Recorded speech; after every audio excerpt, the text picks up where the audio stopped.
themselves crunk in that bitch. Hear the music, wanna jump to that shit. Better watch who you bump in this bitch. Fuck the wrong nigga to the dump in this bitch. She don't give a fuck, get crunk with little slip. Just for the cutlass and regal riders. Keep the eagle inside the glove box. When they riding hood blocks. Serving the ones that love rocks. Swerving like, come test me, get blood clots.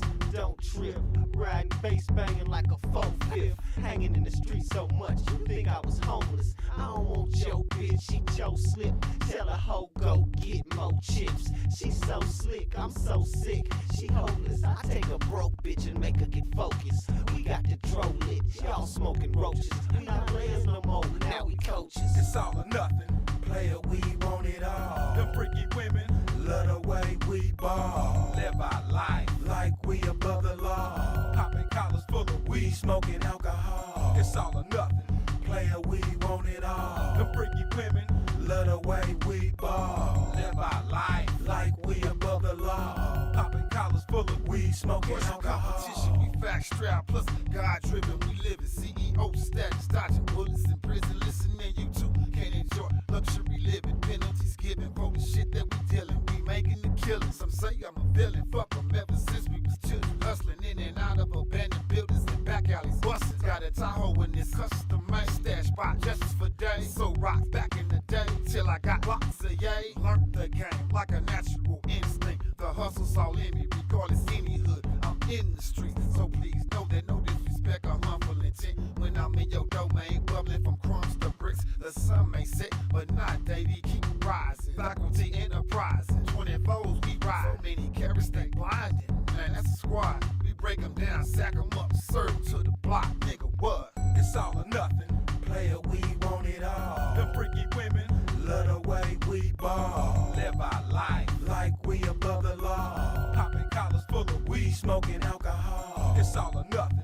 Player, we want it all. Them freaky women love the way we ball. Live our life like we above the law. Popping collars full of weed, smoking alcohol.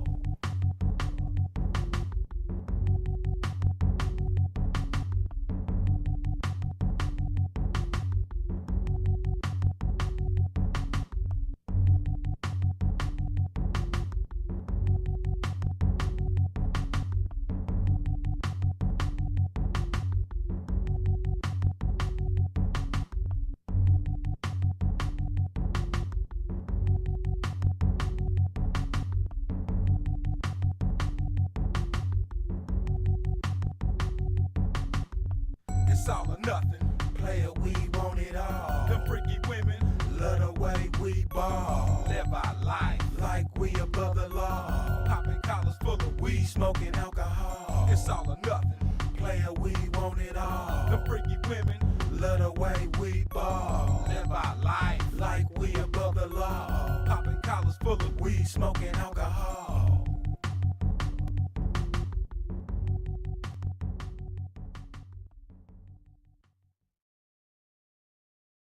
I'm in here singing. Calm my black ass. Calm your ass down, nigga. Alright, I got it. From the top. Yeah. Bounce to this. Bounce to this. Bounce to this. Bounce to this. Bounce to this. It's all or nothing. Player, we want it all. Them freaky women love the way we ball. Live our life like we above the law. Popping collars full of weed, smoking alcohol. It's all or nothing. Player, we want it all. The freaky women love the way we ball. Live our life like we above the law. Popping collars full of weed, smoking alcohol. Ball in the club, hella twisted. Looking for you ladies, where you at? I get explicit. That's what I'm talking about, girl. That's the ticket. I'm not mad at you, but gon' get it how you live it. I got that. Salute, brother Monsieur. I'm back already with a crazy title. The turnaround is wild. Cold mugs and shoulder shrugs, soldier thugs, nigga what? Click shakes and hugs, only give love when there is love. Bring it to the parking lot, baby boy, and we gon' pump slugs. It is what it is and it was what it was. What up, blood? What up, cuz? Strike your mask, now light it up, now burn it up. Damn right. It's drunk off in this club, my cup, catch a re-up, playboy, I'm with the fact. that song, that shit you hearing right now was probably 22 years old. Diabolical shit, man. It's crazy, man. We turn the club up, it's all or nothing. Player, we want it all. Them freaky women, love the way we ball. Live our life like we Testing, testing, 1, 2, 3. 1, 2, 3. Testing, testing, 1, 2, 3. Them freaky women, love the way we ball. Live our life like we above the law. Am I clear? Am I loud? Can you hear what I'm saying? Calling themselves crunk in that bitch. Hear the music, wanna jump to that shit. Better watch who you bump in this bitch. Fuck the wrong nigga to the dump in this bitch. She don't give a fuck, get crunk with little slip. Just for the cutlass and regal riders. Keep the eagle inside of the glove box. When they riding hood blocks. Serving the ones that love rocks. Swerving like, come test me. Get blood clots. Don't trip. Riding bass banging like a 4/5. Hanging in the street so much, you think I was homeless. I don't want your bitch, she Joe Slip. Tell a hoe go get more chips. She so slick, I'm so sick. She hopeless. I take a broke bitch and make her get focused. We got the dro lit, y'all smoking roaches. We not players no more, now we coaches. Right on, big dog. Salute, peace to you. Hope everybody slept well. Woke up fine and dandy. The family's all good and all that, you know. Good stuff. Alex Jones, you're a liar.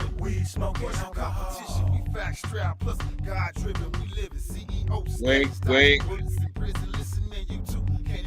Luxury living, penalties given for the shit that we dealing. We making the killing. Some say I'm a villain. Fuck them ever since we was children. Hustling in and out of abandoned buildings and back alleys. Buses got a Tahoe in this custom made stash spot just for days. So rock back in the day till I got lots of yay. Learned the game like a natural instinct. The hustle's all in me, regardless any hood. I'm in the street. So please know that no disrespect or harmful intent. When I'm in your domain, bubbling for crumbs and bricks. The sun may set, but not baby. Rising. Faculty enterprise. When it blows, we ride. Many carrots stay blinding. Yeah, that's a squad. Break them down, sack them up, serve to the block. Nigga, what? It's all or nothing. Player, we the freaky women. Love the way we ball. Live our life like we above the law. Popping collars full of weed, smoking alcohol. It's all or nothing. Player, we want it all. The freaky women love the way we ball. Live our life like we above the law. Popping collars full of weed, smoking alcohol.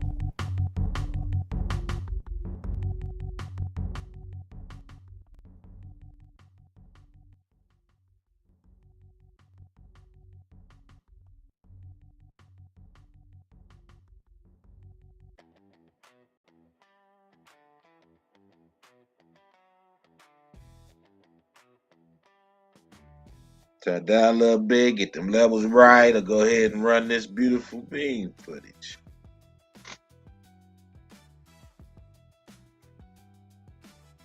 I don't know if you've seen this, but this is hilarious to me. Let me put this on Front Street real quick for a little while. Just for a moment.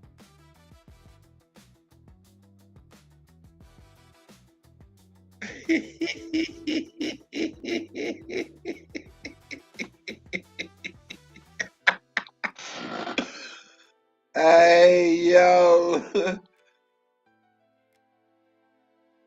This little GIF this little loop will run forever.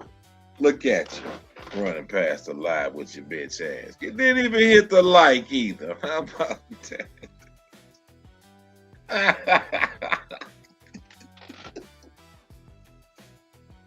Oh shit.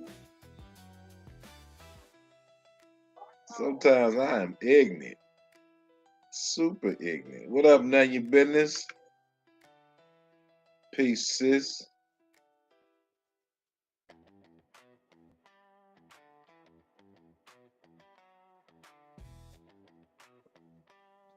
I'm not talking to your daughter.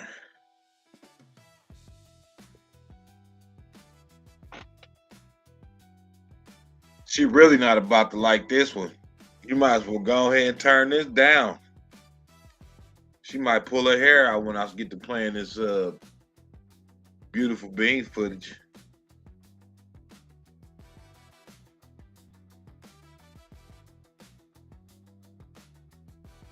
That's for her right there. Let me make it. Let me do a little better. There we go. Nice and clear. You can read the letters and everything. That's why I'm gonna sit here and get this ready. See if anybody else come in here.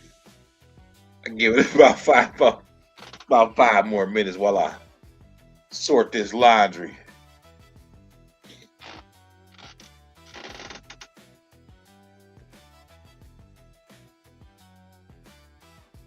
Dog, move, move, move, move.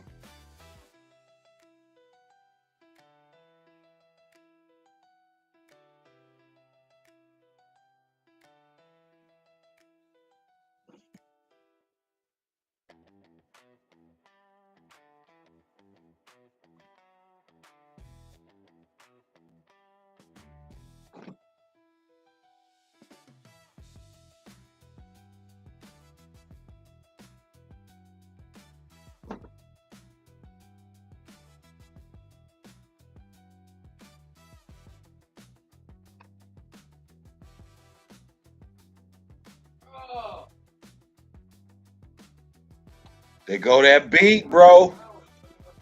There go that beat, brother Nasir. Let me crank that a little bit until I'm ready to play this video. I'll turn that up a little bit. Y'all go ahead and vibe out a little bit.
All right, let me go ahead and get this situated. Swap that out. As a matter of fact, let me pull that down.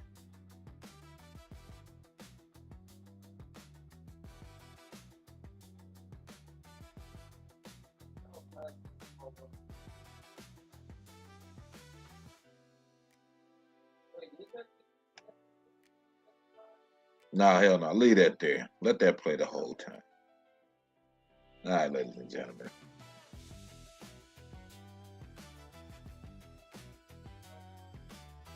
Play that song quick. I'm talking about the original version. You want the original version of that?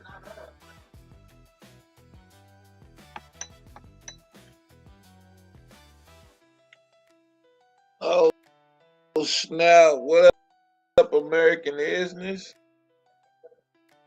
Welcome to the Old Dude Show.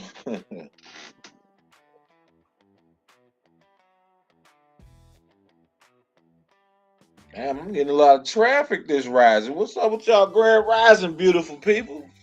You know what it is?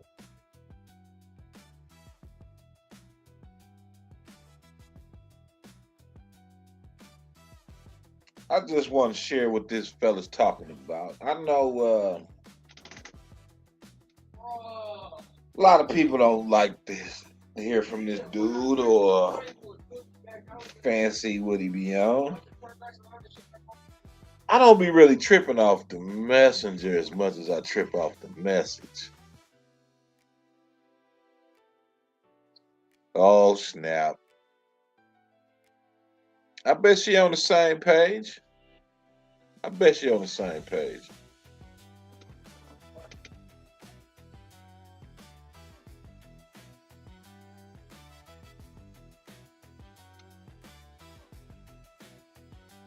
Okay.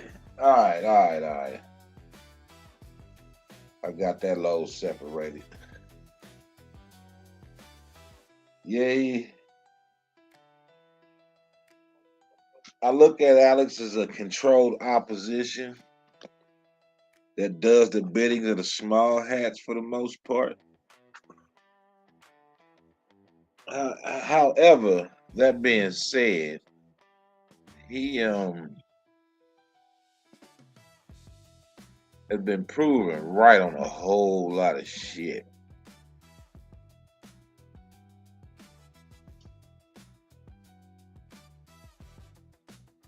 But I always look past the messenger to catch the message. Now, tired of this shit, you're a liar. Just, Alex Jones, you're a liar. So these algorithms and shit won't be like, flag his shit. You know what I'm saying? Hey, what up, Heather? What up? All right, what up?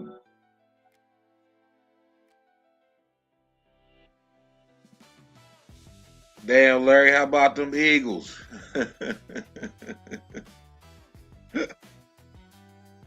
Shout out to my peeps on Facebook. All right, let's get to this shit.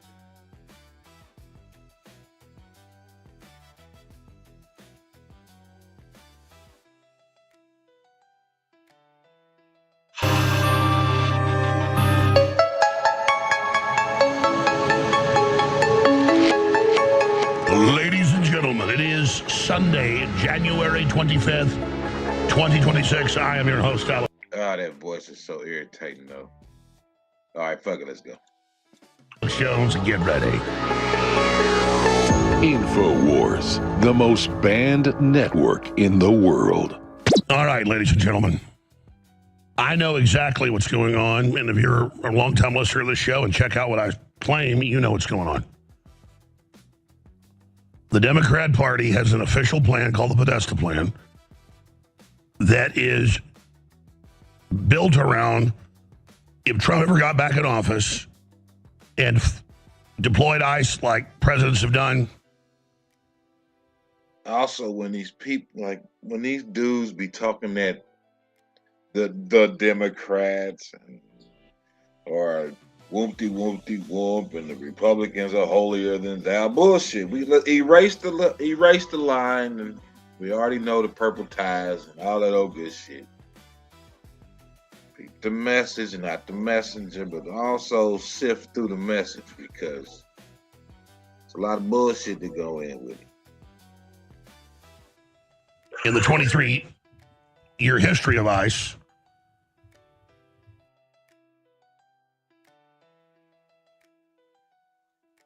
damn, Nunya. It sounds like he's swallowing a frog.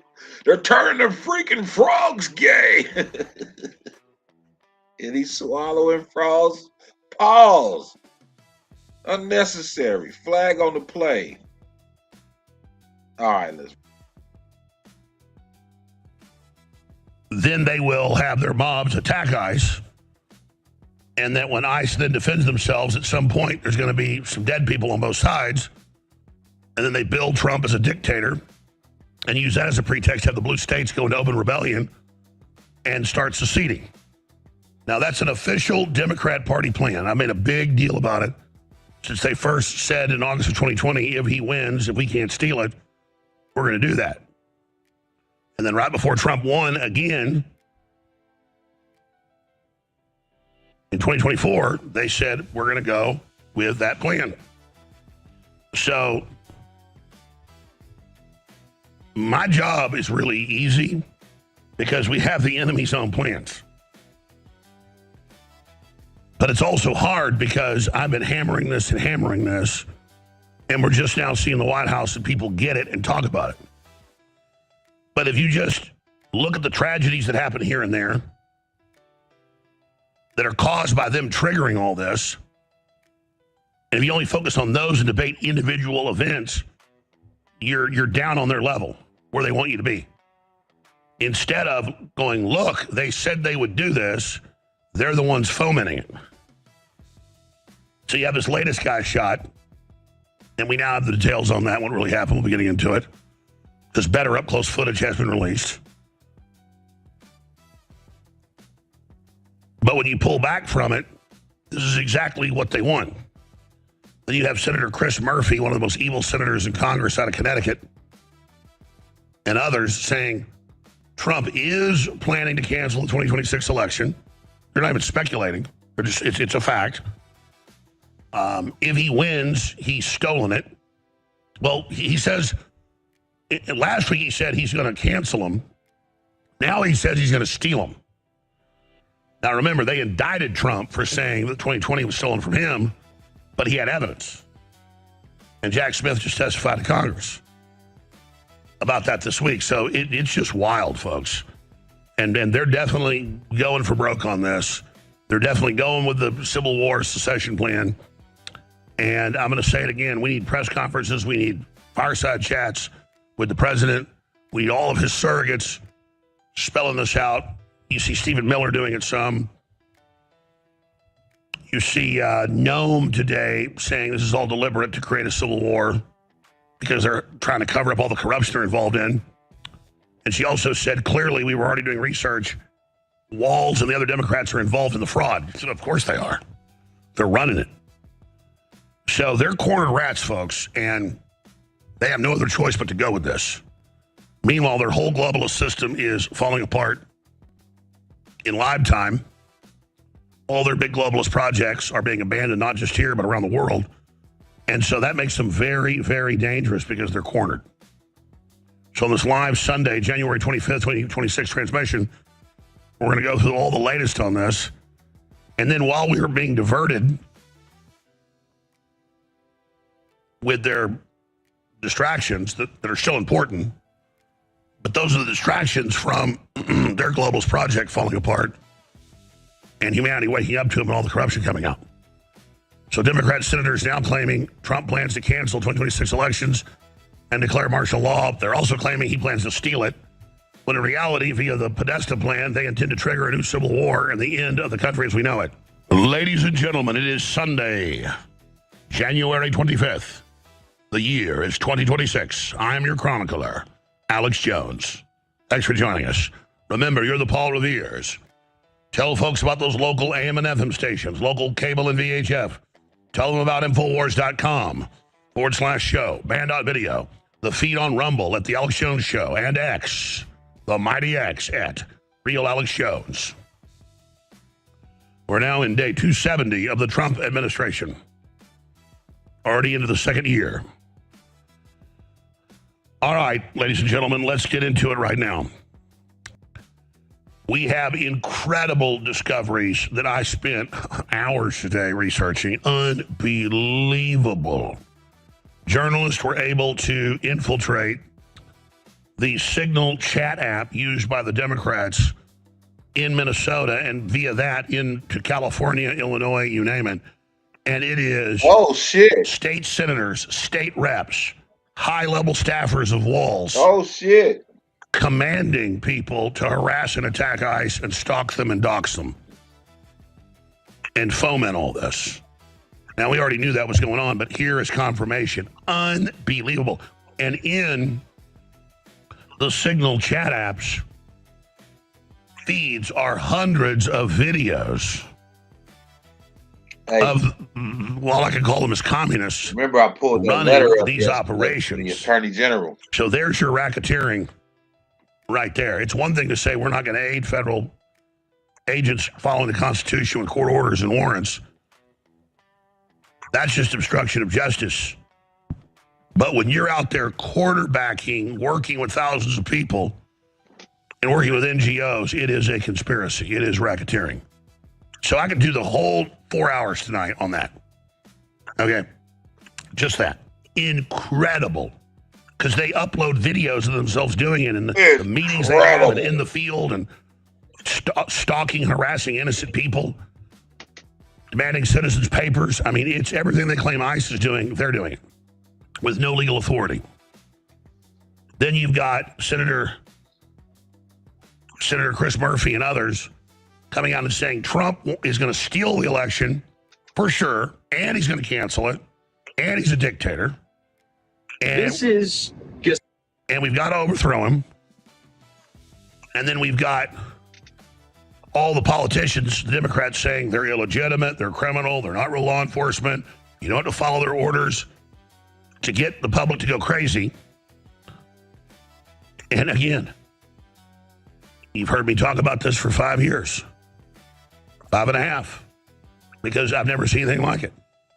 August of 2020, front page New York Times, 30-page article, direct link to the war game, the Podesta plan, how they would do this, how they'd say, we will say that ICE is illegal, we will say they're Nazis, we will say they're attacking innocent people, we will order people to resist, we'll have our NGOs resist, people will die. Sorry.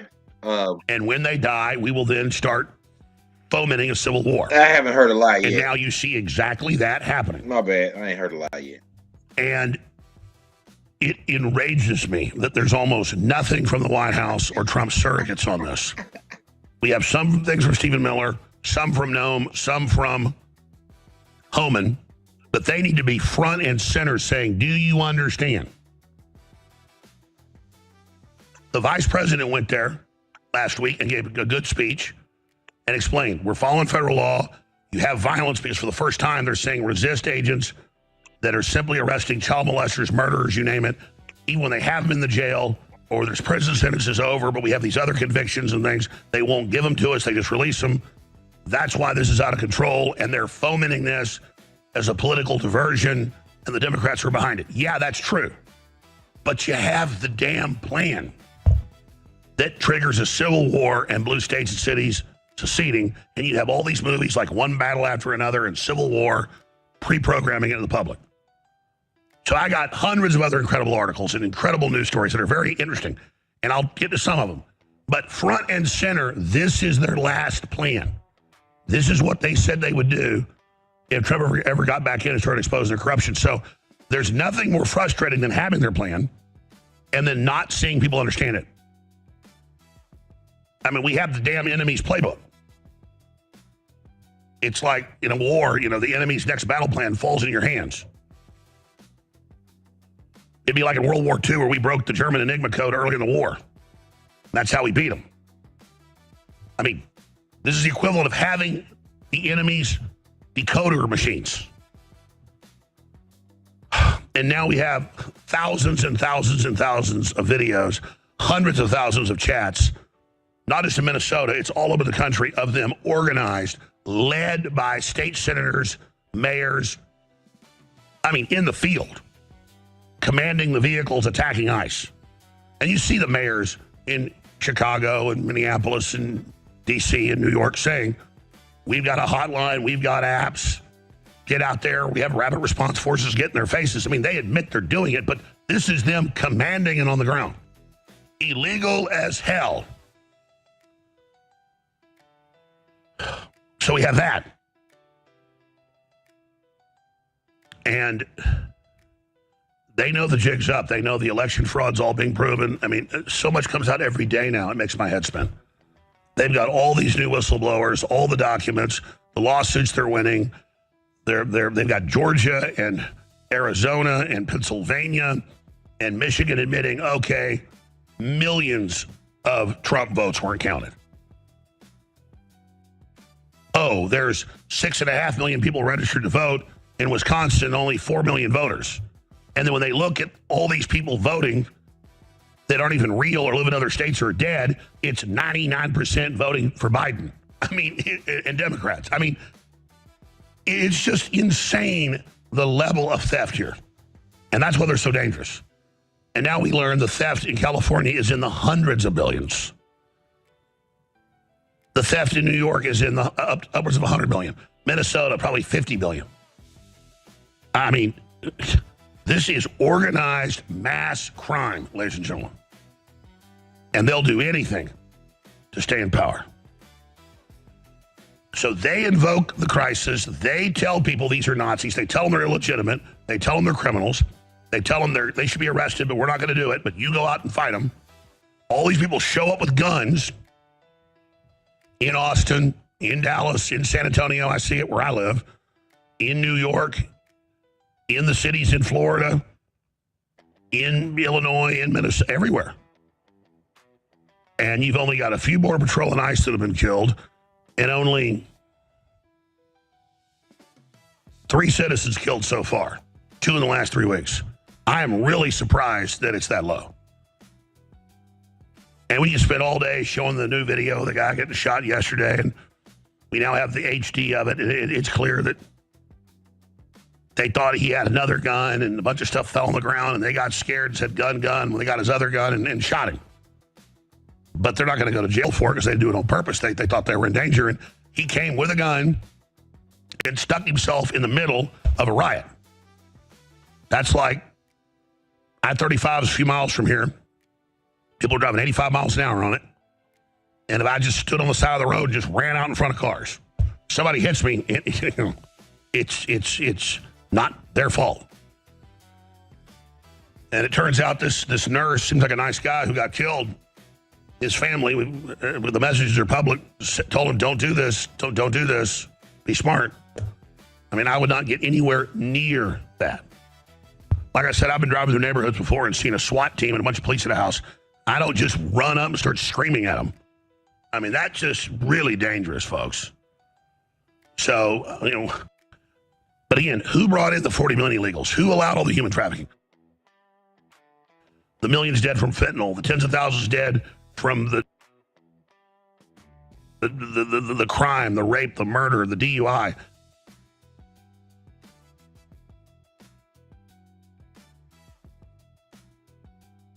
I mean, I've got family hit and run by illegals.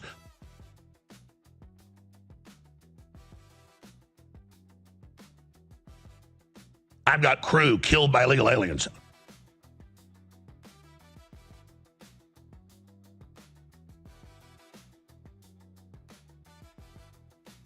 I mean, I've experienced the crime wave of this. So if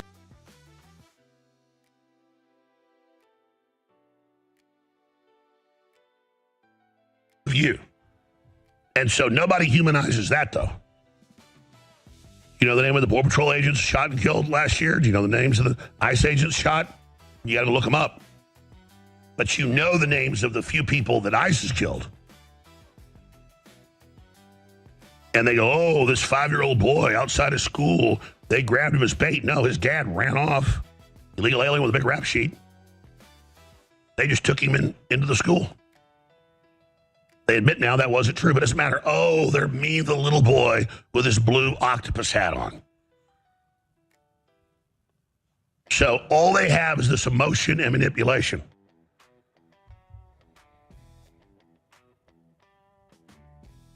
Now, I want to play a clip of a guy I really like, been on the show many times. We need to get him back on the show, Sam Tripoli, 3 years ago on Joe Rogan, before I didn't hit anything else, because this is how the public's brain works. This video resurfaced yesterday. It trended on X, tens of millions of views, which is great. And this is Sam Tripoli with classic intelligence, different types of intelligence. I don't mean like mental intelligence, I mean intelligence, intel. Information, observing media propaganda and knowing what was going to come next, and having sources in intel that said we're phasing out in 2023 of the transgender cult, which you now see. We're going all to migrants being hurt by ICE and illegal alien riots. Now remember, since 2020, I've been saying it every day because they said we're going to go to this if Trump ever wins. And then they had it kind of moving into their new operation with replacement migration in Europe and here to fire up these groups to destabilize things if the populace in the countries don't go along with the globalists. But as soon as Trump won the election, they went into high gear on this. Now, I go right to their own documents, right to their own statements. That's the best intel is enemy battle plans that are confirmed that you can then track. That's the best intel you want. But most intel is on-the-ground observation. You observe the propaganda, you observe the movements, you observe it. And that's what Tripoli did a great job. Someone's like, oh my God, how did Tripoli predict that the whole new thing would be migrant riots and anti-ICE riots? They say in the Podesta plan that we put articles up, Breitbart report on it, New York Times, it's got a link to it. You know, they call it what to do if Trump wins the election. That's the battle plan's actual name. And it says, when they go out to do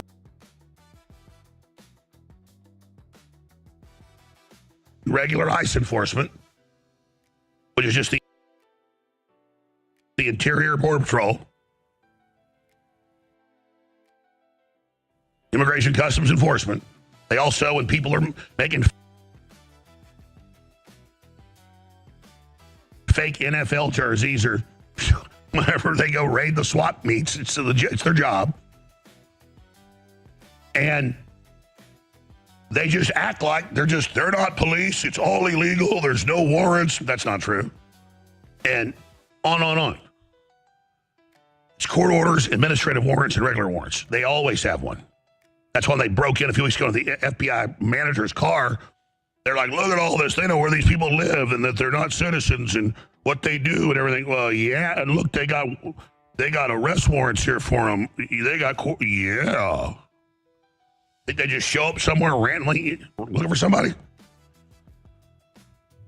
I mean, they've done some stuff like go to Home Depots. You know, we got like 20 illegals out front every hour they've scooped them up too because Trump did. They say they didn't, but I've confirmed they have. They've got quotas, which I don't think it's a good idea.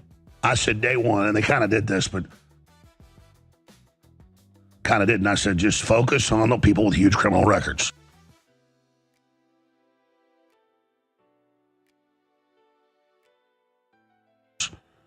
But ICE is like, well, okay, well, when we're out doing this, we run other people that are here illegally and want us to get them? I'm like, okay, yeah, sure. But the point is that the hardened criminals, because there's millions of them, they're the ones we really need to go after. So we're here.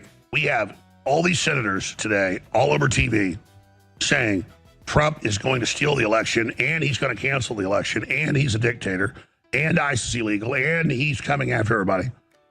And then you have the Podesta plan where they say, if he ever wins again, we're going to order mobs to attack ICE and have the blue cities not work with ICE. And then in key places like Minnesota, have the cities and the state come out and attack and demonize ICE and have Democrat politicians with all this NGO money out there quarterbacking attacks on them. So they're starting the Civil War. That's what this is. And I know you're like, yeah, we know, we heard this 85,000 times. Yeah, but we're here now. You may know that. I may know that. The general public still don't get it, folks. They look at each case and go, oh, look, they shot that woman.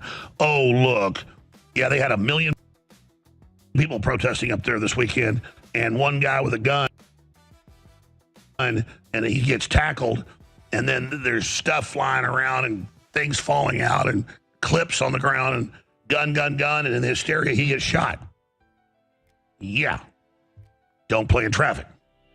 Sad he's dead. But the point is, they created the chaos and said they're going to create the chaos to get this done.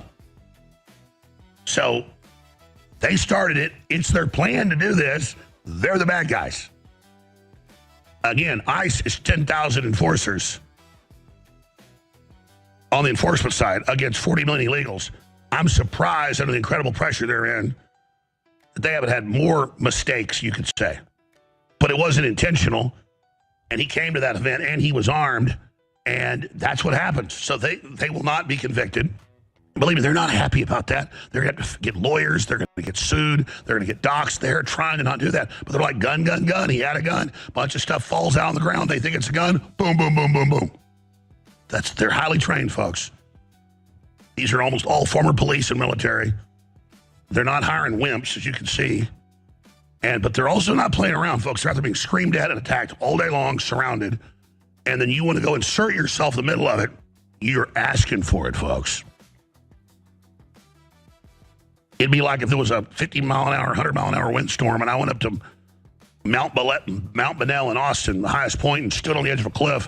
And then I get blown off the cliff, and I'm like, oh, my God, I'm going to die. Well, yeah, I mean, you don't get in high wind and stay on the edge of a freaking cliff. Don't play in traffic. This is an invasion to break our country. Cloward and Piven, replacement migration, on record. The Podesta plan is to use this to trigger a civil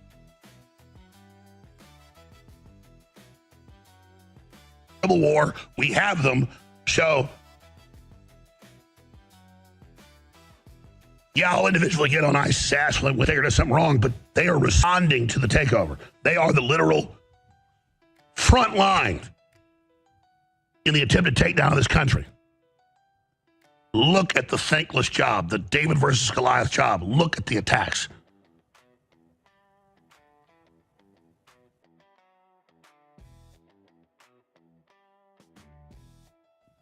Yeah, they're warriors. They're heroes. And some listeners want to say, oh, my God, you're sucking the weenie of the police state. No, I'm not. The police state is the Democrats and the left, and them wanting to take our kids and brainwash us and take our speech. When you have illegal aliens run by the Democratic Party committing mass crimes, and the left telling their people go out and riot, and we've still got men and women willing to go out there and face this attack to do their job, to get child molesters, arsonists,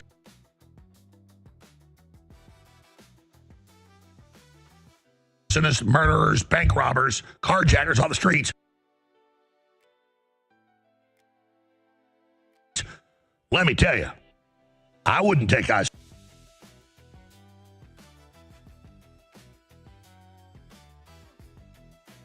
job, because I'm going to tell you right now, somebody starts to hit me in the head with a big old piece of ice, I go crazy.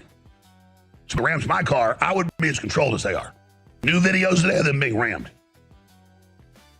And so I'm just like, I mean, I pay for that, because I just can't take it. I have seen extreme restraint. And look, I'll tell you, Trump doesn't want to be pushed around. He doesn't want to have the globalists get what they want. And I know he knows that their main attack point is Minnesota right now. But I don't know. I don't want them to have a victory and say ICE evacuated, but they might just need to pull back a little bit, a lot. And not say they are, but pull back, because they're getting ready to false flag a group of illegal aliens and blame ICE and Trump. And it won't be one dead guy. It'll be 100, as I've been saying. That's the next move. And so I think they need to pull back, do intel research for a few weeks, and, really assess things, because we're reaching the main point of the trap here right now. And I've really thought about this a lot in the last few days, and I think don't give them a public victory, but don't give them what they want. because they're the ones that, in their own documents that want violence while claiming we do. But I say pull back, get more intel and more overwatch when they go out, because the setup, you can feel it. You can see the last piece hitting, the false flag's about to hit. I just, in my gut, I'm sure of it. And what's ICE going to do when there's 1,000 people out there protesting them and somebody out of a parking garage mows down 200 people and blames ICE? We're there. So you better get ready to respond to that. Because just like I know at 6:30 in the morning tomorrow, that sun's coming up, I know that this is about to happen in every fiber of my body. So I've got the Democrats saying Trump's going to steal the election and cancel at the same time. I've got all their signal stuff that's been captured showing the terrorism they're involved in. I've got all these incredible clips. I got Sam Tripoli I want to get to, who at the intel level is at the intel of grassroots, seeing it and predicting next will be the ICE thing to bring in tyranny. You're right, Sam, and it's called the Podesta Plan. Let's move to the final piece where it's not just your assessment that's common sense and true. Let's move now to, Sam was asking me on a few months ago, I don't know why it didn't happen. Get me on Sam's show, I'll go explain to him.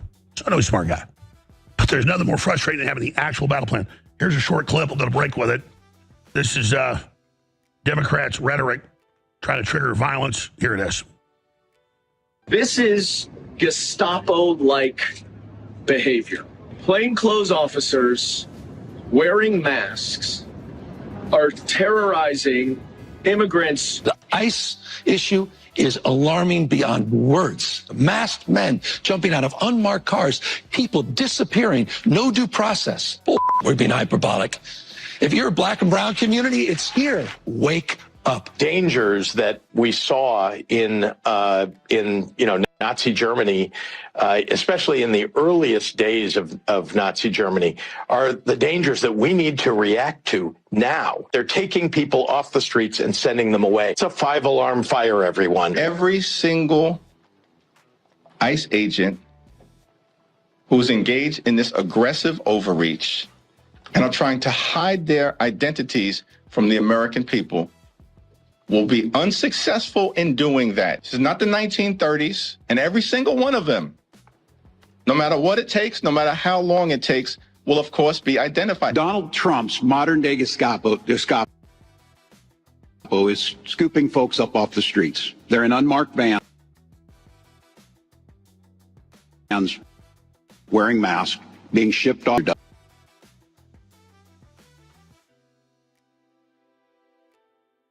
dungeons. No chance to mount a defense. Not even a chance to kiss a loved one goodbye. Just grabbed up by masked into those vans and disappeared. We need to make sure that there's a firewall that they have to come through before they get to them. Early evidence that we've seen from rounds that were found near the suspected shooter contain messages anti-ICE in nature. Again, this is just the most recent example. We'll be right back. Stay with us. I reckon a lot of you know I've been on the air for a long time, and we've done quite a few things here. And I've had a lot of different ways that I tried to continue on our mission. So I want to tell you about a begging right here. This is a limited edition knife. We just came out with it a couple days ago. And, well, some people call it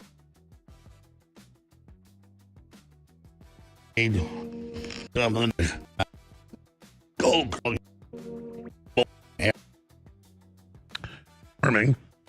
Broadcasting worldwide. Thanks for joining us tonight. Okay, by the way, Sam Tripoli, known him decades, really smart guy, popular talk show host. He's actually already scheduled. He was already trust scheduled. him as far as you can great. throw him. 1 p.m. for 2 hours. Look forward to that. 1 p.m. Central, the last 2 hours. Second half of the broadcast tomorrow. So this is bigger than Sam Tripoli or me, and I'm not analyzing this to go, oh, Sam has the opinion of this, and everybody's blown away that 3 years ago he predicted the next phase of unrest would be anti-ICE riots out of a clear blue sky. And he did that from his own intel sources and from watching the news media shift. Yes, but we have this. that's linked to the New York Times and everywhere else in August of 2020. And then they reissued it right before Trump won a year and a half ago. Preventing a disrupted presidential election and transition. Sounds nice. Says we're going to trigger attacks on ICE, doing their regular job, doing the same thing they always did. And we're going to call them Nazis and call Trump a dictator and use that as a pretext to have blue states secede and create a civil war. Again, a big deal. So,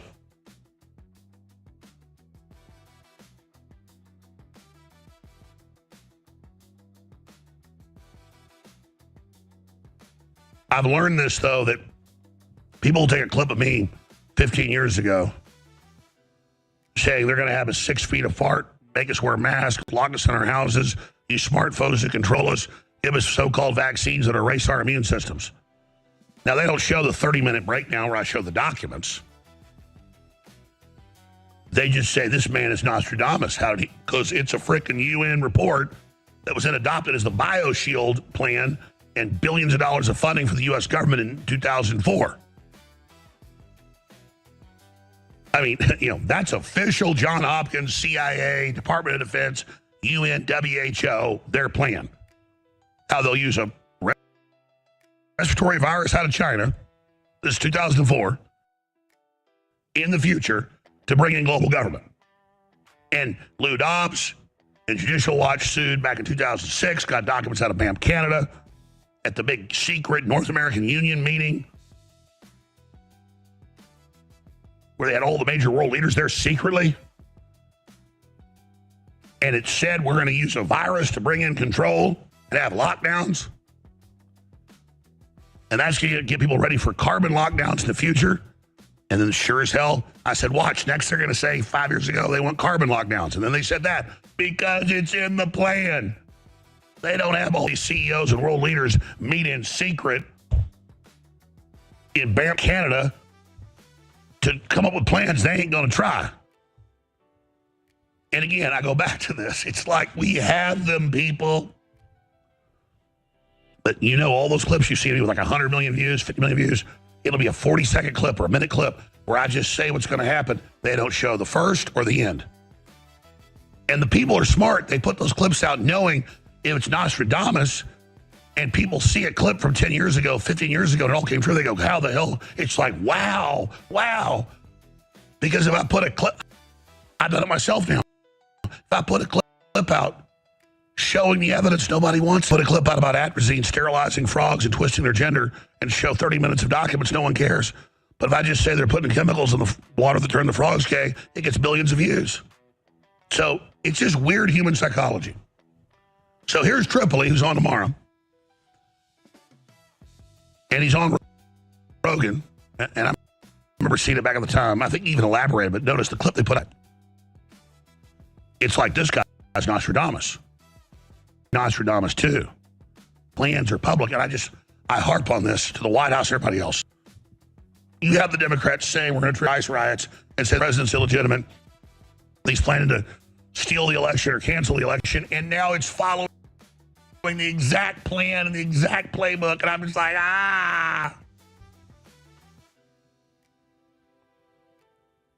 What was that movie? Came out about 10 years ago. It's actually pretty good Tom Cruise movie. I like his science fiction movies better than his other ones. Mission Impossible is boring, but I like his science fiction movies. Oblivion's good. It's Oblivion, what's it called? What's the other one, though?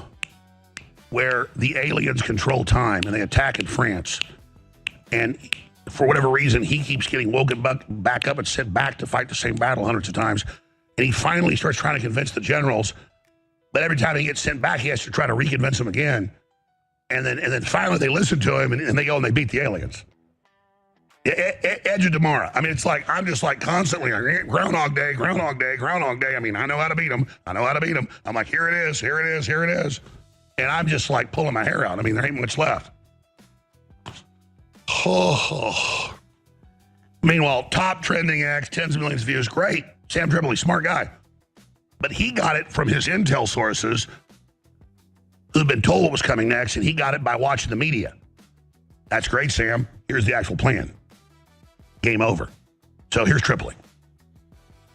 We're in the Bolshevik war right now, bro. And right now what's coming up is all the pride stuff is going to be, okay, so I had this woman come on my podcast. Her name's Mel K. She goes, I've been talking to some people in the intelligence, and they go, this gay pride stuff is going away.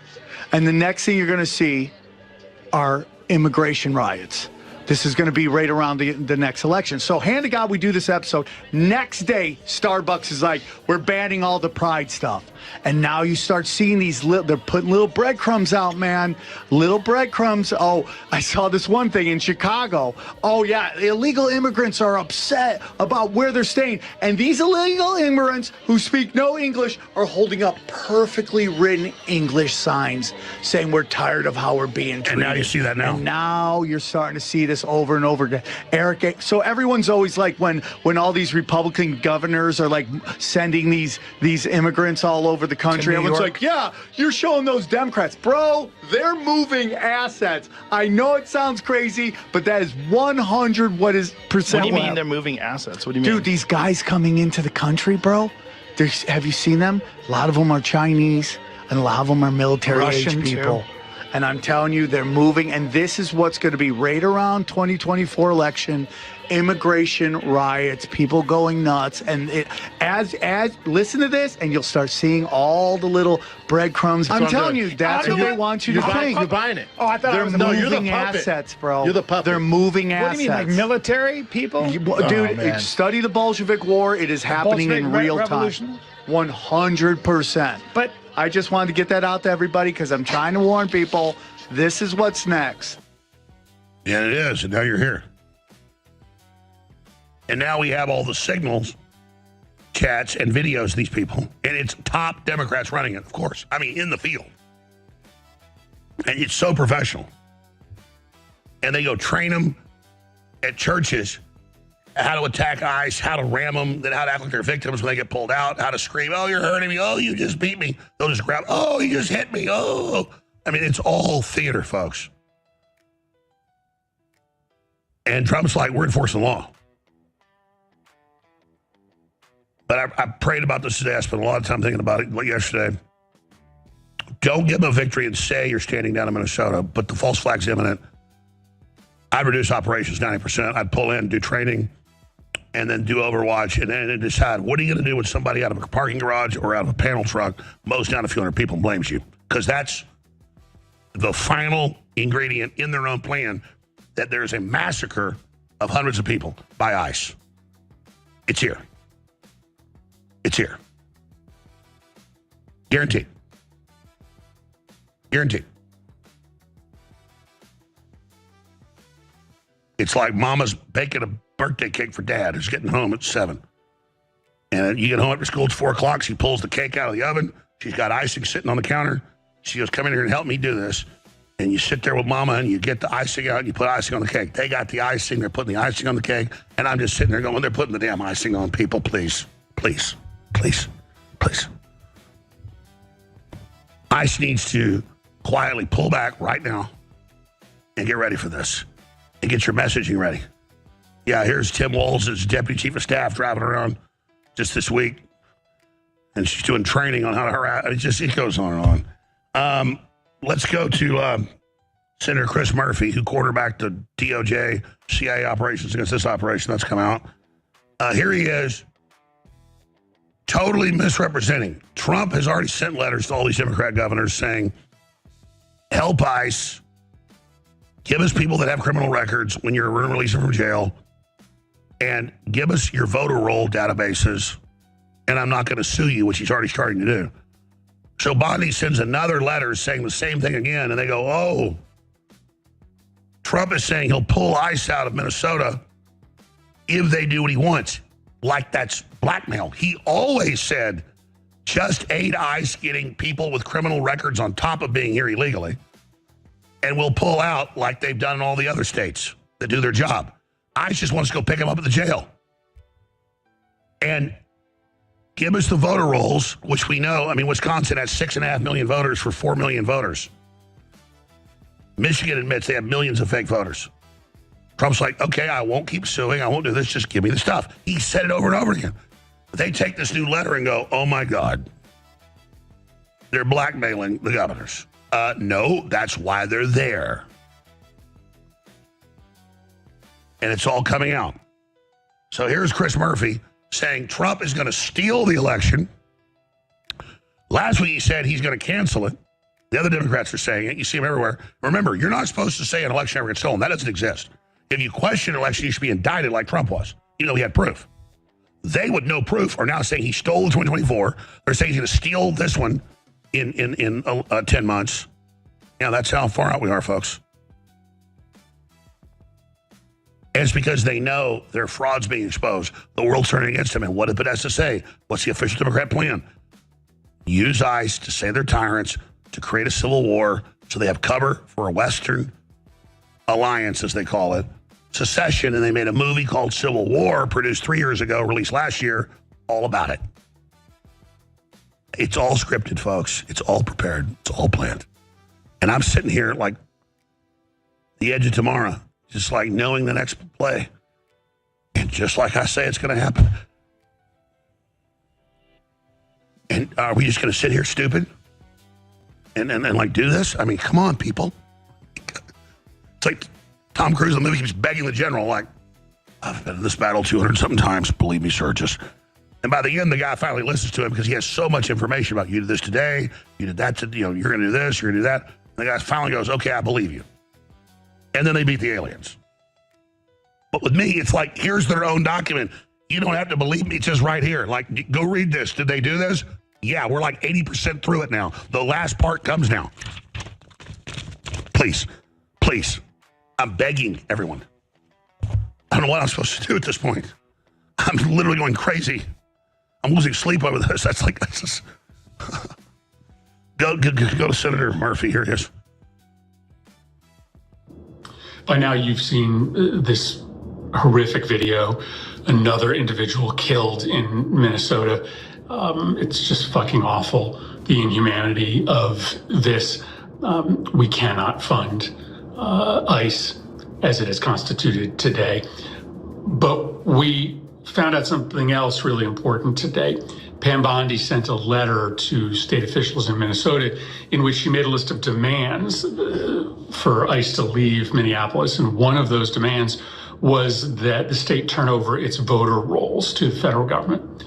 This has never been about public safety. Minneapolis is a much less safe place today because ICE is there. This is likely about trying to rig and steal the election. Donald Trump is wildly unpopular. He is not committed to democracy. And he knows the only way that his movement is to retain power, the only way that his corporate allies retain power, his billionaire allies retain power this November, is for Trump to steal the election. And so he's saying to Minneapolis, if you don't give me control of the voter rolls, then ICE isn't leaving. And you can see that if he gets away with it in Minnesota, he's likely going to try it in places like Philadelphia and Phoenix, other key cities in swing states. So understand why it's so important for us to draw a line. I have been arguing all weekend that the Senate should not pass funding for the Department of Homeland Security. First and foremost, because this is a rogue agency that is operating outside of the law and is killing American citizens.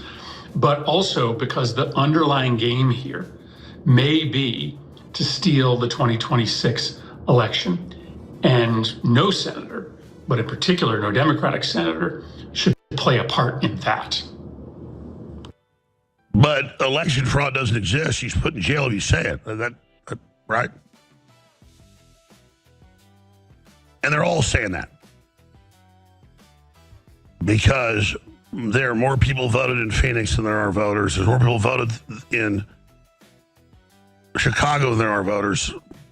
And in Philadelphia and in Atlanta and everywhere else. They know, people. The jig is up. Trump's always had these demands. I'll get out of your state if you give me all this. Now they're like, oh my God, we're being held hostage. Oh, like you guys with the government shutdowns?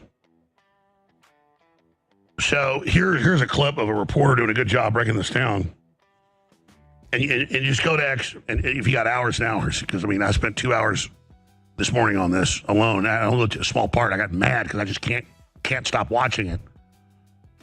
And it's state senators, state congress people, mayors, chiefs of staffs, walls, high-level staff members, literally, not just their chats, driving around, commanding these forces attacking ICE, trying to get them to overreact. Total trap. Signal chat infiltrated by conservative journalists reveals Democrat politicians, Tim Walz staff are orchestrating anti-ICE protests and doxing agents. Organized crime, folks. Here's the breakdown. Here's the video. Yesterday, investigative journalist Cam Higbee began releasing information obtained after infiltrating the Minneapolis ICE Watch signal chat conversations. And the information that he has found and released to the public is absolutely incredible. He began by releasing screen recordings of their members list, and investigators over on X have been taking that list and researching who these people are when they've decided to use their real names. We're talking about local politicians, we're talking about national journalists, and yes, even people connected directly to Governor Walz himself. Local politicians like Audrin Chowdhury, a St. Paul City Council member, and at the state level, people like Brad Tabke, a Minnesota state representative, Sergio Martinez, a national correspondent for NPR, Hwa Jong Kim, another St. Paul councilwoman. Others have also been identified. Local politician David Snyder has been identified as one of the admins in the anti-ICE signal organization. Minnesota state candidate Anita Smithson, also identified as a dispatcher. And it is now believed that this person, Amanda Noel Kohler, may in fact be the ringleader of what appears to be a very sophisticated, very well-funded, organized crime operation. And here she is smiling with Governor Twinkletoes Sparkle Fingers as a political strategist for his campaign. You know who else is found in these signal chat conversations? Renee Good and Alex Pretty, two people who have lost their lives when conducting domestic terror tactics under the supervision of this organization. So what else did Cam Higbee discover? Well, it appears as though they had direct access to the National License Plate Identification Network, which can only be obtained with cooperation through law enforcement or somebody embedded in law enforcement that has access to that database. They also know the exact timing and movements of law enforcement and shift changes, information that can also, again, only be learned when you have people embedded in law enforcement. So you've got local politicians, you've got national media, you've got coordination with local law enforcement, and you have a connection directly to the governor's office. So now I understand why the Department of Justice has been demanding records through subpoenas to a grand jury of St. Paul, Minneapolis, the governor's office, the attorney general's office, and the mayors of those two cities and local prosecutors. Does the Department of Justice already know the detailed level of sophistication this organization is operating under? And are they looking for additional information so that they can start making arrests? And just think about it. All of this organization, all of this money, all of this insurrection, simply because one person walked into a state and found billions of dollars of fraud. Let me give you a news flash. Most of the people in the DOJ are operatives. They're in on it. Remember, 6 months ago, Denver, ICE was using the federally paid for license plate reading systems, and the city shut off to ICE. And the same thing in Minnesota.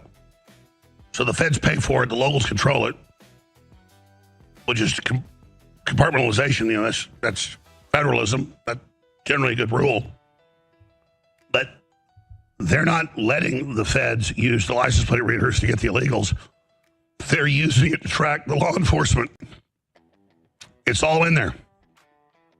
Serious felonies. Giving private political operatives, NGO, Soros people, access with dispatchers in live time to track ICE. Oh, I thought Palantir is tracking your license plates. Not happening. But the Democrats are. And my point about Palantir was, yeah, watch Palantir. All this stuff's dangerous. You got all these companies. But my point is that the big NGOs, the Democrats already have access to stuff. They already have all sorts of AI stuff, just like Palantir. and you can hear these chats and watch these videos. They have it. And that was my point, is they're using it. I said 5-6 months ago, I said, look, they won't let, I think the headline was, Denver turns off license plate reading system so ICE can't use it. Pull it up. Denver cuts off access to federal law enforcement of license plate reading cameras in Denver. That was just one example. You can pull that up.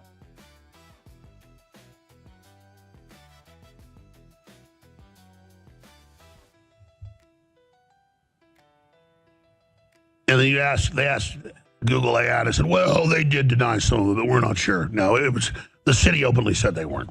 Pull the article up. The point is, you see what I'm talking about here? ICE can't find out where a convicted pedophile is. They just released from prison and wouldn't tell ICE. ICE can't get basic DMV records. But these Democrats rolling around in their cars can. There it is. Denver, that's ABC News. Denver bans sharing of license plate reader data with the feds as part of 5-month flock contract extension. See? See? Now you starting to get it? And you know all those commies they got in the sheriff's departments and police departments and everywhere else because they're, quote, getting community. They purge the old cops out and they put in their community organizers, their social workers. Oh, they're social workers, all right. And they're in your junk. All my data. And nothing was ever bad. But they still went over every bit of it. Every single bit of it. Every single thing. Jack Smith got my cell phone illegally. I was one of his main targets. And all they got was one time when I was asleep, my wife took a picture of my Johnson and sent it to me, and I forgot to delete it. One dick pic. And they turned it around and said, Jones has a photo of a black man's penis. So I went and checked my phone, checked it. It was like my dick. And I'm like, it's like the way they spin stuff. It's just, it's like, and me going, you got gay stuff on your phone. Then they published it and people went, that's a white dude's dick. Yeah, my dick. That's what I get from these people. It's a picture of my dick on the internet. And I'm not trying to be gross here. It's just like, it's just the total distortion of like I'm having my privacy totally destroyed. I have the New York Times calling, what's this picture of a penis on your phone? And I went to IT and I said, I don't know how to search this database on my phone. I don't want to do it. Will somebody do it? And an hour later, they go, yeah, come over here. They go, yeah, they said it's a black guy's penis. What is that? I go, that's my penis. But I mean, my point is that it's the level of this, folks. And what's crazy is you can see it's a pink penis. It ain't a black penis. Nothing against black penises. And I'm trying to be gross here. This is the level of the raping of my rights of these people. They got all my phones, all this stuff, and all they had was one dick pic. My wife sent me that. I forgot to delete. That's all they got. Because I'm not in the dick pic department. I'm not sending pictures of my weenie around, let me tell you. But a picture I got sent, that's the end of the world, folks. So, excuse my French, that's a true story. I didn't plug this hour. Big sales, actually end tonight. Up to 45% off methylene blue and more. TheAlexJonesStore.com. I need your support. These are incredible products. You're insane if you don't get them. Get methylene blue now. And tonight's last night, you get a free t-shirt with every order. I forgot that too. At TheAlexJonesStore.com. Take action on that. That's a big deal. Ladies and gentlemen, Nitric Boost, the all-time fan favorite, is now back in stock at InfoWarsStore.com. You've looked at our formula. You like it? I did, and I do, yes. Well, nitric oxide is a key. It's made by our own bodies again. It's made by L-citrulline and L-arginine, the amino acids. And now a major shipment has finally come back in for those of you that want to be able to stock up on it at InfoWarsStore.com. Ladies and gentlemen, Dr. Judy Mikovits, without me even knowing she'd gotten it and used it, came on years ago and said this was the best spike protein detox. That on type of ingredient now. Eat the with a bunch of clips and news finishing up in Minnesota, the attempts at civil war. And I apologize, listeners, going into the whole my rights being violated, privacy earlier, but that's all true story. It just shows how sick these people are. They're tracking ICE with license plate reading cameras, but won't do it for child molesters and murderers. It's next level. And then they've been up my ass with all their surveillance and everything and stealing all my stuff. And Jack Smith gets my phone illegally. And the best they got to Southern Poverty Law Center. See, we got a picture of a black dude's wiener on Jones's website. He's gay, and it's my dick. I mean, it's like they don't even care. It's lie upon lie upon lie. I'm sorry, I'm gonna move away from that. I'm just illustrating this because it's all true. Let's go to part of Balance Report. I'll come back all in the news.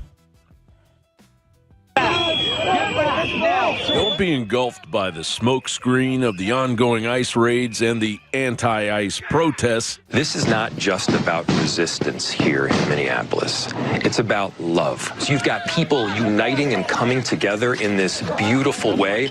After the shooting of Renee Good, the coverage of ICE on CBS, NBC, and ABC was 93% negative. 93% negative is not journalism, it's tribalism. Let's keep our eye on the ball.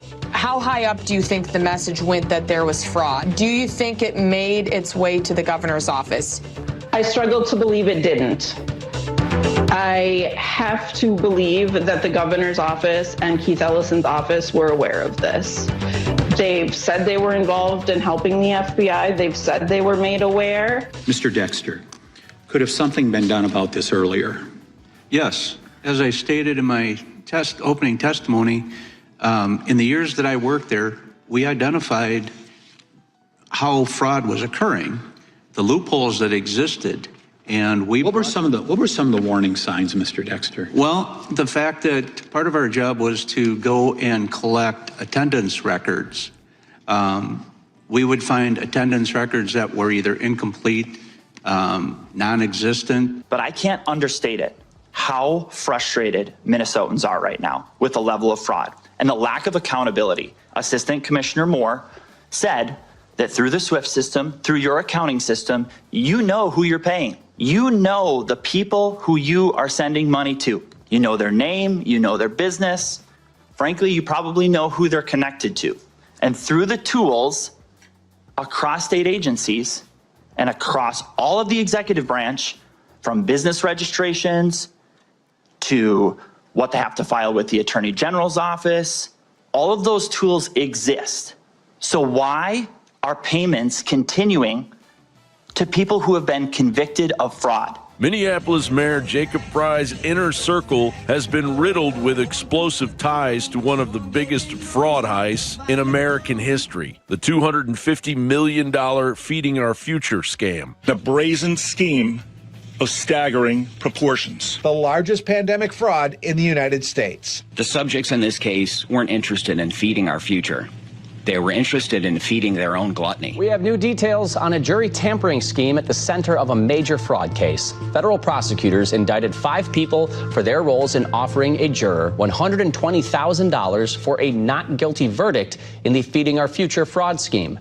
The U.S. attorney says the group targeted juror 52 because she was the youngest juror and appeared to be the only juror of color. 3 of Fry's own appointees got nailed. Former senior policy aide Abdi Nur Salah pleaded guilty to wire fraud. Shamarke Issa, twice handpicked to chair the Minneapolis Public Housing Authority, copped to wire fraud and restitution in the millions. Abdik Kadir Ainanche Mohammed, tapped for Fry's community safety work group, faced indictments in the same rotten scheme. Add in campaign max donations from at least 8 indicted players. All right, the full report is at Infowars.com and on X Real Channels. We'll be right back with massive news. Stay with us.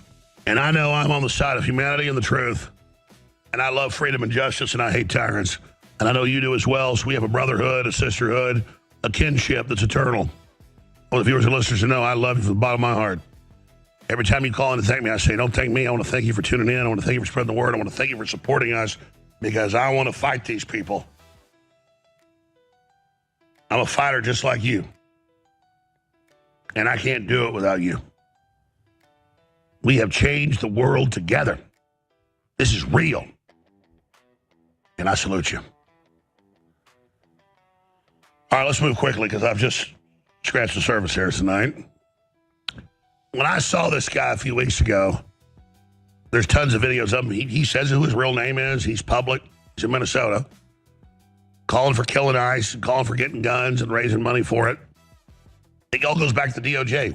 What are you doing? This isn't legal speech. And I said, that guy, I bet is Trantifa, about 2 weeks ago. We'll find the clip. And turns out, he is Trantifa. He lives a double life as a woman. Now, I'm not mad at him because he does that. I don't hate him. It's not so cool. I just can't handle it. And I'm, whatever, or I'm whatever. No. It's that he's basically a theater kid. And he's out there trying to get other people to go out and kill ICE agents. He's not going to do it. And he's in all these videos this week, and I saw at least 7 of them. I live 4 blocks from where this is. Get your guns. Let's go down there and let's take them out.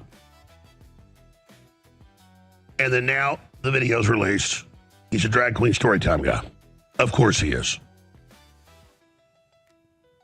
So by night, he's dressed as a woman, out doing God knows what.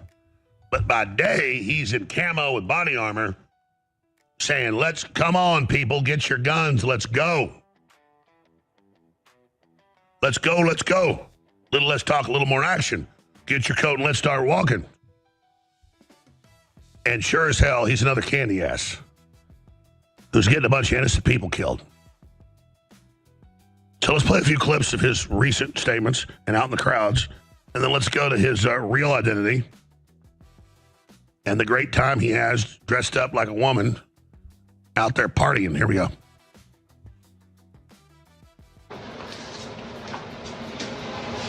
I do this all year, all the time. I'm out and about like this because I do it for me all year.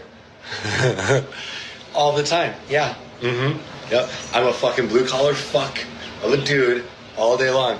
And then at least a few times every week, I like to get real clean and pretty and go out, shoot pool or get dinner, maybe go dance. You never fucking know, right? But I don't need a fucking parade to celebrate. I don't need to be groped and harassed and fat catcalled and treated like a piece of meat by a bunch of fucking cis women who fucking give me side eyes in public when I do this. That's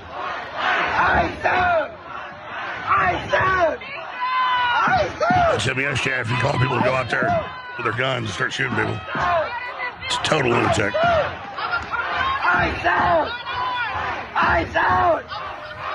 Trantifa. My name is Kyle. I'm Antifa, and there's so much rage in me that I've had to record this like 15 times trying to get the message out. Okay? Go watch my other videos. Doesn't matter if you're not here and you're not caught up. You've missed the fight. But if you are, it's time to suit up. Boots on the ground. Nicollet 26th. My house is 4 blocks away. Anywhere between Franklin and Nicollet and 26th and Nicollet. Show up, ready to go. Okay, not talking about peaceful protests anymore. We're not talking about having polite conversations anymore. I am talking specifically to my followers. This is everything I talked about, and this is exactly what I said was going to happen. This is exactly what I said was going to come when we didn't go and march on Whipple with guns. Sorry, but welcome to America 2026, where Second Amendment is the only thing that's going to keep you protected from literal Nazi gunmen that are killing innocent people in the street with impunity. This is not a joke. There's nothing fun to chant about it. Get your fucking guns and stop these people. So I can play hours of this. The point is that they're escalating the crisis. You have feds out with warrants and court orders getting serious criminals. They go attack them. I'm surprised only two people are dead. And look at the lunatic that's running it. He's very popular, raises all this money, hundreds of thousands of dollars every week. God knows what this person's up to. He's not going to go get killed. He'll get you killed, though. Always the same people, folks. Absolute chameleon.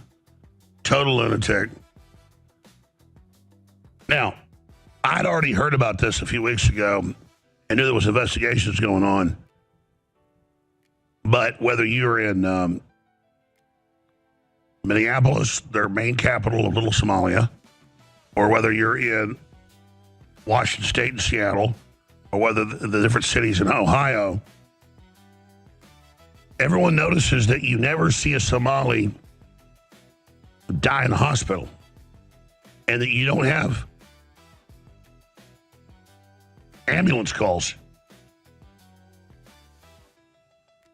And that's because this is a tribe of rulers of the Somalis, slavers, pirates, that obviously no, you don't do that.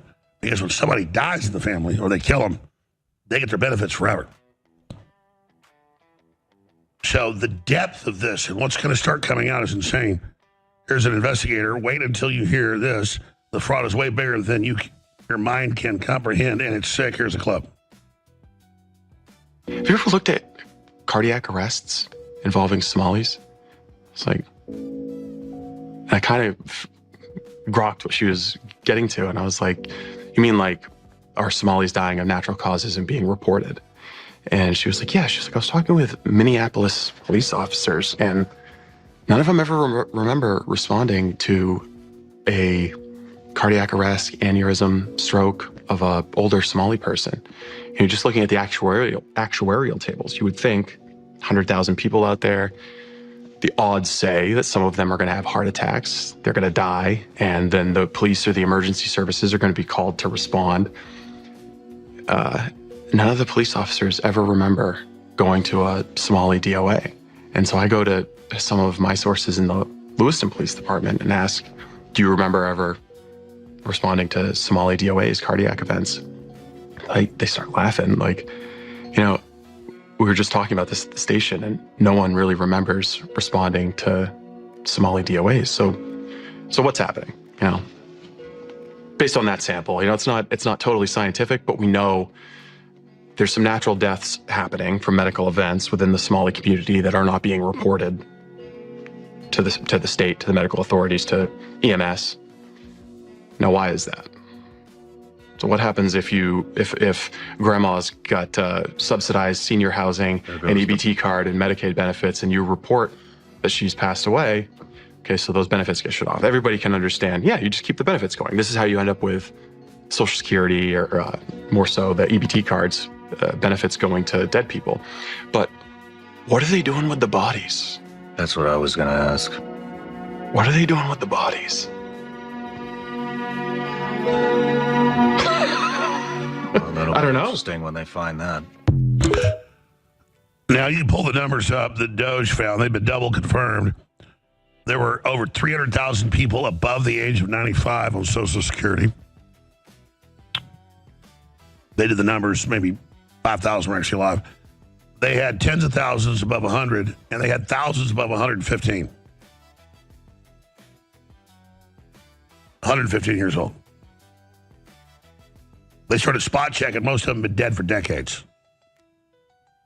And it's not just Somalis. It's unlimited, folks. And it's scaled up. You're like, well, that'll bankrupt the country. The Democrats, the globalists, call it cloud and pivot. Same thing in Europe. Bankrupt the society while they steal it, collapse it. Say capitalism failed. The Democrats in the 70s adopted cloud and pivot as their official policy. Look it up. Then you got all this Jussie Smollett. I've seen not just this poor woman, but hundreds of these people.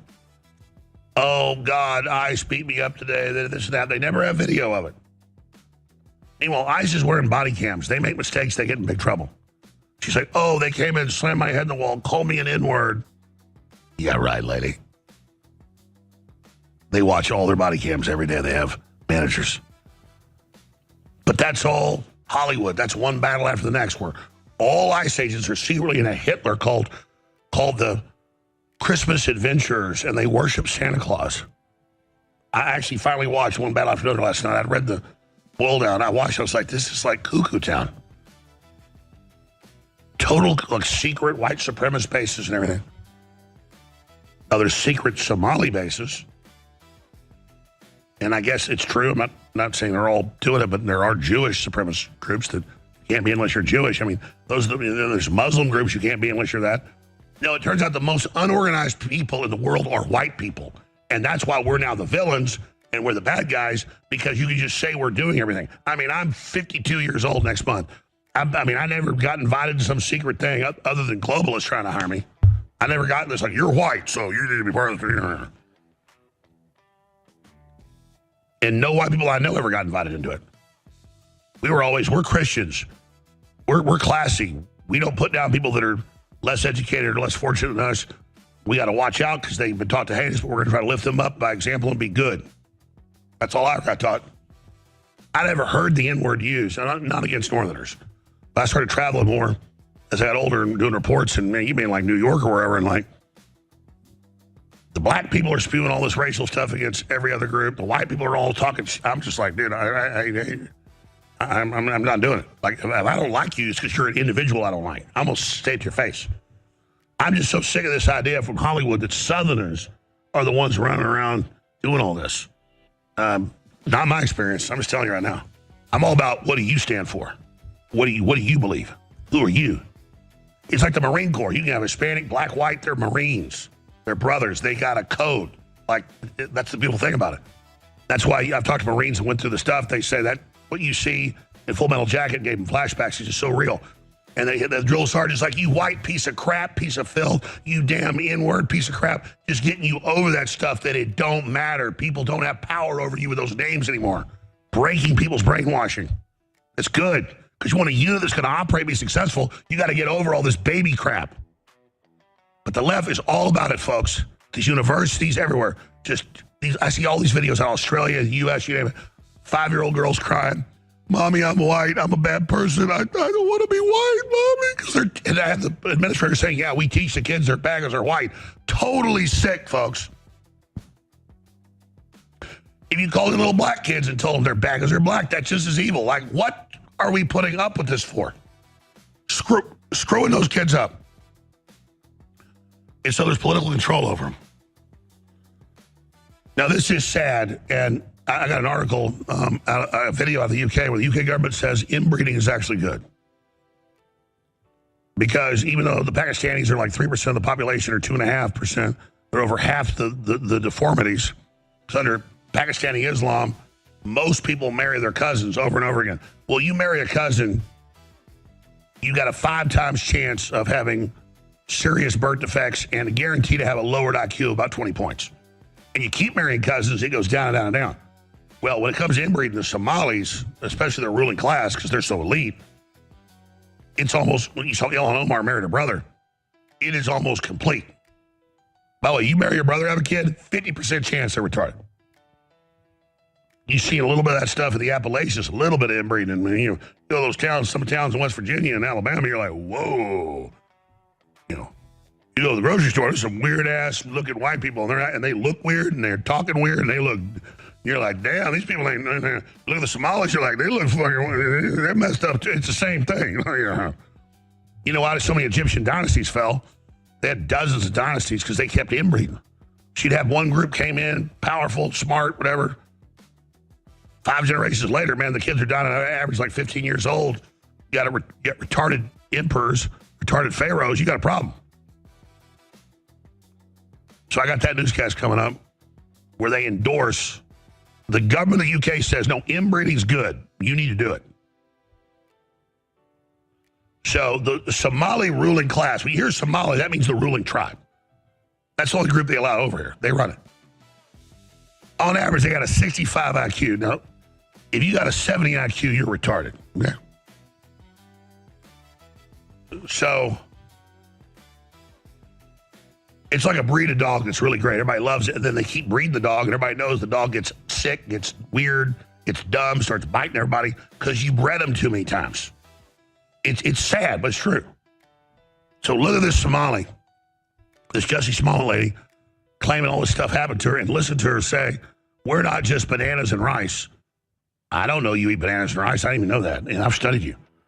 You think we all hate you eat bananas and rice. That actually sounds pretty tasty. I like the Cuban food, plantains and rice. I'm getting hungry right now. Maybe some pulled pork. Guess you wouldn't have that, though. So I'm kind of salivating here, and then we don't like it. You eat bananas and rice. Okay. And now, but we are bananas and rice. Again, she's got a 65 IQ, folks. Poor, retarded woman. They put up here. Here she is. So I'm Somali. I'm proud to be Somali. To me, being Somali isn't just eating bananas with rice. It's a lot. It's like it's an interesting thing. It's very hard to describe what it means to be Somali and what it means to be American, but it's like a cultural fusion. It's kind of like the bananas and rice. You know, people don't really see, like, you know, it's you know, people don't think, oh, you can eat bananas with rice, but that's what it's like to be Somali and American. It's like that combination of banana and rice, but you're gonna get what I mean. Oh yeah, we are.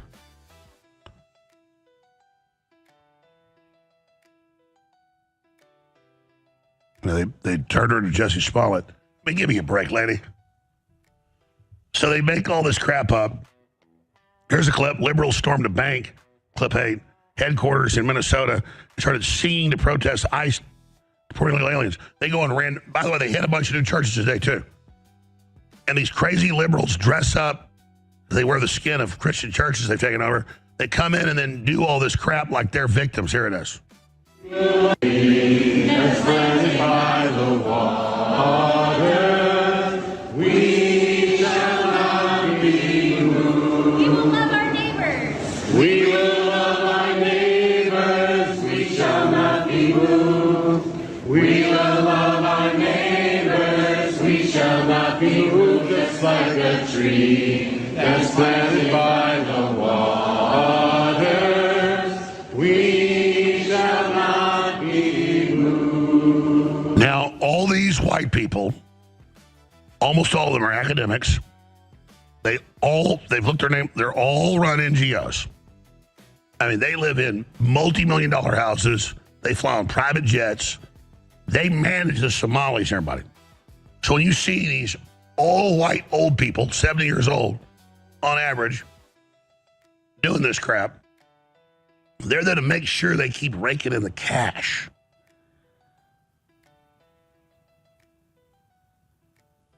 And they do all this weird, creepy civil rights stuff. These people are beyond sick. But I got something fun for you. This is a music video that's more of a documentary. Then I'll get into the inbreeding. It's good for you. You didn't know that? Yeah. Marry your cousin. 5 times increase in cancer. Heart defects. Lower IQs, guaranteed. It's okay. Do it again. It guarantees it. And then all the bad traits of somebody, once you do that, accelerate the crime, the schizophrenia, the insanity. Yeah, folks, inbreeding ain't good. So let's go to this clip, the Somali Walls official music video. This is more of a documentary, really. Here it is. Da, da, da, da, da. Da, da, da, da, da. Da, da, da, da, da. The Somali Walls. In Mogadishu, Minnesota, you might have heard there's quite a load of money missing, new millionaires, all the kids are leering in fake daycares. The Somali Waltz, the Somali Waltz, it's the same old song. The Somali Waltz, it's sad but true. They're screwing you, dancing to the Somali Waltz. Play your cards right, you could be governor. Did they put them Somalis in grills and gold teeth? Is that what I just saw? Hey, it's diabolical. Wow. And if you need a green card, marry your brother with liberal judges on the take. There's no fear of justice while they shimmy and they shake the Somali Waltz. The Somali Waltz, it's the same old song. The Somali Waltz, it's sad but true. They're screwing you, dancing to the Somali Waltz.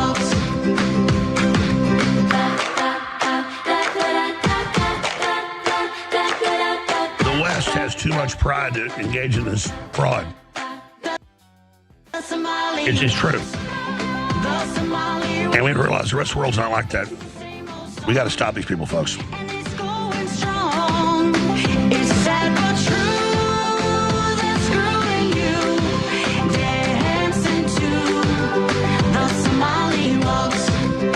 And coming soon to a state near you.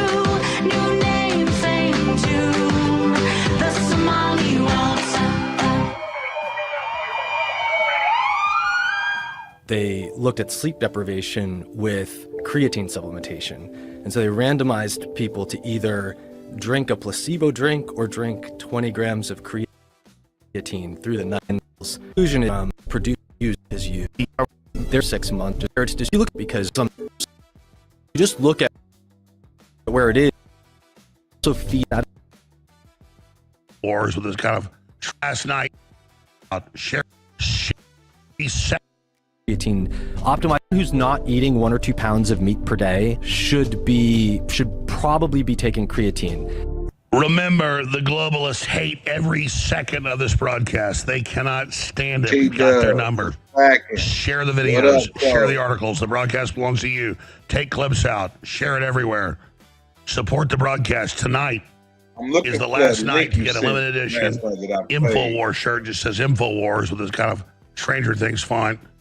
Established. I don't think I saved it. That link with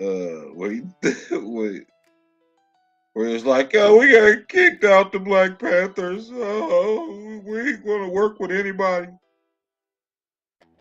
I dropped that in the chat. I played it last night. That shit was hilarious. 1997. Tonight, every order it ends tonight at midnight gets a free shirt. Up to 45% off on ultramethylene blue and more. These are incredible products. It takes money to win a war, plus the products are great. Get yours now at thealexjonesstore.com. All right, let's move quickly. I got a lot of clips here. So I mentioned this. Here is the British government officially saying inbreeding is good. Doesn't matter that you have a 5 times increase when you marry a first cousin of all these genetic disorders and things that can kill you. Holes in your heart, lower IQ is guaranteed, everything else. And you do it over and over again, it gets even worse. Upwards of half of the birth defects in the UK, when only Pakistanis are less than 2.5%, is Pakistanis. And so now the British government says, no, inbreeding is good. It's like saying shooting yourself in the head with a shotgun's good. Here it is. The UK is now promoting the benefits of your cousin. Britain's National Health Service says marriage and procreation between first cousins can be beneficial, and the risks have been, quote, exaggerated. New documents show that the NHS guidance to midwives states 15% of cousin couples have children that are affected by genetic conditions, compared to just 3% of children born to unrelated parents. However, the guidelines then go on to describe the benefits of cousin marriages, saying it can provide financial and social security and generate collective social capital. How do you downplay the fact that if you have a child with your first cousin, you are 5 times as likely to have a negative genetic condition? That's what those numbers say. If you don't your first cousin, you got about a 3% chance. If you do your first cousin, now you have a 15% chance. And I get that if you've been your cousin, you probably don't know the difference between those numbers, but the rest of us in the civilized world who recognize that banging your cousin isn't a good idea, those of us who live in countries who have laws against that type of shit, we know that's 5 times. But now not only is Britain going, we're going to allow it, but now they're promoting it. Because they want dumbed down, diseased, stupid people. And then you look at the numbers, you do it again and again and again, you get a Somali. And all the criminal traits just accelerate. It just, you wonder, I got footage of like Muslims just stabbing babies in baby carriages. Their main target, kill babies, kill babies, kill babies. They're just total psychotics. But let's not just pick on Somalis. We got cases all over the country every day. Fox News alert, a California man, Alexander Sufer, has been arrested reportedly defrauding the city and county of Los Angeles out of $23 million in taxpayer dollars for the homeless. So you got the farming the homeless, the illegals, all of it. Here's a clip.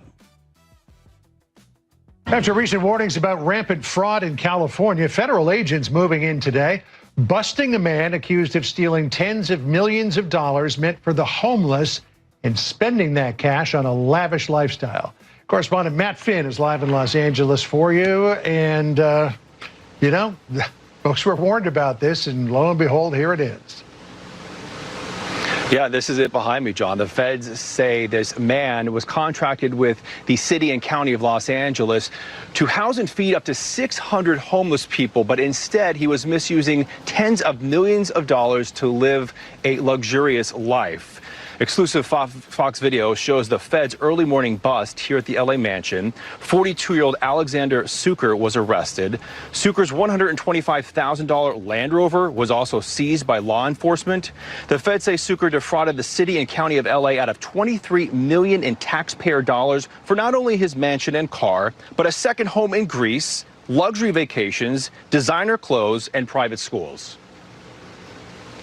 He was living the high life, while the people suffering homeless on the streets with no shelter, no food, they're living out in the streets. People are literally dying. And this guy is out vacationing, buying homes, buying Range Rovers, and going shopping. Prosecutors say Suker was supposed to provide 3 nutritional meals a day to the homeless, but during one inspection, Suker only had canned beans and ramen noodles on hand.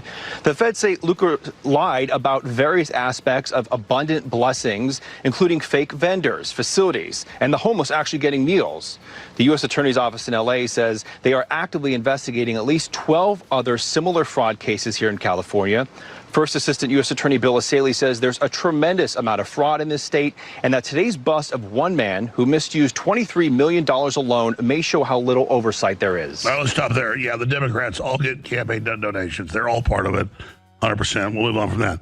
Here's the mayor of Frisco, Texas. That's north of Dallas, one of the richest places in Texas. And I'm not trying to pick on Indians, but my God, they're make the Somalis blush. There's way more of them than the Somalis. The Somalis per capita are the worst, but India, 70% of the H-1B visas are India, and the majority of those are one little tribe. And they come in and they set it all up, and they run all the same scams, folks, every one of them. Let's go to this report out of Frisco, Texas. A 450% increase in donations above $1,000 from people with Indian last names. That seems like a red flag to me. Now, let me ask a few questions to the mayor and city council that I don't expect you guys to answer, but I'm going to ask Mayor Cheney for 2023. Why were 4 of your top donors Indian people not living in Frisco or even Collin County and donating $5,000 to you? I don't understand why someone would donate to a mayor that doesn't represent them unless that mayor represents business interests that make them money. I'm sure it's just a coincidence that all of you are in real estate and those 4 donors have over 158 businesses registered in their name. The bottom line is people are awake now and looking. The left want a civil war. Simple. Here's a bill's been introduced. It's happening all over the country. Started in New Mexico like 20 years ago. In more than 20 states, they're hiring illegal aliens to be police. A bill's been introduced in Washington state that would allow illegal immigrants to become police officers. Here it is. Legislation we are tracking in Olympia trying to take away the U.S. citizen requirement to become a law enforcement officer in this state. Senate Bill 5068 is sponsored by former Snohomish County Sheriff John Lovick. Senator Lovick's bill would allow non-citizens to become police officers. Hold on, they've been doing this though, right? We already went through this. They already was letting these illegal aliens become law enforcement. I ain't tripping. I remember that shit. Now they just doing it in more states. Is that what he talking about? First responders, as long as they are legally authorized to work in the U.S. The measure would also open up these jobs to DACA recipients. Senate Bill 5068 was one of many bills on the agenda for all senators today who gathered on the floor to discuss policies for the first time this session. And when you go to Italy or Germany or the UK, I saw this decades ago, it's like all the enforcers are foreigners. because they'll follow the orders. Here's Mondani.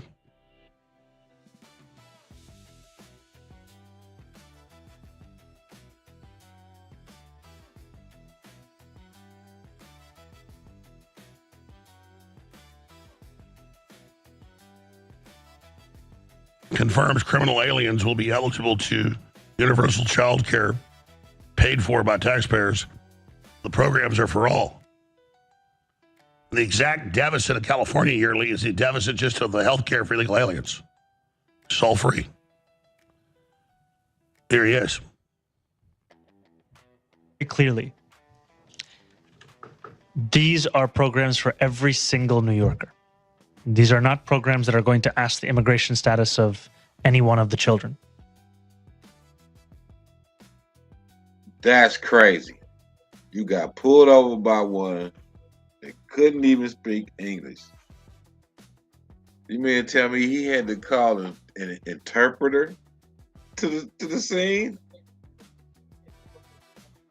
California, man, is fucked up. They finna audit the shit out of California. Yikes.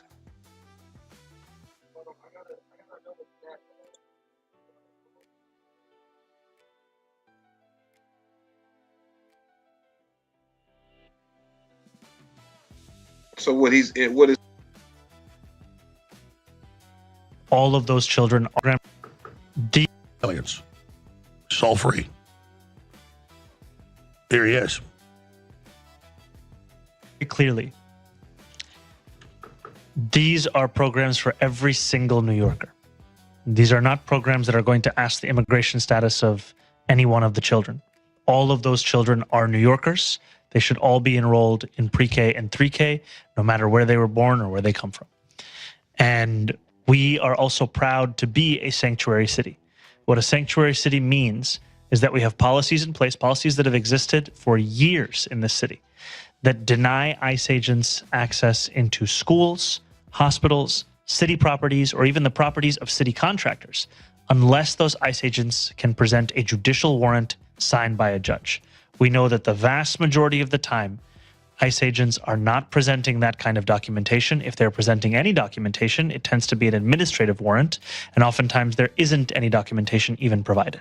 So we want to make clear the rights of every New Yorker that they have.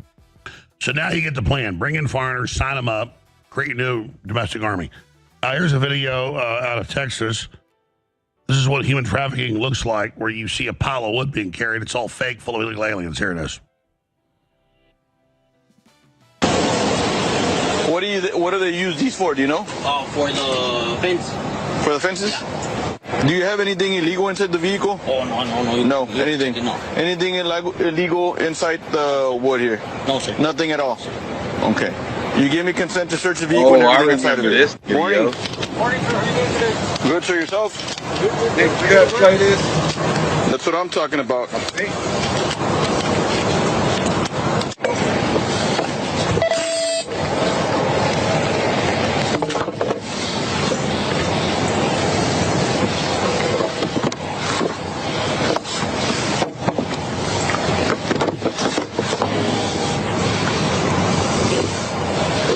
Turn around. Turn around. Put your hands behind your back.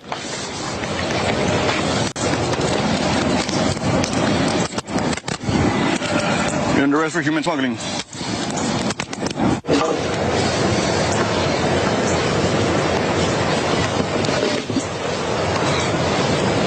that officer got a heavy accident.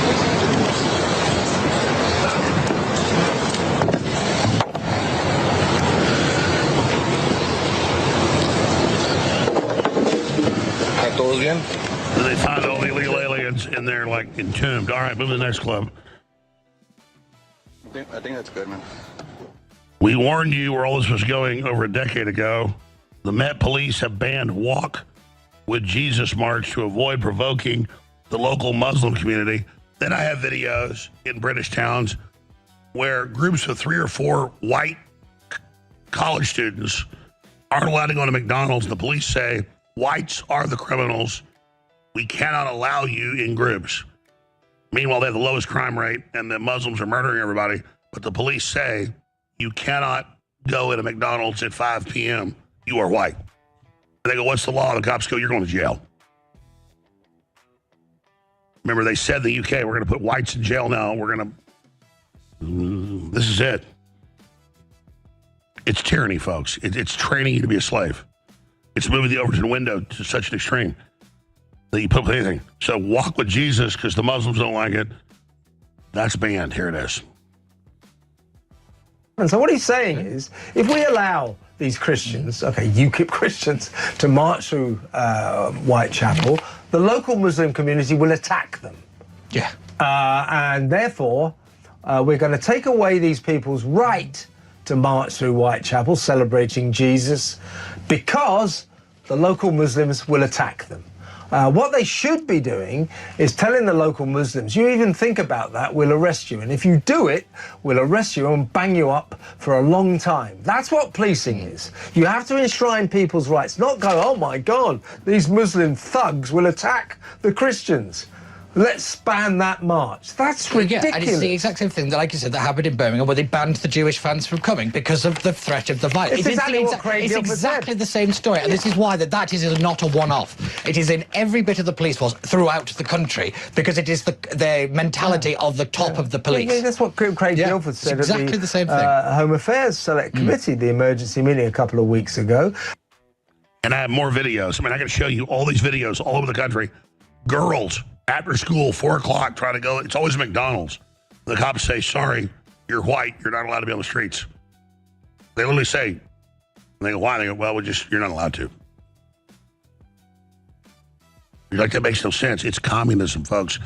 They're being invaded. They're being taken over. They're being locked down. They're being told you're a criminal because they're not the criminals. This is the takeover. Here's a breakdown from GB News on Trump's destruction of the globalists this week at Davos. Here it is. The things you never hear about is total. Here, let's stop there. Let's stop there. That's clip 10.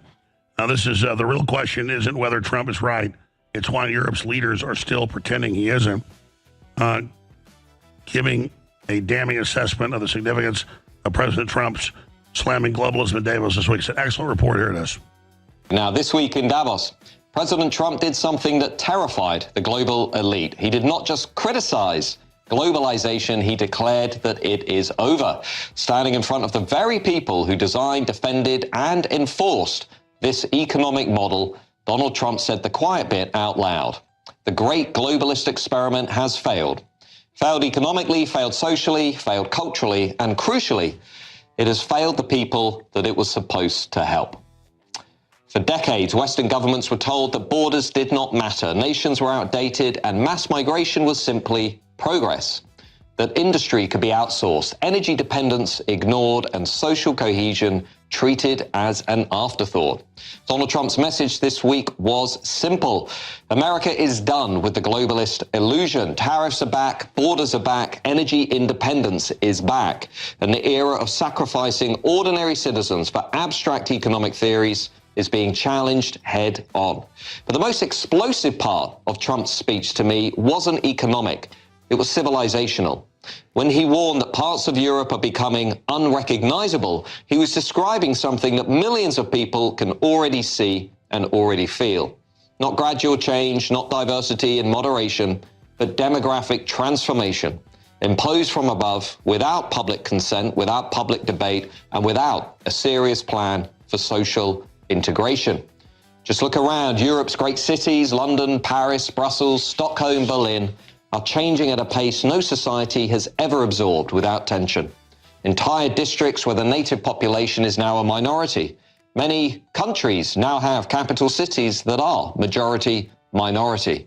Schools where shared languages and norms no longer. And it's all been done to bring down the West by design. Let's move to the next clip.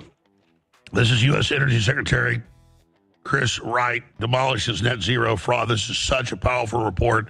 Just Trump pulling out of the net zero Paris Accords is worth it all. Not to mention Kenny and the rest of it. This is so important. There it is.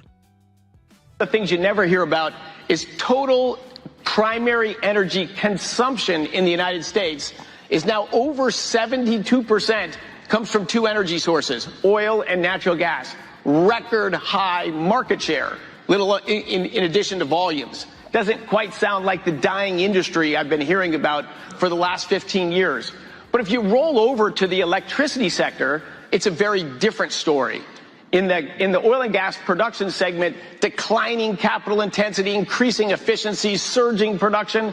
What's happening in the electricity sector? Surging investments, gigantic amount of monies are flowing in. And what's been the net result of that? Almost no growth at all in the production of electricity, but significant growth in the price of electricity. It's a feudalist system versus a renaissance. More expensive, and people don't know where that policy is going to go. Renaissance, energy-intensive industry, or feudalism. Yeah, the United Kingdom and Germany are experts at that, and they can tell you.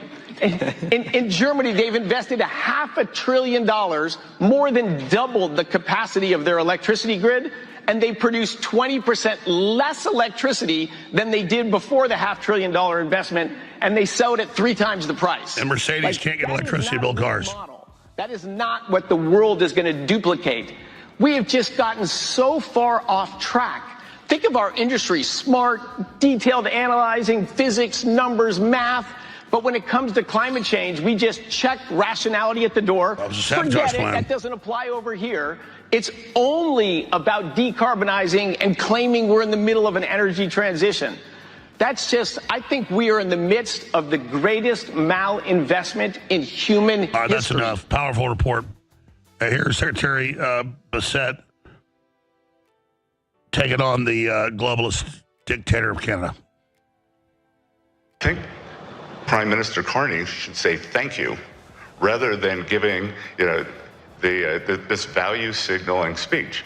I don't know. It strikes me that Mark Carney has gone back to his old days. He was the UN climate czar.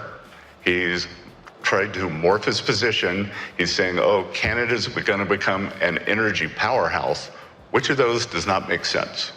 He also said that, quote, the middle powers must act together because if we're not at the table, we're on the menu. I think some people are a bit surprised at the relationship between the US and Canada and some of Carney's remarks. This is coming from someone who's been historically one of our closest allies. Do you worry at all about the consequences of that relationship deteriorating, like, for example, pushing Canada to develop a closer relationship with China? Well, again, his trip to China was scheduled long before any of this, and Canada should trade with China. Canada should trade with China. President Trump said that. So Prime Minister Carney should do what's best for Canada. In the context of the United States, I'll point out the Canadian economy is smaller than the economy of Texas. All right. Now, here's a compilation of globalists at Davos admitting the quiet part out loud. Here it is. I could argue in the developed countries, the big winners are countries that have shrinking populations. You do not even have to have elections anymore because you can already predict, and afterwards you can say, why do we need elections?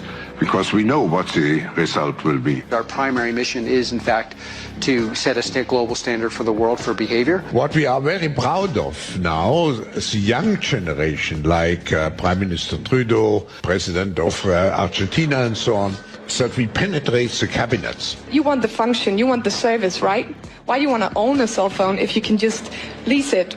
And if you lease, why shouldn't you lease your refrigerator or your washing machine or your dishwasher? Or why do you want to own it? I propose putting an end to anonymity on social media. Tell them if you want to live. If a billion people... These people crazy. She really said that. Lease your refrigerator and... What, bitch? I'm sorry. Now, the young generation, like Prime Minister Trudeau, President of Argentina and so on, so that we penetrate the cabinets. You want the function, you want the service, right? Why do you want to own a cell phone if you can just lease it? And if you lease, why shouldn't you lease your refrigerator or your washing machine or your dishwasher or why? Lease the refrigerator,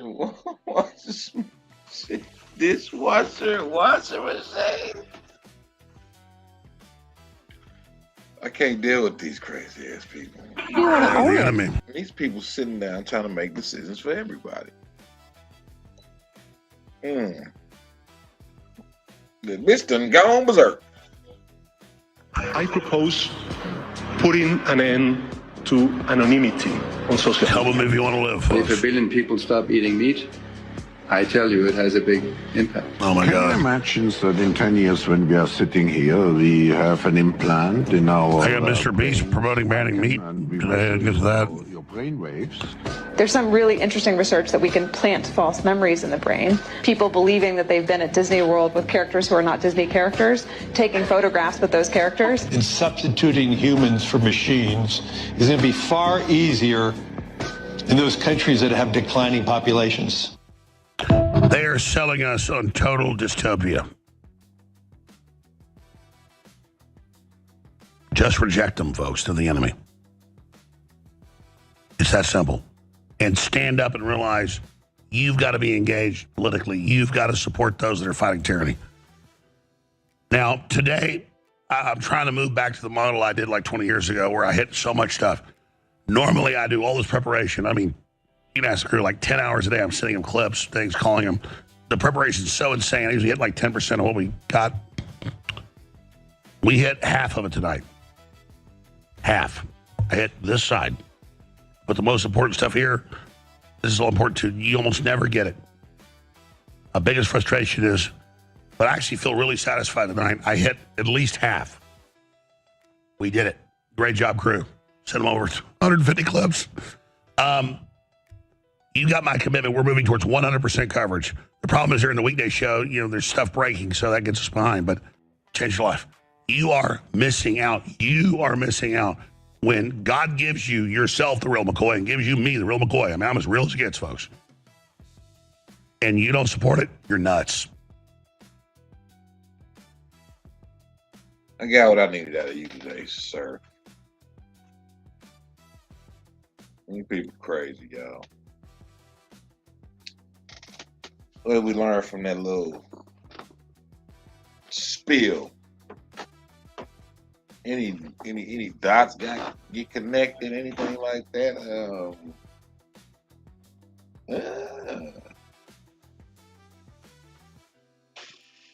That's crazy, man.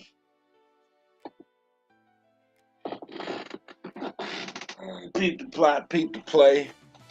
It's right there in your face for you to read it. Where's my little guy at?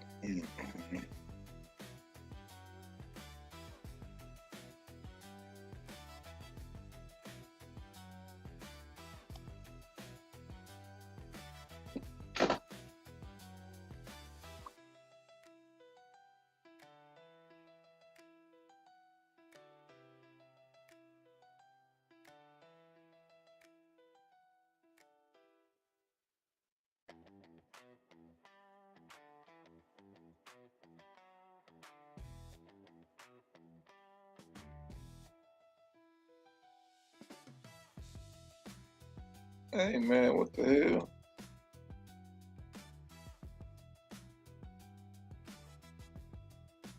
All right. Hey, like, share, subscribe.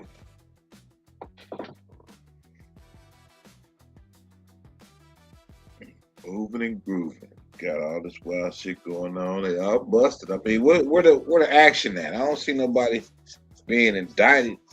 Did y'all read I did play that.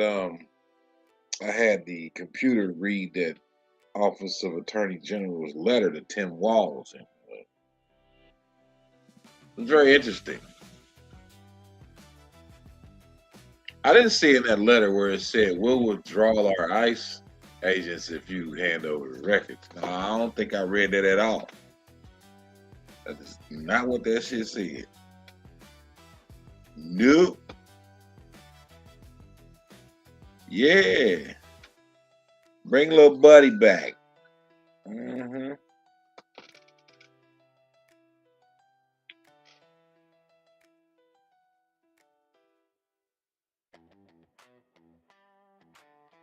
No. Let me play some music. How about that?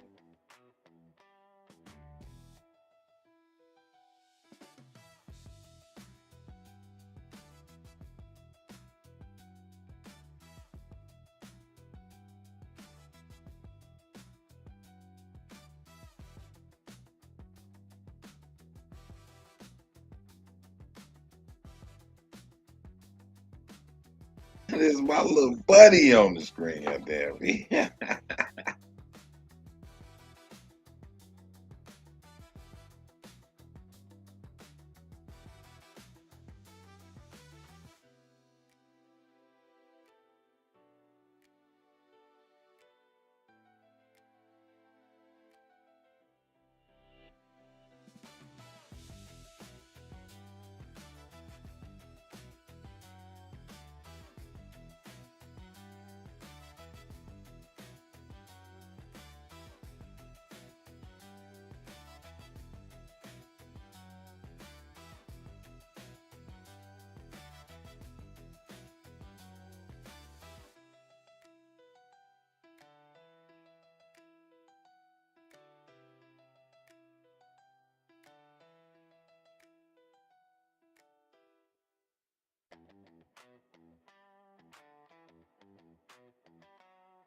About to drive your children crazy, none of you if they're around.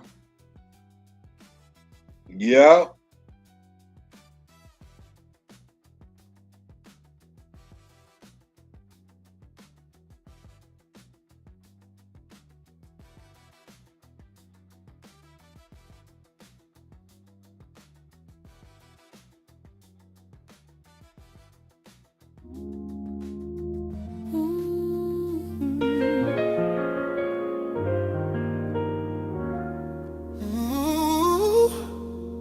There are at least two sides to every story, yours and mine.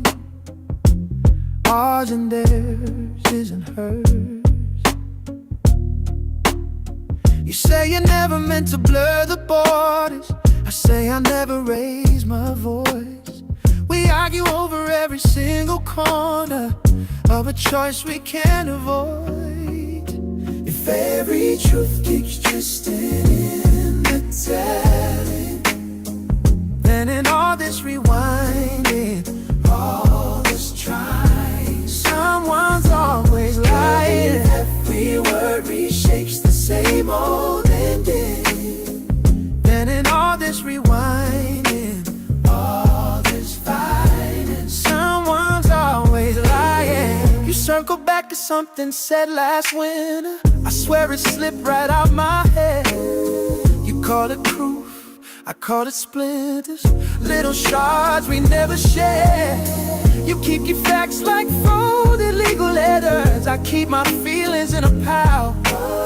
We take turns playing who remembers better, till we both forget the why. If every truth keeps twisting in the telling, yeah, then in all this rewinding, all this trying, someone's always lying. Every word reshapes the same old ending. Then in all this rewinding, all this fighting, someone's always lying. Maybe it's the fear that makes us edit. Maybe it's the hurt that has a line. Maybe we're just bad at saying I did it, so we underline the other side. The truth keeps twisting in that side.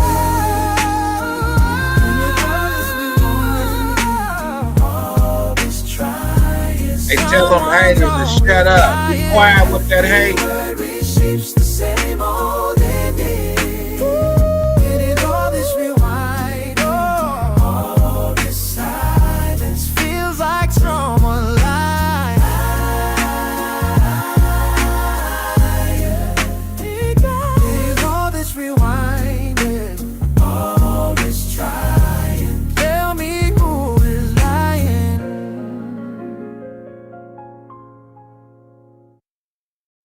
Oh dude, they might have missed it. Let's go on the track.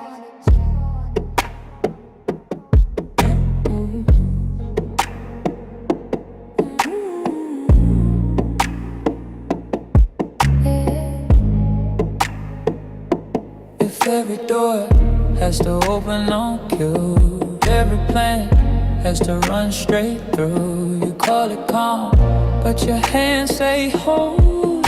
White knuckles on a wheel too cold. If your peace depends on everything going right, ain't peace, that's control. That's a tight, tight wire. I'm learning how to stand when I can't see the road. Steady in the shaking, that's real growth. That's real growth. That's real growth.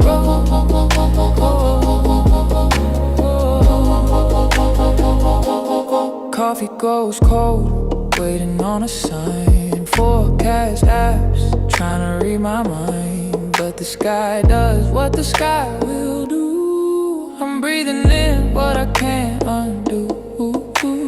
Maybe I stay right here in the blur. Heart still racing, but my feet don't stir. I bless the waves that once felt like lost. Hands wide open, not the one in charge. Yeah, peace depends on everything going right. Ain't peace, that's control. That's a tight, tight wire. I'm learning how to stand when I can't see the road.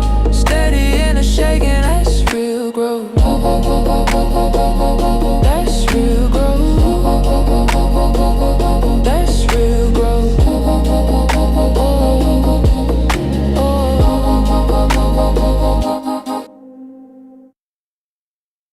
Oh, dude.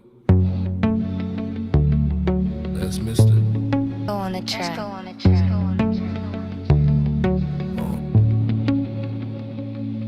If your peace depends on everything going right, one small crack in the plan and you're shaking all night. Goes on the steering wheel, trying to bend the road. Calling that comfort when it's really control. I'm learning to be steady in uncertainty. Heart still humming while the storm rolls over me.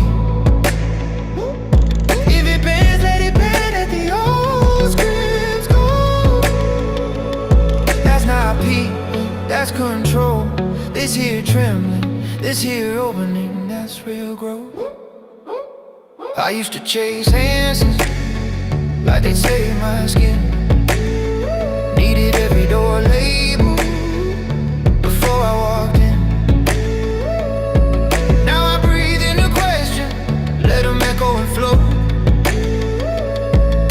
I don't need every outcome to trust where I'm gonna go. I'm learning to be steady in uncertainty.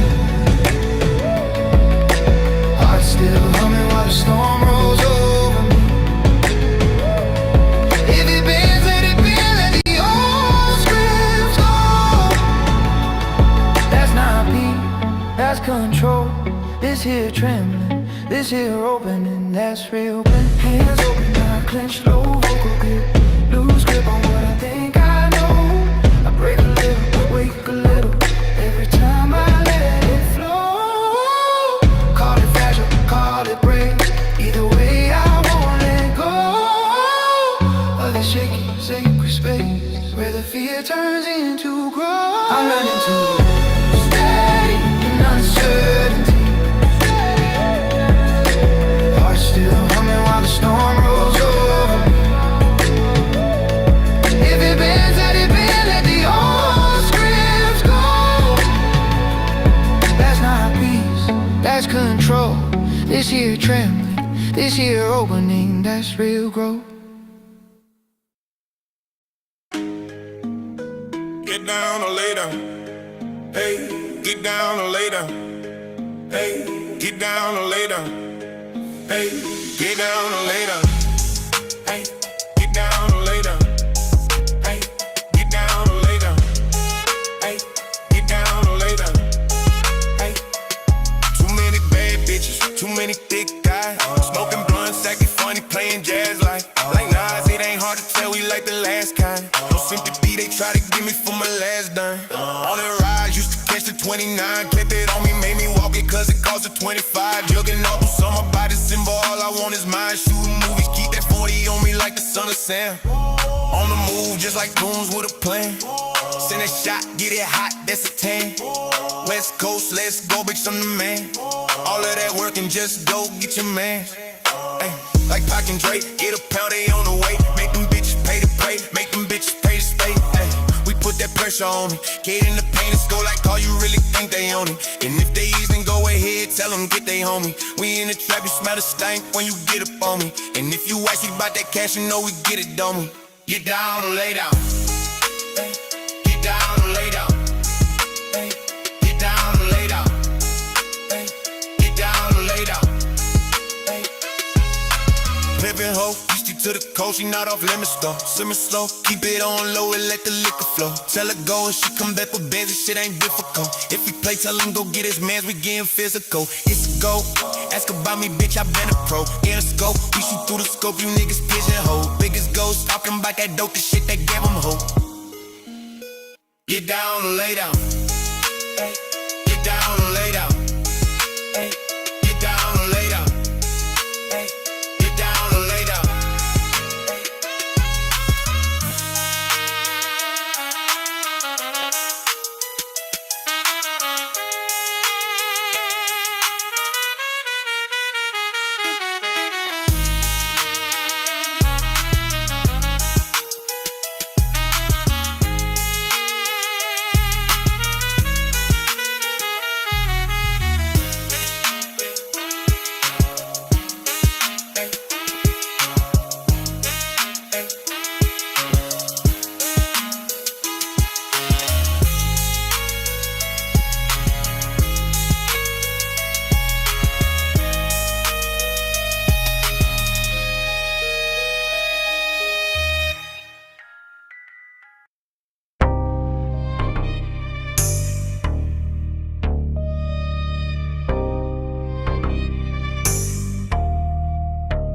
Rise from the ruins, the soul still sings.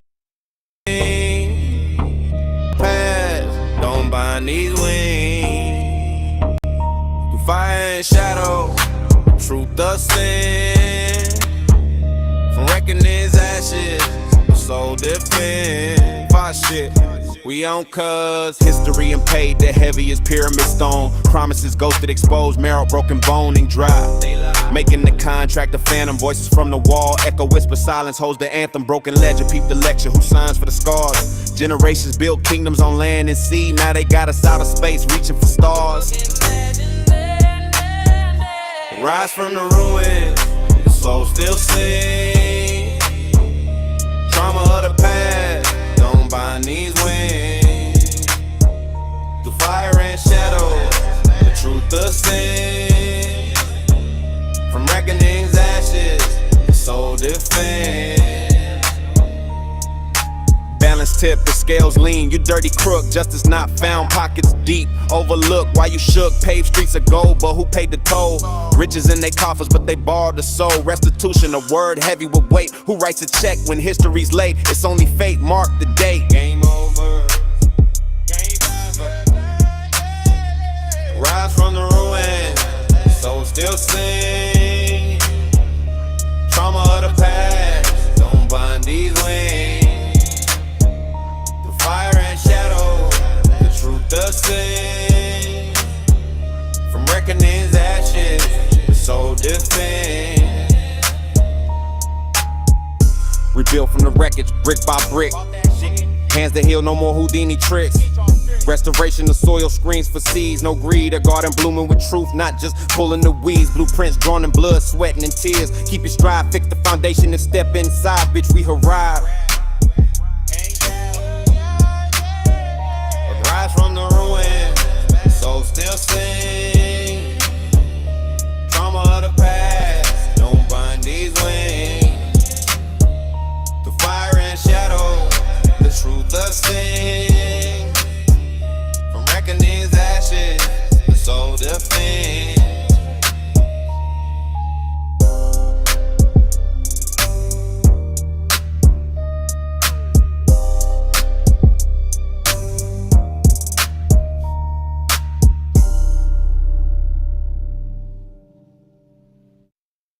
Some say we ain't old shit. Ain't that a bitch?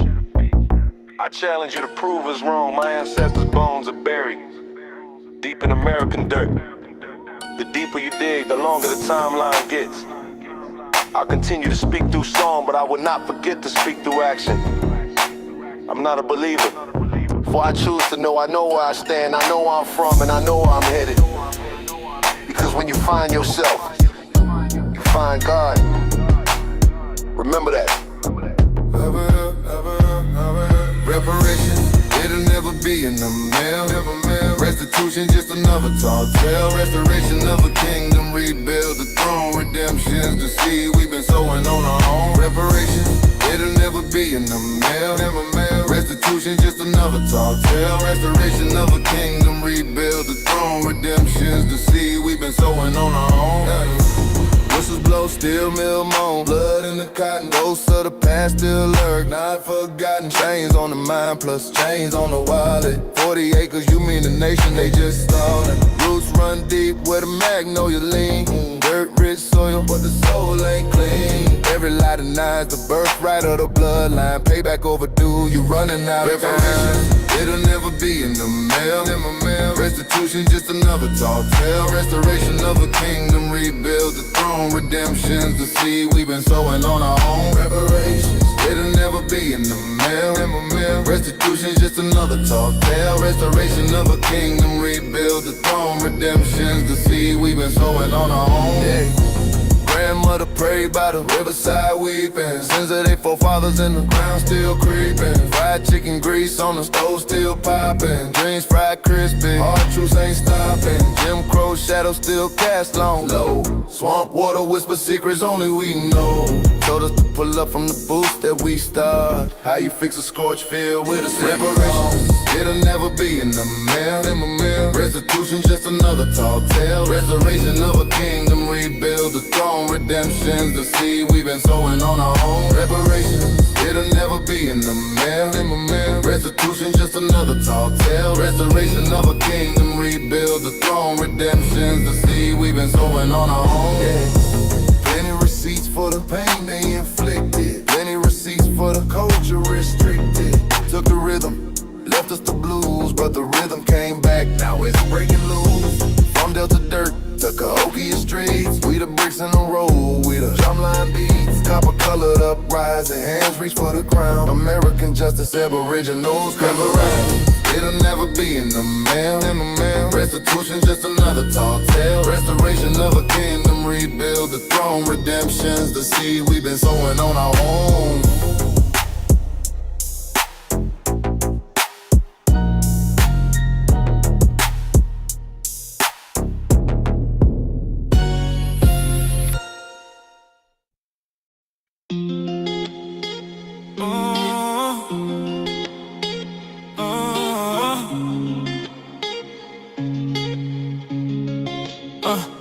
These niggas can't handle me. It ain't hard to see, that's why they all tryna damage me. But they can't get rid of me. I'm still out here running these streets, I'm still out here getting this green. But I move like a fantasy, can't let the feds know it's me. And these hoes still after me, cause they can't get enough of me. And they know that they can't replace me.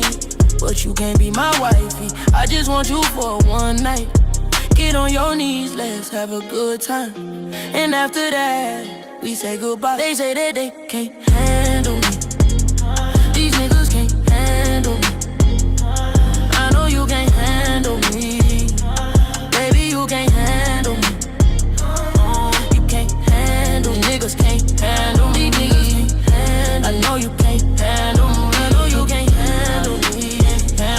Baby, you can't handle me. You can't handle me, baby, it's the energy. And I don't give a fuck about you niggas that be envy me. And I ain't fucking with no bitches that be acting friendly. You can't get no Benz keys, you ain't my wifey. Just come and please me, and after that you gotta leave me. I'm outside, baby, so you know I gotta keep heat. One in the head, cause you know I gotta stay on beat. They try to bring me down, but I'm never falling off. I ain't never fall off, I ain't never falling off. Never fall off, I ain't never falling off. Never fall off, I ain't never falling off. Never fall off, I ain't never falling off. Never fall off, I ain't never falling off. Never fall off, I ain't never falling off. say that they can't handle me. These niggas can't handle me. I know you can't handle me. Baby, you can't handle me. Handle me, baby, you can't handle me. Look at These niggas can't handle me. These niggas can't handle me. I know you Oh no, you can't gotta do a little better handle than me. that. Come on, Baby, you can you do a little can't better than that. handle me. Handle me, baby, you can't handle me. These niggas can't handle me. I put a bounty on them. I'm out the country. If you need me, bitch, I stay in London. But I ain't never ducking. Still keep the 40 tucking. You won't get nothing from me unless you something for me. You ain't my shorty, and I ain't never lonely. So don't be blowing up my phone when you get horny. I'm not your homie. That's why you niggas so phony. Y'all so phony. That's why you niggas can't handle me.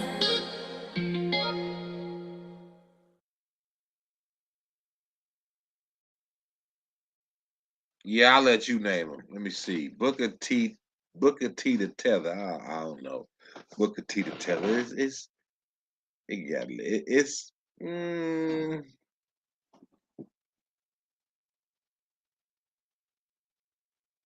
something told you I was gonna say that. You should listen to that. Listen to that.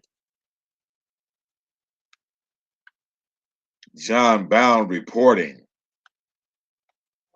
Signal debacle backfires into organized crime.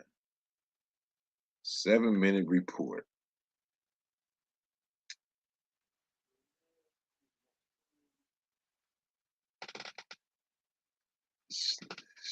What you say? Sneeko the chimp? That's not a chimp. I don't know what kind of monkey it is, but it's not a chimp. I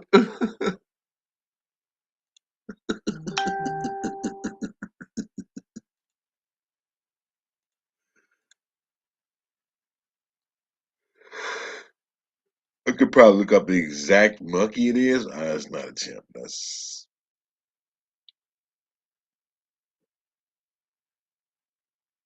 That's the niggas that run by the live like, oh, dude live, look. Pew! With your bitch ass.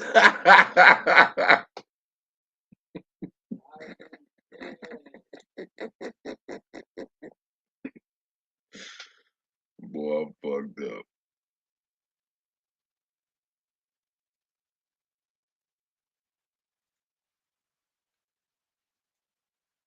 Okay, pull him on down. Pull him on down. I'm staying over here in this area. Might as well. I be seeing them run by. You be watching the counter up here, right? Your viewers and shit. It'll pop up 3, 4, 5, 6, 7, 8. Then it go back down to 3, and go back up to 6, 7, 8. And go back down to 3. That be the niggas running by like, oh, look at you, running past the live with your bitch ass. And you didn't even hit the light, nigga.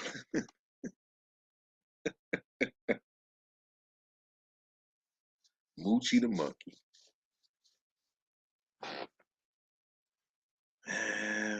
Ain't none of them ringing with me.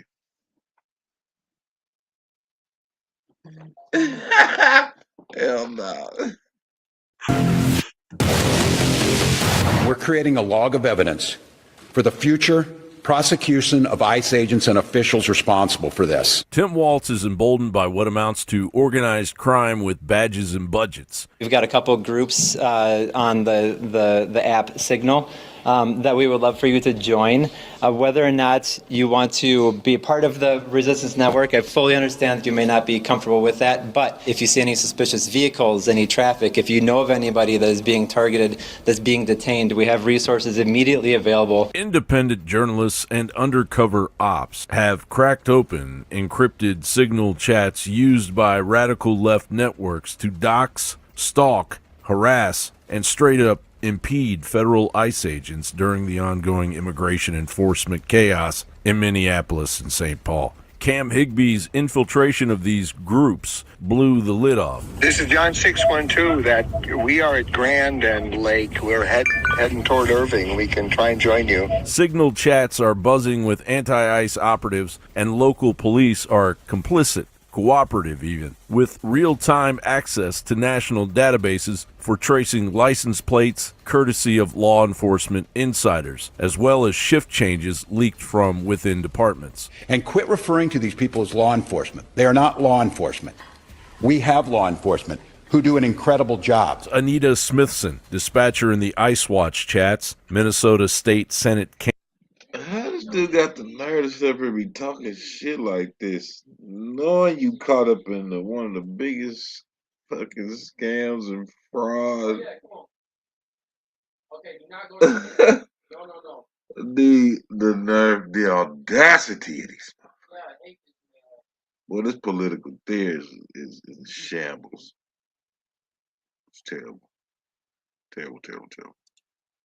Candidate, BLM supporter, Indivisible Minnesota member, and a big Waltz Ilhan Omar backer. She is allegedly using her U.S. bank risk management job for potential access to license plate databases to aid doxing. The chats coordinate rapid response ambushes on federal officers, share real-time locations and personal info, all while tying directly into state-level political operatives. We just got this message, and it says, we know that you're in Minneapolis.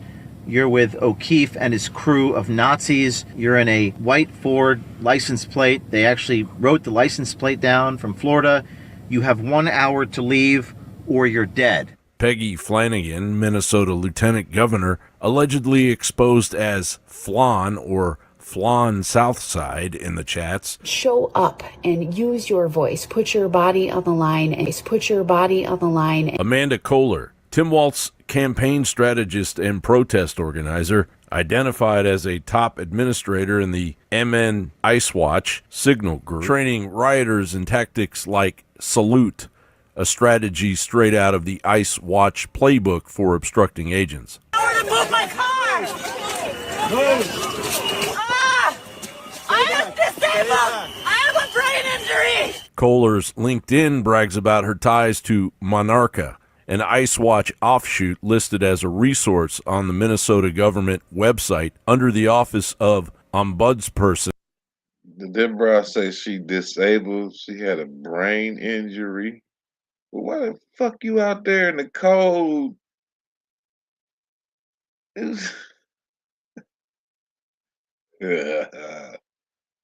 Bush Meat Bill. That's wild.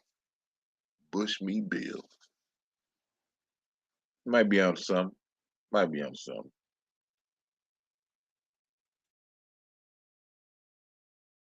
For families, no less. John Otte, media press figure allegedly participating in the signal groups, highlights coordination between activists and journalists to shape narratives around the protests and incidents. We're not ICE. Why are you guys following us? We're following them because they were following us. Well, you look suspicious as Speculative ties at this point keep swirling around Governor Tim Walz himself as the alias Boogie. Broader allegations point to dozens more State House Senate. Tim Walz running around the signal chat under the name Boogie? That's crazy. Representatives get allegations Walz himself as the alias Boogie. Broader allegations himself as the alias Boogie. Broader allegations point to dozens more State House Senate representatives, gang members, and even media embeds in these networks. This isn't some fringe chat. It's allegedly a coordinated effort blending government insiders, campaign staff, Antifa elements, and media to obstruct federal operations. These claims suggest state-level involvement in protest networks. These are not organic protests. They are a desperate, highly coordinated, state-level weaponized resistance protecting massive fraud. Over 80% of the Somalia households receive some form of public assistance. Many of them are on welfare. So your first question is, if they're on welfare, how are they getting millions of dollars to send back to the homeland? Number one. Number two, if they're on welfare, why do they need childcare? They're not working outside of the home. Why would there be this number of Somalia childcare centers? If the feds move, we're looking at sedition level fallout that could collapse the Minnesota DFL or Democratic Farmer Labor Party machine overnight. John Bound reporting for InfoWars.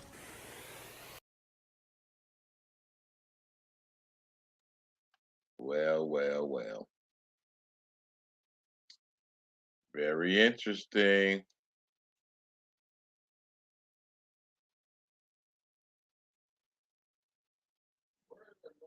Very, very interesting. I just fell all the way down on accident. I just fell down all the way down on accident. Damn, silver at $109. 109. That's supposed to get up to 200 or something.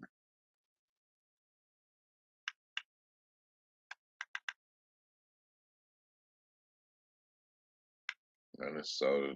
Damn, John Bound is busting heads in this motherfucker. Minnesota Mayor Frey exposed. Where my man Mike Adams at? I'm gonna play some shit from him when I swap out some laundry and shit. That's all much. That's cure vaccine induced cancer. Oh shit.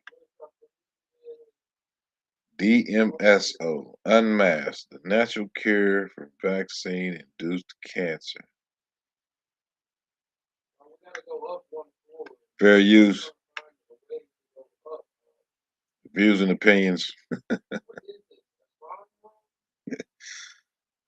of media play does not reflect that of the channel vote, dude. I know where to go. This trigger's about to blow up. Oh, there's niggas out. Oh shit.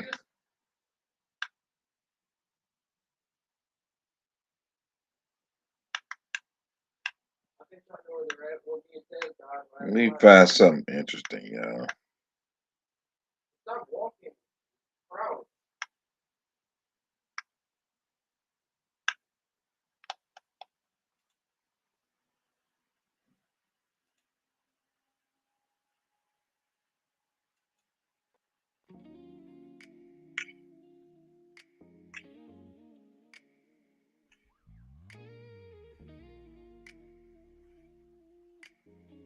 At 185.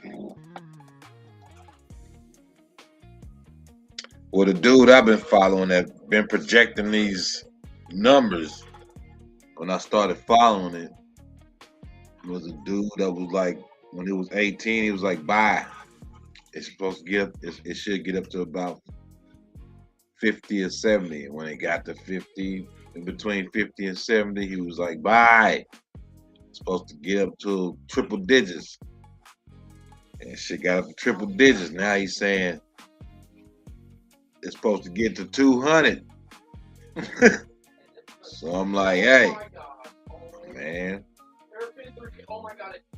I told you, I even sent you the information. I was like, yeah, buy you a bunch of silver right now. It was like $20 when I told you about it. When I sent you that information. And I guess it was the avenue I was sending that make niggas not want to do it. Now look at you. If you'd have bought you about $5 grand worth of silver at $20 an ounce, you be sitting real lovely right now. You'd have bought you about $10,000 of silver when it was $20 an ounce. Good grief. Shh. I tried to tell you.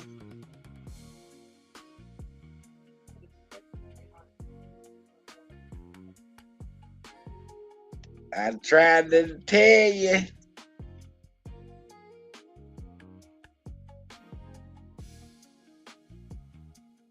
Sometimes I be knowing what I'm talking about. You know? Sometimes.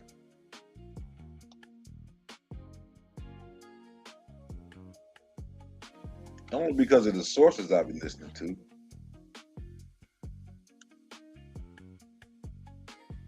You gonna be good to go, T-Dub.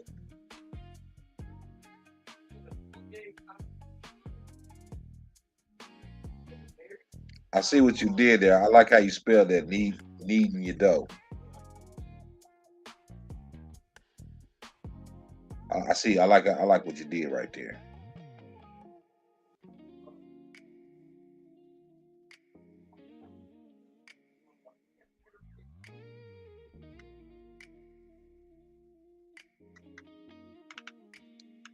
Go over here. This lady saying, "Oh, I think this motherfucker live right now." I don't want to hear all the damn commercials.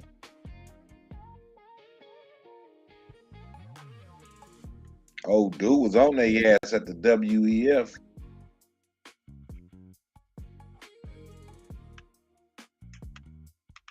Check out some more of his reports going on. Oh shit, my timer going off on the stove.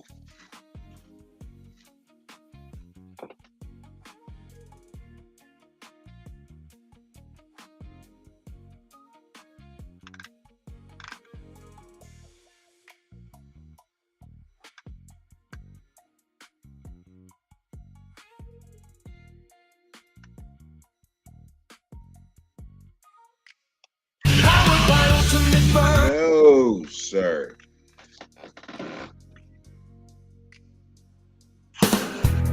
Agent Jones leaps from... Agent Jones, these nuts.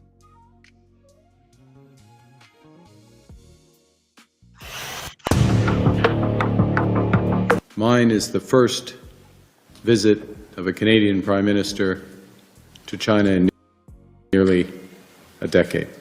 The world has changed much since that last visit. And I believe the progress that we have made in the partnership sets us up well for the new world order. The government's coughing up billions in settlements, papering over the festering wounds of dispossession in order to slice Canada up into fragmented provinces under a new world order. Another possible outcome of all of this land grab activity going on in Canada right now is that if this continues, what's going to happen is Canada is going to break apart in a very short period of time. We're talking a few short years, maybe. And Saskatchewan and Alberta are going to separate, and that will immediately be horrific for our already brutalized economy. The affirmative task we have now is to actually create a new world order. We have before us the opportunity to forge for ourselves and for future generations a new world order, a world where the rule of law, not the law of the jungle, governs the conduct of nations. When we are successful, and we will be, we have a real chance at this new world order, an order in which a credible United Nations can use its peacekeeping role to fulfill the promise and vision of the UN's founder. We're talking about the physical jihad, the physical struggling against the enemies of Allah subhanahu wa ta'ala. Threats of other occurrences such as the rise in the far right. There will come a day that we will see far more radical extremists and terrorists coming out of Europe because of the lack of decision making, trying to be politically correct. I'm sorry, but that's pure ignorance. Director General of Asia has warned about a range of threats, be it anti-Semitism, the rise of right-wing extremist groups as well. Just like Israel, Australia not to exist! The government is prepared to take whatever action is necessary Included in that is the need for tougher gun laws. There's a need for a new world order, but it has different characteristics in different parts of the world. Never before has a new world order had to be assembled from so many different perceptions or on so global a scale. This is the end of civilization as we know it, and a predatory AI globalist robot economy takeover. This is the equivalent of Pearl Harbor when the Japanese struck. This is the first official launch of the end of the rest of our lives. Now remember, I'm the one that laid this out absolutely specifically, that Bill Gates is the front man for the large robber baron fortunes headed up by IBM that his mother captained. His father ran the World Eugenics Society after it was made illegal in Europe and it went underground. They run the whole thing.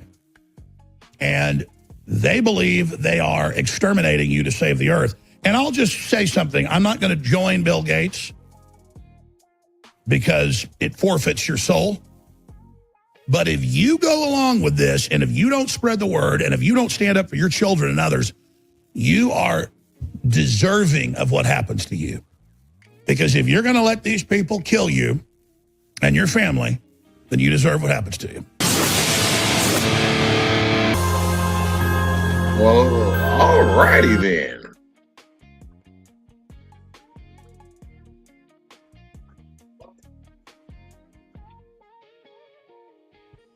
You heard what he said.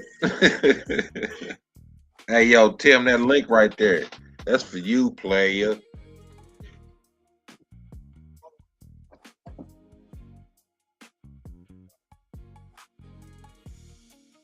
I know what I'm finna do. I'm finna dig in some archives. What is nigga channel name?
Shit, man, I be a little child, motherfucker, dog.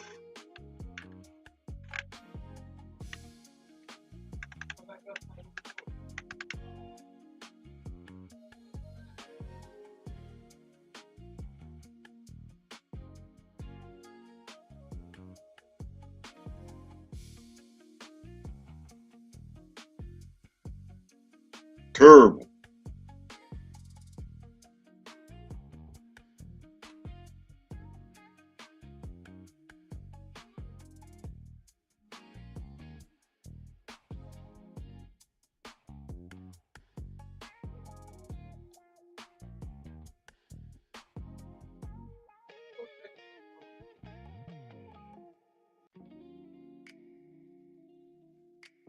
Damn, it's a journey back in time.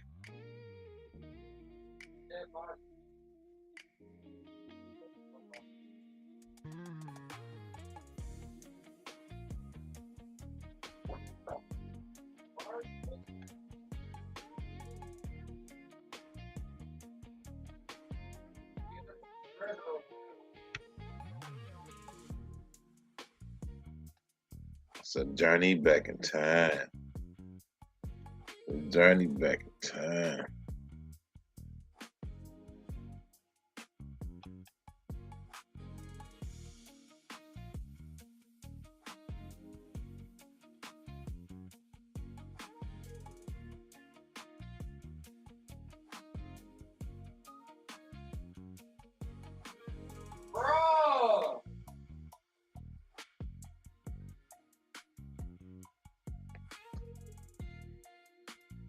Shit. Oh.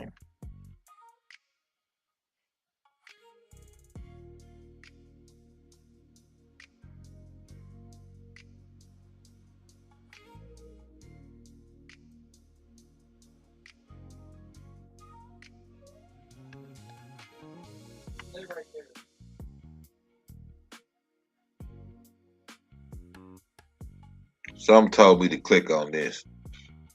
Yep.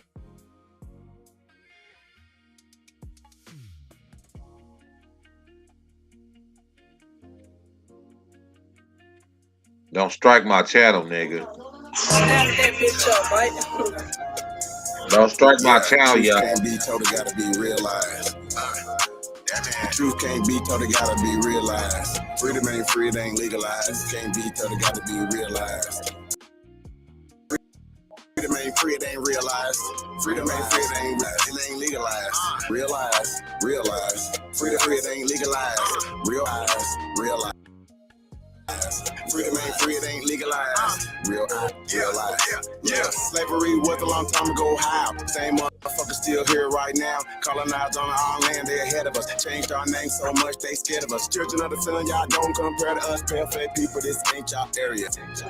Talking about America. Pale-faced people, this ain't y'all area. Even up the playing field, bitch, I'm darn. How you a victim, bitch, you a Karen. Cognitive dissonance, you don't need sperm. You got white privilege, so you don't need sperm. Looking ain't believe her. Colonized came here, they ain't believe her. Indians ain't die off cause we here. You ain't gotta lie, just say you won't be here. How you American but not indigenous? 400 years still ain't get rid of us. All Europeans, naturalized citizens. Made all the Indians niggas on the census. 1492, we was on the fences. Civil rights movement, we was so defensive. Black Wall Street, whites got so offended. Common law rights, gave us amendments. Thank God don't speak truth, that's alright. First slave 1619 was all white. 1200 wasn't no continent, all white. Europe named after a black woman. I grafted it, come from us. Do your research, go within, quit listening to the teacher. And the Nuki got voice coming out the speaker. Cut off trees down and made us weaker. Really they foreign or the shit gets deeper. Whites don't know where whites come from either. I'm Aboriginal, we come from the ether. Ruling over us in our land, that's evil. Being colonized right now, black people. Prisoner of the war, that's why it ain't equal. Wake up everybody, don't be no sheeple. Freedom ain't free, really freedom is illegal. And we can't get mad at this. Whites act like we can't see their advantages. Privilege is real, they working in management. Low down dirty, but they calling us savage. They want you to think they above us. All white people are part-time judges. I ain't no racist, but I ain't no sucker. I ain't no African, but they my brothers. Then lied to, I got built up anger. You built everything, still waiting on the savior. Don't call yourself black, please do me that favor. Black tourmaline will protect you from a hater. Listening to your oppressors is dangerous. Gave us a Bible and stole our nation. Said we couldn't read, but we didn't know the language. Kept us on paper because we didn't see the danger. American Indian, keep the religion. Skin copper color look just like a penny. Wanted our land and you called us stingy. Ain't no Democrats there to gotta pay attention. We got ancestors, but the papers is missing. Kings and queens, but you can't remember. Remember who you are, just like Simba. Now they got a back, we don't want that in us. George Washington is the ninth president, look it up. United States. Only 10 square blocks, look it up. White people really the minorities, look it up. Courtrooms don't got authorities, look it up. You want me, say stop governing me. Gave me a straw man, it's really not me. Why you don't keep it 100 with me? Why Trayvon killers still walk around free? Made this song for the truth, don't hate it. History was told in reverse, I stated. Please to impress somebody, gotta say it. I'm taking out of school, that's the reason I made it. History, it's his story. History, it's his story. History, it's his story. History, it's his story. It ain't my story. History, it's his story. Probably ain't your story. History, it's his story. It's his story.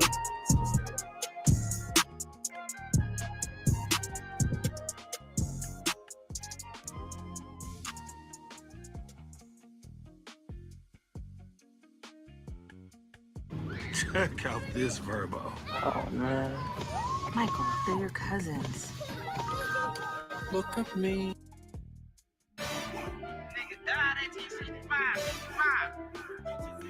Yeah. Hey man, all I'm saying is, nigga, you always got something to say. It's like you don't shut up. On the track. A lot of niggas died 1865. Single Michael fled, how I ain't gon' let it ride. Everybody hot and black was never on your side. They too mad to tell your apps where you sleep at night. They put that white man, got you begging them for answers like white man. And know. Had you swearing you was African, that's that white man. The savage, that's that white man's zone.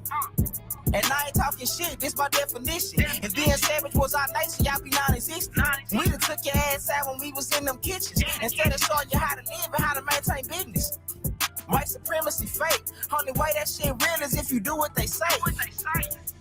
We the guards of the gate. So when they say they fear God, now you know what they made. Shoot song, move song, shoot song, move song. Put us in the same room, he gon' go down. Hit a nigga with that boom, he gon' go down. Shoot song, move song, shoot song, move song. Put us in the same room, he gon' go down. Hit a nigga with that boom, he gon' go down. Every day my niggas dying, they don't know the truth. How the hell you close to God, we don't know it's you. Yo, how the hell you supposed to survive, we don't know the shoot. He should've died, you let him slide, cause he look just like you. I tried to tell him all skin ain't kin. Everybody ain't your partner, everybody ain't your friend. How the hell they supposed to help when they the ones that put you in? They don't struggle how we struggle, they can't get it how we live. Can't be scared to die when we already dead. Either way, your life is stake no matter how you play it. My higher self said we should choose remain godly. My lower want these motherfucking bodies. Infiltrate they circles like a motherfucking Audi. Take them to the south and put them down like OG Bobby. They don't want equality in this cause they want these problems. Side me, snap full of chicken mockers. Shoot song, move song, shoot song, move song. Put us in the same room, he gon' go down. Hit a nigga with that boom, he gon' go down. Shoot song, move song, shoot song, move song. Put us in the same room, he gon' go down. Hit a nigga with that boom, he gon' go down.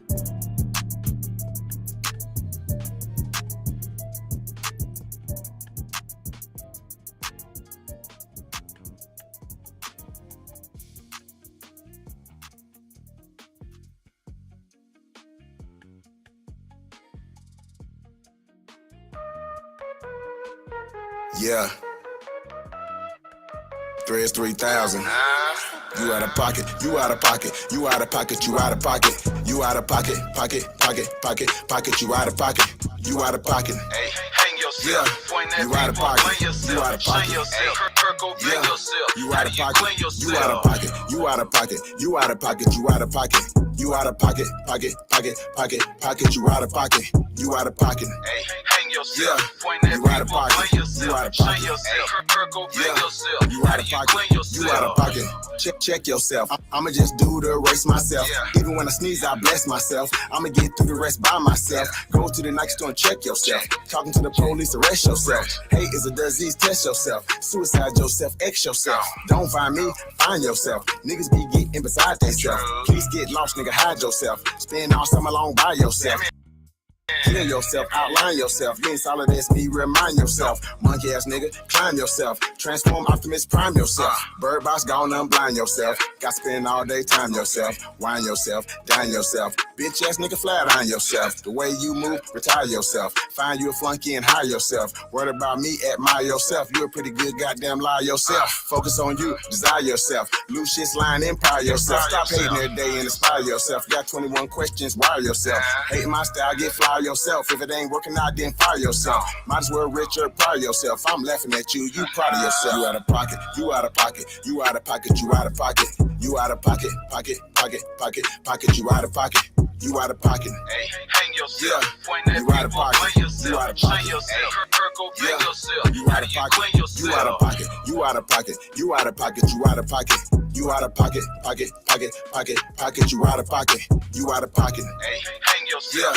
Yeah, you out of pocket, you out of pocket. Yeah, you out of pocket, you out of Fuck pocket. nigga, catch amnesia. Play the victim when they don't need you. Just cut they water like the water people. Cold hustlers, no you can't feed them. Need a handout for every reason. Bills late for every reason. Hit my trap phone for a few zones. Now you gotta play, nigga, I'm the reason. If you owe a nigga, then you out of pocket. Pay your debt, keep your name silent. Can't get a bag on cuss salmon without a piece of shake. It was all solid. Run off without a profit. Run you down with a pocket rocket. Them dirty hoes, they be out of pocket on Instagram, straight pocket watching. Greasy bitches all made up. Ass and titties been nipped up. Eyelashes can't trick us, and that last surgery looks silly. Sus, bald headed whole shit out of pocket. Rent late, but your nails proper. Pussy stink, girl, please stop it. When the last time you went and seen a doctor? You out of pocket, you out of pocket, you out of pocket, you out of pocket, you out of pocket, pocket, pocket, pocket, pocket, you out of pocket. Hey, hang yourself. Yeah, you out of pocket, you out of pocket. Yeah, you out of pocket, you out of pocket, you out of pocket, you out of pocket, you out of pocket, you out of pocket, pocket, pocket, pocket, pocket, you out of pocket, you out of pocket. Hey, hang yourself. Yeah, you out of pocket, you out of pocket. Yeah, you out of pocket, you out of pocket.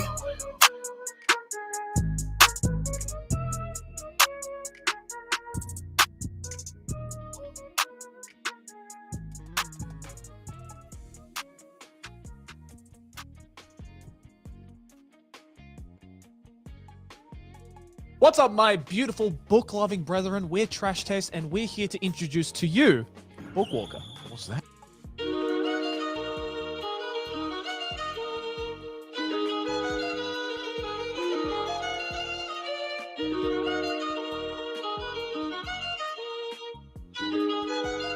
Hey, yo, Quantic, run them bands up.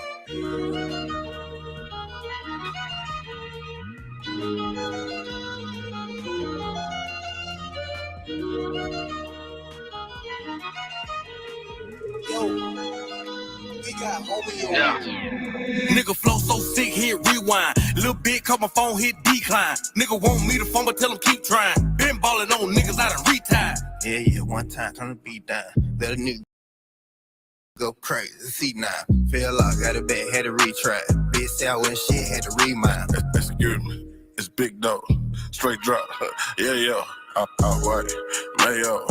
Everything good as a 10-4. Pour up some drink, roll up some ganja. I'm about to blow like a motherfucking roster. Big dog status, you know I ain't flogging. Go in the way that I want, I ain't bothering. Yellow bone with me, feeling like a mod. She wanna kick it, she my no karate. I just want head, I don't want nobody. Might take a nigga, bitch, that's a ride. That whole back, stop it, nigga. Ain't no motherfucking option, nigga. Oh, I got your little hoe up on my side like a motherfucking option, nigga. Big black nigga, my persona. Yes, I'm guilty, Your Honor. Of killing these niggas and fucking these bitches. Yes, I admit to the charges. ABR be the mafia. Tell them ain't nobody stopping us. Lot of sucker niggas wanna copy us. Still dripping on the floor, you can mop it. Let me pop my shit. Niggas be killing me. Gotta swap my shit. Niggas watch my shit. Since you niggas stealing, well, let me lock my shit. Let me stop my shit. Yeah, I'm from the bottom, but that don't stop not shit. Bitch, I'm an underdog. I mean, underhog. Still, nothing top my shit. Bitch, I'm the truth. And I showed you over and over again. This shit ain't no fluke. This is the proof. I set the bar in this bitch, and I'ma raise it like a roof. They counting me out. Yeah, they gotta be tripping. I don't know shit about addition. Subtracting myself from anything bullshitting. I move forward, it's condition. Since I do music, now I gotta move different. Be damn, I move without the tools. And rappers is dangerous, and I just can't be caught slipping. Be damn, I let a nigga do me. I ain't no killer, but I ain't never scared to shoot it. Don't run up on me like a groupie. We got some beef, nigga shells come included. This won't be a Taco Tuesday.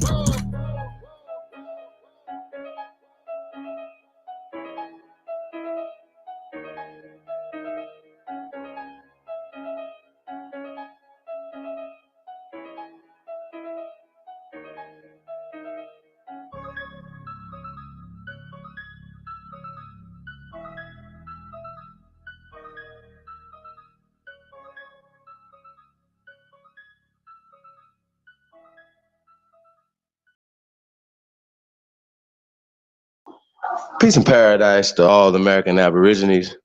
Supreme Chief Holidays in the building. I want to say greetings to everybody, man. Shout out to the DJ. Y'all big homie, the one and only. Task Code, the CEO. Hey, man, music had me up at jigging too, man. I was definitely enjoying the tunes, y'all. It gets my, if y'all see me over here, man, my locks flying everywhere, man. I'm jigging, man. You know what I'm saying? So I was gonna shout out to everybody, man, up there getting y'all started, man. You know, we come here to drop some great information. Just a quick drive-by, man. My brother, Big Aboriginal Power, you guys can see the Wake and Bake this morning.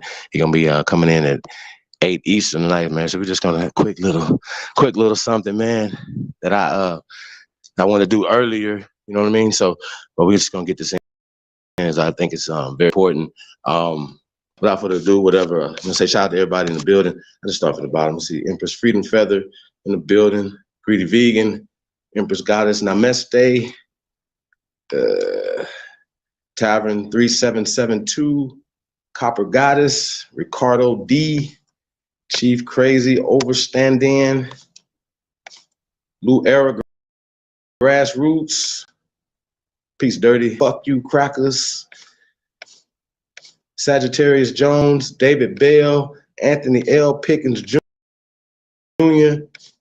Copper Color Nation, Brandon Rogers, Sean Peter, Aborigine, Eastside 1415, E-Not 0407, A.V. Dots, Truth Over Everything. I want to say peace to the guys, man. Thank you guys for tapping in, man. We truly do, man. I just want you guys to know, man, you tuned in to the greatest of all motherfucking time. It's your Sahab, man. That's what we do, man. That's why we do this over here, man. But once again, you guys see the FAA. I'm gonna put this back up real fast. What that say? A lot of times, man, shout out to all the brothers and sisters that identify as foundational Black Americans. I think it's our duties. Oh, you guys.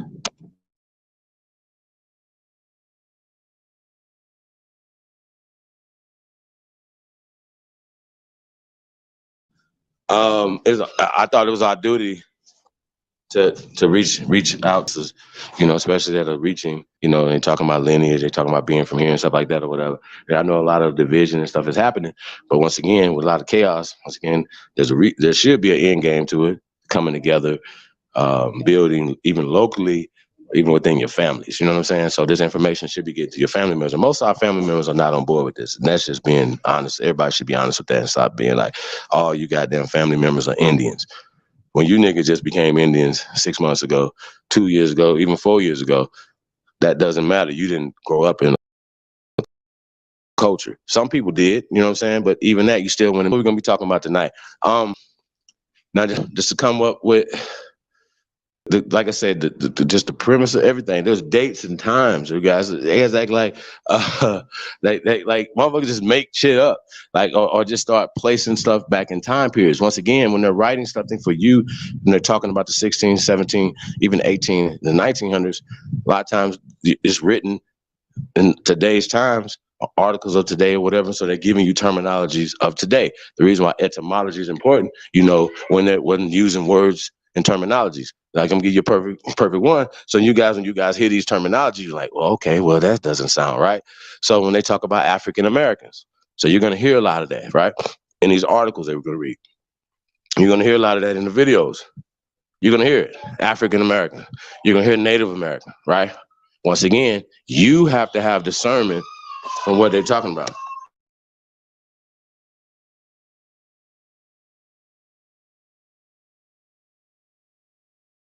You have to have discernment on what they're talking about.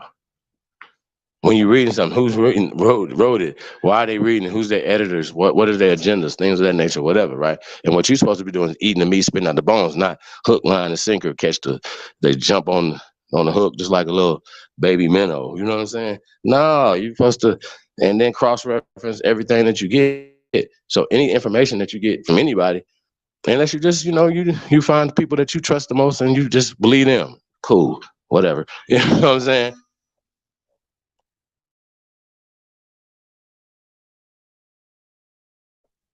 Testing. Hope this mic's still working, guys. And press go if you guys can hear me good. Press go. Appreciate everybody, man.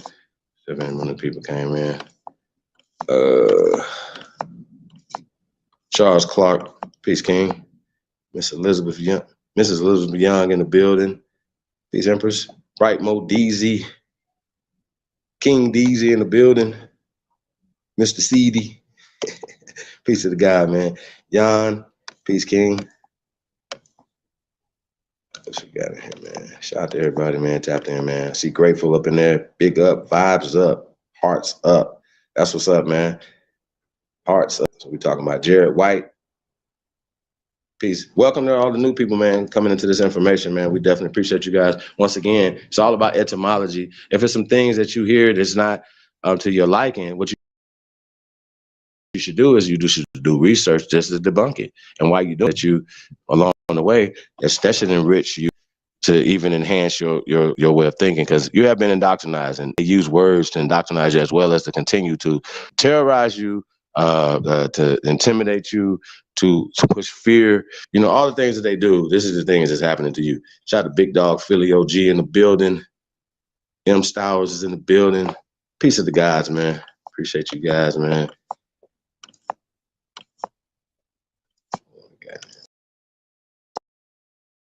Miss nobody. Smoke God. Peace King. Juan Torres is in the. That's what's up, you guys. So when we hear these terms, right, just remember, and then once again, they're also writing black back in terms. So when you hear these terms, you got to say, okay, well, were they talking black then? Well, they were using other descriptive terms like Negro. They were even using Ethiopia, right? Now, a lot of times, a lot of people say, well, who was the founder, right, of the Pan-African movement, things of that nature, whatever, right? Now, and they say the father of Pan-Africanism was Edward Woodmont Blyden. Now, Edward Woodmont Blyden that has never called himself a Pan-African. But what he did say, that Ethiopianism, right? He talked about basically people of color banding together. I get it. But he didn't say Pan-Africanism. He didn't say African. He said Ethiopianism. Now, at this particular time, the country of Ethiopia did not exist. So y'all got to keep that in the back of your mind. They were speaking a Latin term, Ethiopian, denoting dark people, okay? Dark culture. Not like the Ethiopian Sea, the Atlantic Ocean used to be called the Ethiopian Sea. See how that worked? Denoting, in my terminology, the dark trade that was going on between the continents, the intercontinental trading and conquering that was happening, between these continents, right? So once again, other people come through and they change maps, they change things, and they take ownership of these things when they change the name. So you got to keep that in the back of your mind, you guys. I want to get right into the video because, like I said, we don't have that much time. Get right into the video, Pimento. And like I said, you guys hear stuff, eat the meat, spit out the bones. We're going to come back on the other side of it. If we have, try not to stop you guys. Come back on the other side of it, and we talk about it. Like a few other things to present. Like I said, we get right into, we'll go over to AP, 8 Eastern. So I'm going to say shout out to everybody, man. Thank you guys for tapping in. Hey, do us a favor, like, share, subscribe on all your major platforms. Like I said, we appreciate it. And tag me in it. On Twitter, man, Supreme_. Chief, I think it is. I don't know. In the chat room. Shout out to everybody, man. We appreciate it, man. Let's get right into this backup channel. What up, Lucky? 2 sticks. The realest nigga alive is in the building. Hey, man, press go if you truly descend from the greatest human beings in world history. It's your Sahab, man. Hey, man, I come in peace. I really do. And I'm not trying to. So we're going to have like I said, this is going right in. We're going to get into some information today, you guys. And AP going to be coming in with some information later on, man. And hey, let's just get right to it, man. Shout out to everybody, man. Like I said, like, share, subscribe. Hey, support the real. Let's go.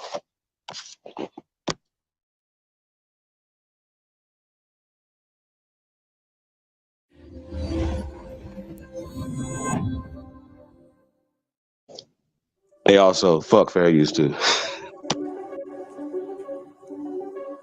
If we want to speak about, the collective power of Black people, well, what are you talking about? Do you mean the collective power of African people? You mean Pan-Africanism or then say African.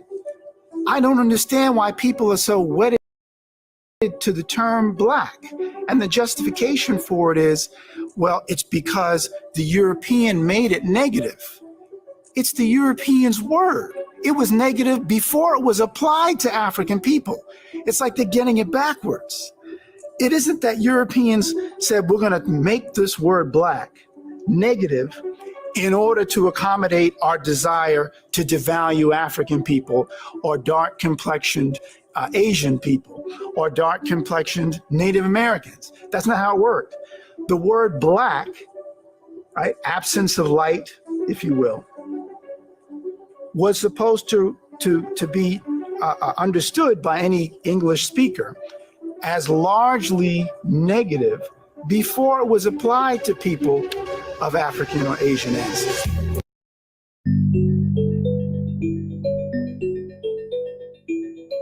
Hello, welcome, and thank you for joining our conversation on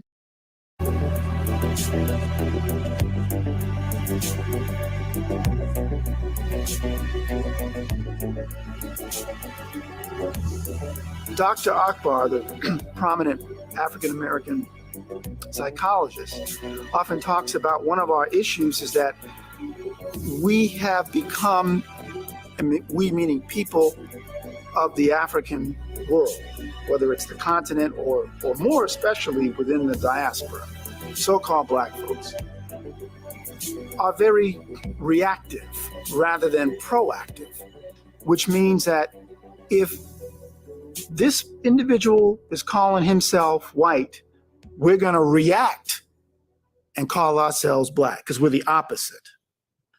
Not really understanding that we're taking a step in the right direction, because now, as I like to say, given all the linguistic and cultural baggage of black, you are trying to push an elephant uphill on roller skates.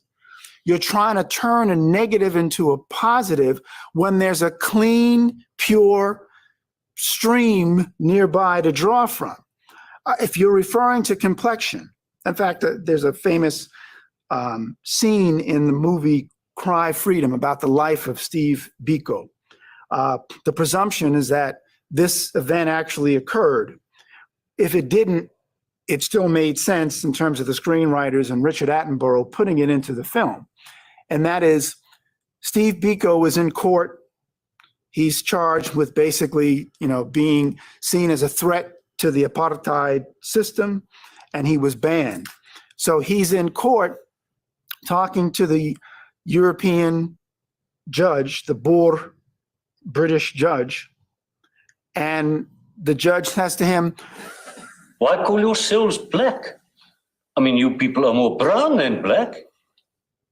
And Biko says, "Why do you call yourselves white? You people are more pink than white." And the judge goes, "Precisely." But there's no deeper unpacking of what just occurred. And it raises an important question about systems of oppression. Why did Europeans decide to designate themselves as white? More specifically, English-speaking Europeans, because the term white is an English term. When you know why they chose the term, then you know what they sought to gain by it. When you also see that they leveled the term black against us, Asiatics, Africans, Asians, then you know what they sought to gain by imposing that on us.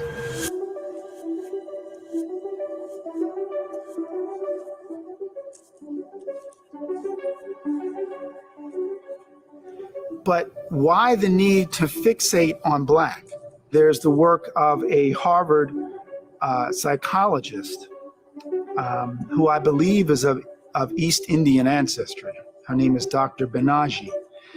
And her work on looking at the implicit association test, which is used by psychologists to look at implied bias or biases that exist. She recognizes what are often called mind bug, or in fact, she coined the term mind bugs, which are culturally imposed perceptions of reality. And the dominant perception of reality for those of us who speak the English language is when you say black or use black, its dominant use is negative. Black magic, black night, black death, right? And to try to overcome that, is very difficult. Now, this is a Harvard faculty member, psychologist, prominent psychologist, who's pointing this out, and she calls them the mind bugs. Now, part of what people can do, you could say, well, you need to get people to stop thinking of negative. Okay, that's all right, but in the context of, do you want to fight that battle, or more importantly, should you be fighting that battle? Because you're still reducing yourself again to your pigment, and you're not looking at yourself in the context of a larger history. And if you want to, like I said, if you want to speak of we as highly melanated people, or we as in UC, or we as I would say, people of predominant African ancestry, that makes more sense to me. I'm just saying. So when I looked at what Drew Ali was trying to convey, and did convey, obviously, to those who heard what he was saying, back in the early teens and 1920s in particular, that you are not Black, you are not Negro, you are not colored. Just on a psychological level, I can see the value. I haven't even gotten into what the value and importance of what he was saying by having folks reject calling themselves Negro, Black, or colored, because that's a whole nother issue. I just got into the psychology of it, right? That's why people, confuse. I've often thought of this. You have a child reading about the Black Knight and the Black Death and the Black Plague, and then the child goes, oh, and I'm a Black child.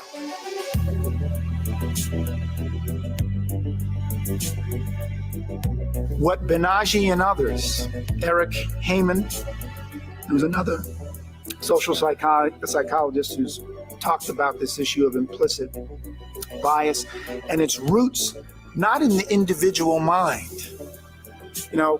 Part of the perspective on this is many psychologists are now trying to figure out, why is it that police tend to shoot quote unquote Black men at the rates that they do?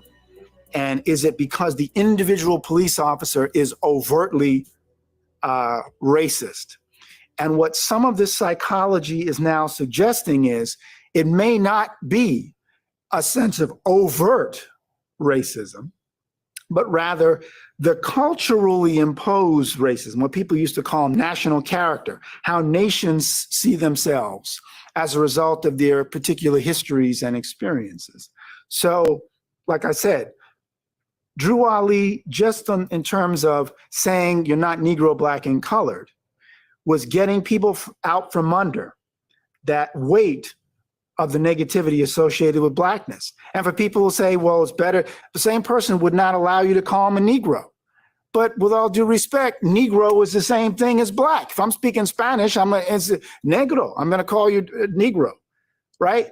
So it doesn't make any sense. Yet, again, more is a reference to a people, to an empire that covered a geographical location. The Moorish Empire at one time was... The gang leader, formerly known as A-Train, continues to maintain his innocence despite insurmountable evidence against him. This man may be a lot of things, but I'm telling you, he's not a liar. Better be right about this, Monty. I just need to ask you one question. Did you rob that convenience store and kill that little girl and that cashier? You already done. I should be out there. You are right where you need to be to hear from God. Don't allow your past to from the northwestern part of the Maghreb or North Africa, all the way down to the Senegal River and as far east as the border of Egypt. That's part of what, and I'm just talking about what we know as the recognized Moorish Empire in terms of international diplomatic history and relations. So we can say that covers a wide swath of the African continent. That would include Africans of various hues, people who would be darker in complexion and others who'd be lighter in complexion. And the primary sources from Duarte, Portuguese travelers, and Azrara and English sources all affirm that the term Moor was used for people of African ancestry. Later, the term blackamoor is introduced, but it's part of the development of the kind of pigmentocracy direction that exists. Within the English language, just as in other languages, there are different ways to translate something more. So, and one of the examples I've often used is the difference in Spanish. If you're speaking of knowing someone versus knowing something, you don't use the same verb. Conocer and saber is not the same thing, right? One means to know a person, one means to know about something.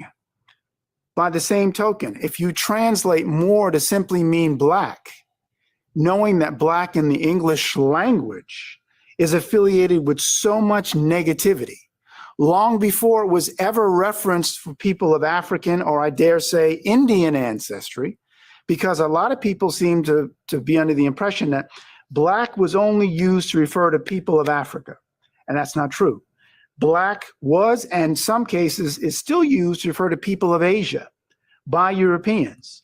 My first trip to England, and I was talking to people from Indonesia and Pakistan and Cambodia and different parts of Southeast Asia, and they were bringing to my attention how you can read articles in the paper, and this is in the early 90s, where they would talk about a black person doing something. Usually it might have been affiliated with some criminal act, unfortunately, which was part of their point at the time. But they were saying that the term was used to encompass them. And there was a debate between the younger generation of these people from Southeast Asia saying, well, we'll use the word black. I mean, people in the Americas have a black pride movement, and you know, there was black consciousness in South Africa. And then there were those who were elders who were averse to it. They didn't like it because they said, you don't want to be encapsulated simply in a color, because now the emphasis is simply on your color and not on your culture. So they said, well, they saw the value of, meaning the young people saw the value of trying to use a new hip kind of term, if you will. But the elders said no, because what that's doing is reducing your value, because in the English language, black is largely associated with a bunch of negativity. And just like Richard B. Moore said in his book from the 60s, the term or the word Negro, its origin and evil use, he made the same argument. Why you shouldn't use the term Negro? Well, guess what? Negro is Spanish for black. So folks went from Negro in Espanol to black in English, but it's still the same thing. And I literally mean thing. So defining yourself by an ethnicity or a nationality clearly would make more sense. And when the late, great political scientist, Ali Mazrui, who was known for doing a series back in the 80s on Africa, he was Kenyan born. He actually said, you ever wondered what actors do when they have to get in shape fast for a movie? Because I can promise you, it's not. Black people are the only group in the United States that is designated racially as opposed to geographically, right? Or nationally. And this is part of the problem, right? You have, and that's why I've said to people all the time, why don't we speak of yellow Americans, right? If we're going to use the color nomenclature, use it across the board. Just use it all the time. But if someone will say, well, I'm Irish, I'm German, I'm black, and they're running through their lineage, and I'm going, all right, Germans come from Germany, the Irish come from Ireland. Black, what is that? At least, well, I don't, because we don't know where we're from. You can at least say Africa. At least say Africa, right? At least say African. I know I have some African ancestry. And now in this day and age, you can even do an ancestry.com test and they can tell you, right, what part of Africa, what ethnic group or nation or so-called tribe one is from, right? So the value of not identifying with Black is it compels you to be more specific in identifying culture, knowing your geographic origin, knowing your history. Don't worry, you don't need to memorize everything from this chapter. You can click on the link in the description below and download the study notes for this chapter for free. Using the exact notes from this video will definitely elevate your own studies.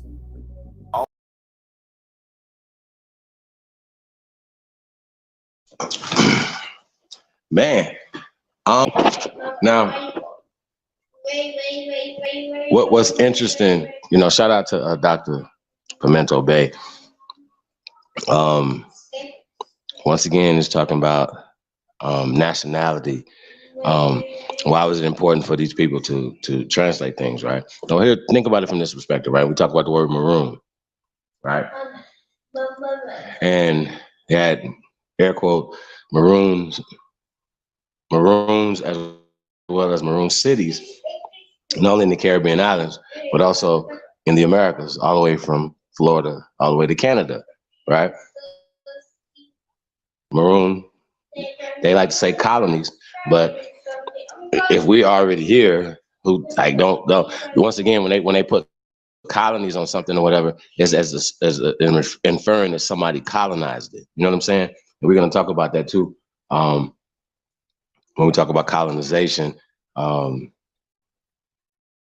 we're talking about the folly of colonization with Frederick Douglass in 1894, right? Now these dates are very important when we're talking about just fact checking things or just how do we get to this point right now when we're talking about the first of Black Americans, right? Now, once again, they're writing terminologies and putting them back in time. Or even saying, okay, well, there's Negro, then we're going to change the terminology to Black, right? Once the British came in. So going back to maroon, maroon means brown to the Spanish. That's what they would definition of the descriptive term. We're talking about maroon colonies, right? So remember, first contact with the Europeans, according to them, right, was the Europeans of them colonizing was the late 1500s. Not the early 1500s, the late 1500s. We're gonna get into that. And the reason why this is important, because a lot of times they just because they say, oh, Christopher Columbus, and we debunked that, supposedly came at a certain time in 1492. They wasn't colonizing in 1492. Remember, he supposedly took people and left. They didn't colonize in 1492. So we're talking about just people look at contact as if that's colonization. You know what I'm saying? So we got to talk about that as far as in a historical context. We assume that colonization started.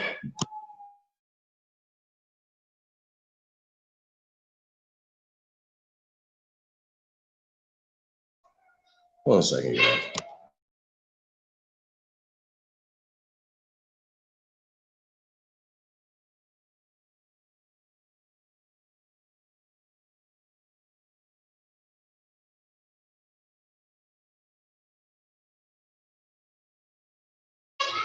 So they tell the story. It's about the narrative that's painted. You know what I'm saying? And the words that they're using. So when we talk about maroon, so once the British came in, they turned maroon into runaway slaves, right? Which ended up being cimarron, which is another descriptive term of the skin tone of the people and the culture of the people, whatever, then to Seminole, right? Another terminology. Once again, just like Washita to Washita to Washington. By the time it gets to Washington, they own that trademark. They own it. They own it, or whatever. And also, once again, we're going to be pulling up some documentation from the National Archives, right? Now, once again, we've already just shared that The National Archive has been burnt down several times. When they come back, it's a different administration that puts a different agenda, right? Different people who have their agendas that they put into the archives to push a certain educational format, right? So once again, we got to talk about that. Before we get into that, I just want to get this. I want to pull up this Black Codes, man, Trey Ali. Before we get into this next part of this right here, it's gonna all make sense. What we're talking about and why this is important. When they started to miseducate us. In order for us to reverse engineer this, we got to know where it happened at. It didn't happen a long time ago. You know what I'm saying? It's really interesting that, and like even in our minds, they tell you that this amazing slavery happened.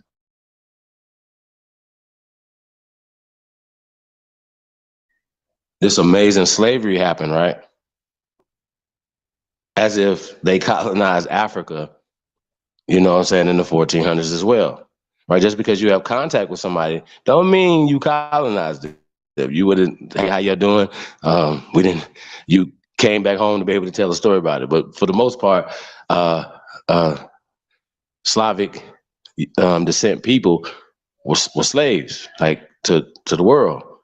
Like that's just that's the history of the world. So when we talk about the colonization of America, right, and the folly of the colonization of America and the European perspective and them coming here and setting up businesses and being allowed to live amongst us, right, and participating in an American way, right, but still having allegiances and loyalties to their country. So we're going to talk about that on the side of this right here. Once again, why this makes sense, why you can identify as Black, but as they say right there, that takes you away from your culture. Because when we talk about culture, Black culture is, when we talk about Black American culture, is American culture. There's no culture, there's no culture without our culture. We're the cowboys, we're the Indians, everything. We're the inventors. This is American cultures. Americans, when we talk about civilization. We got a couple of other announcements we're going to make too. See what you guys think about it. A few things you haven't heard yet. So yeah, let's just get right into this, man. It's the infamous Trey Ali, man. Black Codes, man. We'll be right back. Let's go. Press go.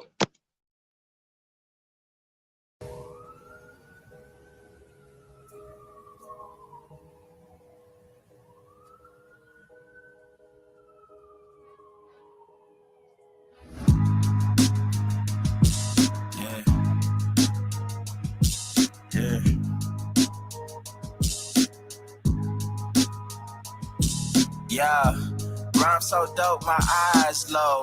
When you move like God, the time slow. I came back for the blacks and John Doe's. Crack open them land patents, let go of them townhomes. What's a native to a native? He $5 dough if he not melanated. Pale faces got you waiting on a savior. Sending prayers up, he texting back on vacation.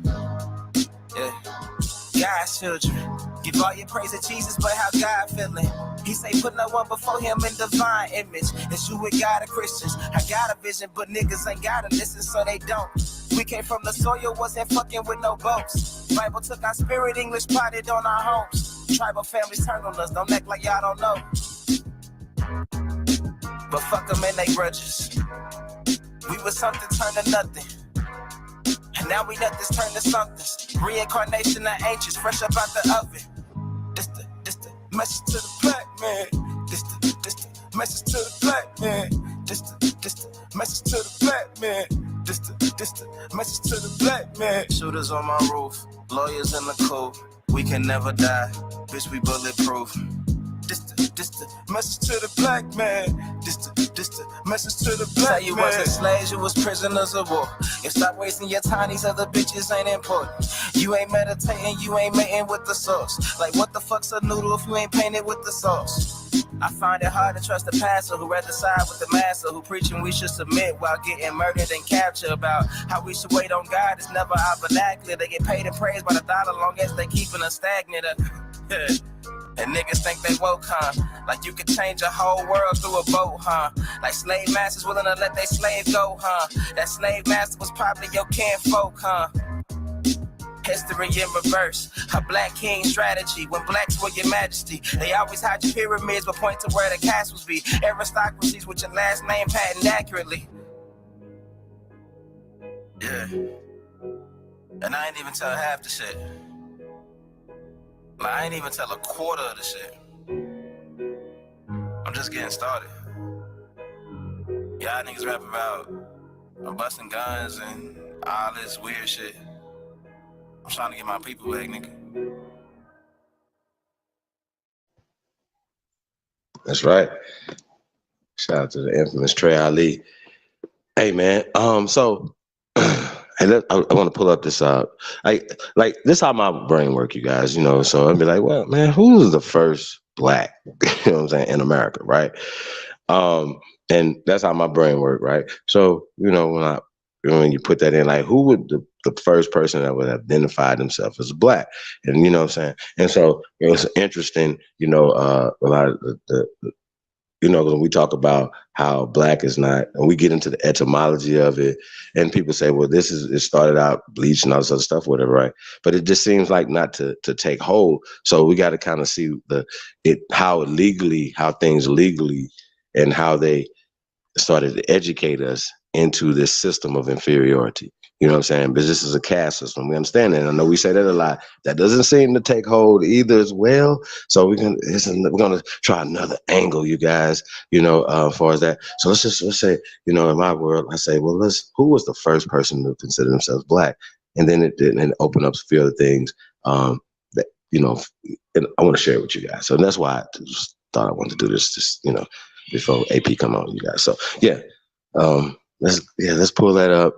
And it gives you a list of, you know, and it says black, right? But once again, I don't want to spoil it because I want to talk about it.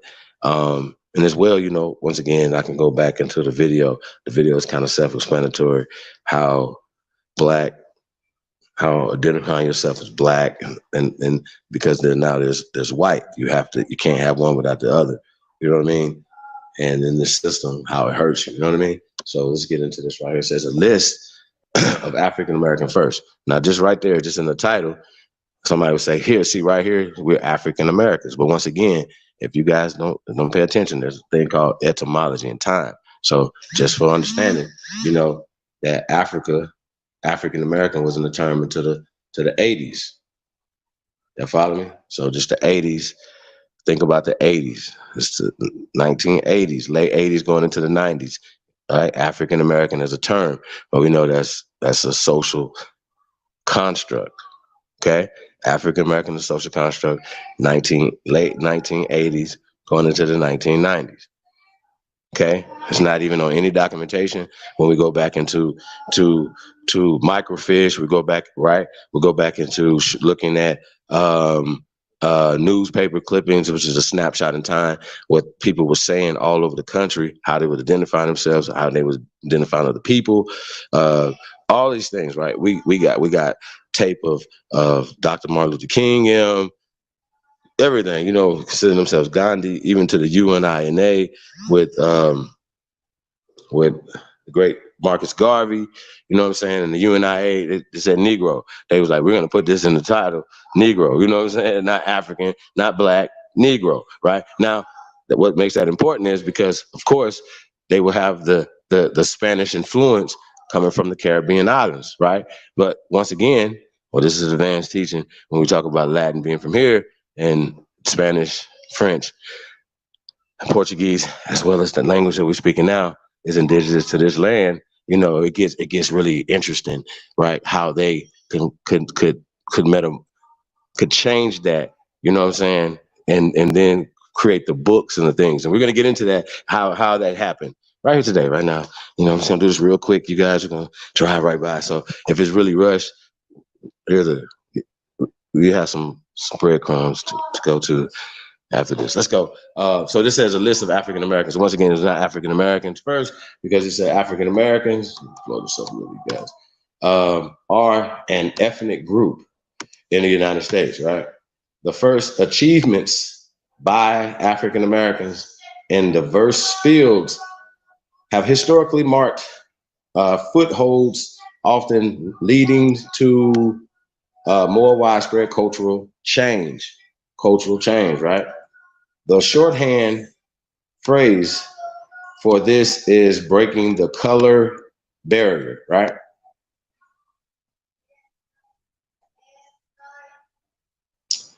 One commonly cited example is that Jackie Robinson, who became the first African American of the modern era to become a Major League Baseball player in 1947, right? Ending 60 years of segregation, Negro Leagues, right? Now what is interesting, right, when we talk about, now we're going to get to some dates, right, which is important, right? So when we talk about the Negro League, right, so the Negro League was from 1920, right, to 1950, okay, which is very important in this time period because it wasn't called the African American League, right? So Jackie Robinson wouldn't have considered himself in 1947 African American. But once again, they're writing this back because we once again, this comes from these guys, right? When we talk about the National Archive, we talk about what is Wikipedia, any of their writers, whatever, they're still coming from them and their mindset and the words that they choose to use, that they use to push the narrative in the direction that it needs to be, right? Now, the reason why we get into the science and all these other things or whatever, why that's important, because all this stuff still ties down back to it, period. What you call yourself, why you call yourself that, and how they can justify, oh, why we do it, because this fake DNA says that you all come from Africa. Shut the fuck up. You know what I'm saying? So I got to. I'm trying to keep this like about the babies, man. Shout out to all the babies out there, but edit it out, you guys. Just edit it out. So you gotta do is edit it out for kids. Right? But it just really burns me up because we allow them to tell us about Jim Crow as if Jim Crow was slave time, for instance. You know what I'm saying? And we're gonna get into that as you guys are gonna see in a second. Let's click on this 17th century, right? Which is the 1600s, 1670s, right? So then what they have right here. So let's click on this, right? Which is interesting, right? Because once again, African American didn't exist, right? So it says the first African American to own land in Boston, Sephora Potter Atkins. Let's just click on this fella real fast and see what he's talking about.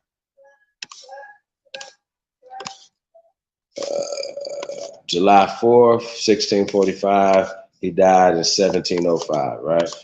Was a free American woman who owned land in the colonial Boston during a time when few women or Americans owned land in the American colonies. Now that's really interesting right there. And the reason why I'm taking African out of there, whatever, because they love to, once again, African American didn't exist. So Americans exist at that time, right? In the 1670s, right? So if they're describing her as an African American, right? And we know if she had a passport, American on it, just like you guys are described as African Americans. But now that you have a passport, when you travel, it's only gonna have American on there. Y'all see how that works? So if this person right here who is an American, it's not only for a woman to own land, but just Americans in general owning land. You know what I'm saying? So there's really big, you know what I'm saying, right here, you guys. So says the purchase of her home dated 1670 makes her the first American to own land in the city of Boston, and with Anthony Johnson, one of the earliest American landowners in what will become the United States. Now, shout out to A1. Piece of Hanu when he did the Ellisons. You guys know about the Ellisons. You guys even see Skip Gates, him going there and talk to the Ellisons as if they're the ones that are there now. They're the Ellisons, but they're the Pale Skins, right? And it's interesting they got the name and the land, right? Think about that. But we know that the Pale Skins are not the original people here. So that only leads you to believe that when we talk about William Ellison was the largest landowner, and then as well as slave, when we talk about slave being changed to or being synonymous with family. So being enslaved is only being a family member, generational wealth. So they abolished our generational wealth system here, which was the wealthiest system on the planet, period. That's why America's the greatest. We're not the youngest. That's the bullshit they like to tell you. You know what I'm saying? We're a confederation of powerful dynasties here in the Americas. So North America being the crown, that's us, you know what I'm saying, with the jewels of this thing, you know what I'm saying? And, you know, once again, that's why we say we are the greatest of all time. You guys can respect it or check it, and we always put the information out there. We always put the link out there for all you naysayers globally. This is not for whoever you're talking about. So we just want to let you guys know that. So I want to get back to a few more things, though. Just what's important about this right here, when they talk about Anthony Johnson being the first slave owner, right? Now, even with that story with John Kazar suing him and 2 other paleskins who didn't go into for lifelong slavery, right? But only John Kazar. But from that case, all people of color here in America are slaves forever. Y'all gotta understand how that is a part of a system, an agenda to push their degeneracy on us. You know what I'm saying? And that's what I'm gonna call it. So y'all know how we do. We're the supreme ones over here. So let's get back to the 18th century. So that's the 1600s. Now we're gonna go to the 1700s, right? That's a lot more accomplishments, you know, that they say is African American. But once again, we know African American. So we're just gonna knock the African off and be American. And we know who the only Americans are then, just like now, are us. Okay, let's go. First free American community, Gracia Real de Santa Teresa de Moses, later named Fort Moses in Spanish Florida. No, just Florida. Spanish ain't got shit to do. See, that's what I'm saying. Well, basically, how about this? When they say Spanish Florida, once again, they assume that Spain owns it. No, Spanish, speaking this language. The Calusa wasn't like they were for 12,000 years, not building all the monuments and things they built without being able to speak to each other. They had a language. What was that language? Well, they don't exist anymore because we have changed them, turned them into something else. You see what I'm saying? And that's what they do. You guys have been turned into Geechee. You guys have been turned into Yamasi. You guys have been turned into Seminole. You guys, what? So back to these people right here, right? So I just want to let you guys understand that these people came in. We are Americans. We never came here so just to tell us that we whatever, and then put us a part of out of Africa, a theory of evolution, a eugenic paradigm. Once again, it shows us what you guys are talking about. Once again, we have the evidence. Okay, so let's keep going. Hold on.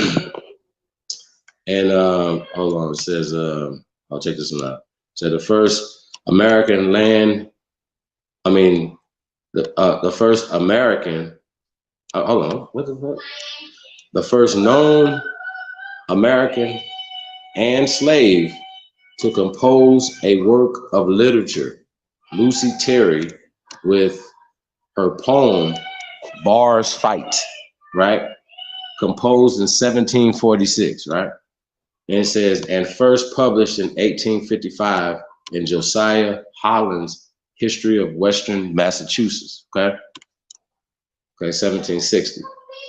First known African-American, let me say about that right there. I didn't go into that. Lucy Terry. Is you want to do that? I don't know if we had more time. We had to come back later, Lucy Terry. Yeah, let's keep going. First known African in 1760. Now, this is before the formation of what is called America. That's 17, right? 76, right? And then later, 1787, and with the Constitution in Philadelphia, right? So let's keep going. Right? So this is not America yet. So when they're calling somebody African American in a time when America wasn't designated America even yet, right? The people that they identify as American would be the indigenous people of the land, the aborigines of the land. Y'all kind of get the connection while we are connecting ourselves to American, because it denotes the copper color. That's us. Put a penny on yourself. Copper color races, or the aborigines that they found when they came here. You know what I'm saying? That's us. So you can't get past what you guys, even in their hijack of terms and conversations, that's still there. You know what I'm saying? So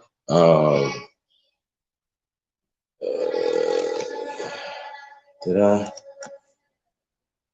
Hold on. It says first known African American published author Jupiter Hammond poem An Evening, and this is in, I can't see that, 1760 something up there. 1760. Thought Salvation by Christ with Pentennial Cries. Okay, published as broadside, right? Now, what is interesting, a lot of these things were published years after they were written, right, by other people. So when they published it, they translated. And so a lot of times, by the time we get stuff, it being like the 20th edition, 30th edition, stuff like that, mean that it has been translated and changed and changed and changed through the time. So they're writing about times back in the thing, right? So says a broadside is yeah, go back to that. A broadside is a large sheet of paper. Historically, broadsides were used as posters, announcing events or proclamations, commentary in the form, or simply advertisement, right? That's interesting that we talk about broadsides, right? Because a lot of times when you talk about these gym stuff, right, it's just what it was. It was just broadsides, it was just posters. It was attitudes. So they'd be like, man, this is our attitude about us, our town and shit like that. You guys can't come over here. You know what I mean? If you do come over here, this is how it's got to be. That don't make it law, but if a lot of people are there and they have that mindset, like me right now, if I make a whole bunch of posters and go to all public buildings, all Walmarts, they got water fountains, everything, and I put the black, white stickers on the wall, on the thing, either side, doesn't matter, right? White, black, black, white, it doesn't matter, right? It's just a poster. Right? Anybody can interpret that and say that was the attitude of the people, and then somebody can say, well, these are codes, and then they turn around and be like, the codes are laws, because when you hear codes, you hear laws, right? Once again, Jim Crow was not laws; it was just posters. It was broadsides. Okay, so 1768, first known American to be elected to public office, Wentworth Cheswell, town constable in Newmarket, New Hampshire, right? Now, that's 1768. It's still not America yet. So what are you saying when you're saying he's the first, whatever, if that's not American? You understand what I'm saying? And what were we doing? You know, how are we doing the things? How are we trading? How are we building? And what is, for us, the majority of this country is with America, right? What were we doing? What were our nations doing? What our tribes doing? We wasn't waiting on Wentworth and them to vote, because they got that concept of voting and democracy comes from America. It doesn't come from Africa. It doesn't come from Europe. It comes from here. Y'all got to keep that back in mind. And once again, that goes along with the language. They tell you that they brought Spanish here. They tell you that they brought the language that we speak here, American English, here. They tell you that they brought Latin here. Latin is ancient here. They just wasn't called Latin. Once again, the people who are writing the story is telling the story how they want to tell it. But we're gonna expose all this. Let's go. So 1768, so the constable. 1773, first known American woman to publish a book, Phyllis Wheatley, poems on various subjects, religious and moral, right? Now, a lot of times people take movies, poems. Back in the days before there was movies and stuff, it was books, and people that could read, you know what I'm saying, or whatever, had a lot of power over people that couldn't read, y'all. That's just what it is, or especially these languages. So somebody that was educated would seem to have more power over somebody else, especially if they create the system and say it's in this language and they the ones created the language and mastered it, then you gotta change up your stuff. It makes you seem slower than them. You see what I'm saying? When they just corrupted your system by changing the language. That's what the British/Slavic people have done. Period. Okay? It's just the truth. 1775. Now we're getting closer to what is called America, but not just quite yet. 1775, first American to join the Freemasons, Prince Hall, right? That's 1775. So still wasn't America yet, but he joined the Freemasons in 1775. 1778. Right now, closer towards what is America because you still haven't ratified the Constitution yet. Still, but I don't know. We could kind of technically start calling you what it's the 13 colonies at the time, America. But let's go. So this says the first Rhode Island regiment, right, was a regiment, and remember what road mean? Road, Rudy, Rudd, talking about the people, the descriptive term of the people in that bay in Rhode Island. So y'all go back and watch that when we did that. Respect to the check. So not Cecil Rhodes, none of that. Once again, they're taking on our shit as opposed to, and then tell you that they didn't know. Rudy Island. How about that? Was a regiment in the Continental Army, right? Now remember, this is the Continental Army that fought against the so-called British Company, or the Dutch Company, the German Hessians. Y'all get the picture, right? Okay. So raised in Rhode Island during the American Revolutionary War. Now remember who were the Americans in the American Revolutionary War. Now Britain didn't send a whole bunch of people over here because remember they had to get mercenaries. They had to use people by proxy that maybe tribes that were more friendly to them. Once again, just using our sectarial trade agreements and stuff like that. So it wasn't country versus country because America wasn't a country yet, and Britain, they didn't know. This is just business between companies and mercenaries. Okay, it'd be like Blackwater of today, right? So it says in the Revolutionary War since 1775. So the war is from 1775 to 83. So that means that no America didn't happen until at least after 83. So we're still not talking about America right now with this 1778 because they still at war according to them right here in the Revolutionary War, right? It says it was one of the few units in the Continental Army to serve through the entire war, from the siege of Boston to the disbandment of the Continental. No, I stopped right there. Yeah, keep going. I guess that's gonna say to the disbandment of the Continental Army. You know what I'm saying? So which is interesting. You know, because you know that's the first thing, disbanding your army and then allowing somebody else to give you another a system. You know what I'm saying? So when we go back to look at what happened and why we're in these positions, you know, it just got to go back in history and kind of things, because a lot of times it ain't even a color; they adding a color system to it. Remember in the baseball, it was like, yo. It was a band that we when I say we not only invented baseball, but we started what it was called baseball, or whatever. Like when they talk about segregation or whatever, but even when you talk about the Major League Baseball, or whatever, they just kicked people out of it as they brought more of their brothers and cousins over here. This is a job. They're like, no, we're gonna get those jobs, get them out of there. And so niggas had to create their own in 1920. That ended in 1950 because once again, that's economic boom. They wanted in. So 1950, I wasn't around in 1950, but we had more economically in 1950, 1945, 1935 than we even have right now. And we have more resources and things of the day. That doesn't make any sense. What happened?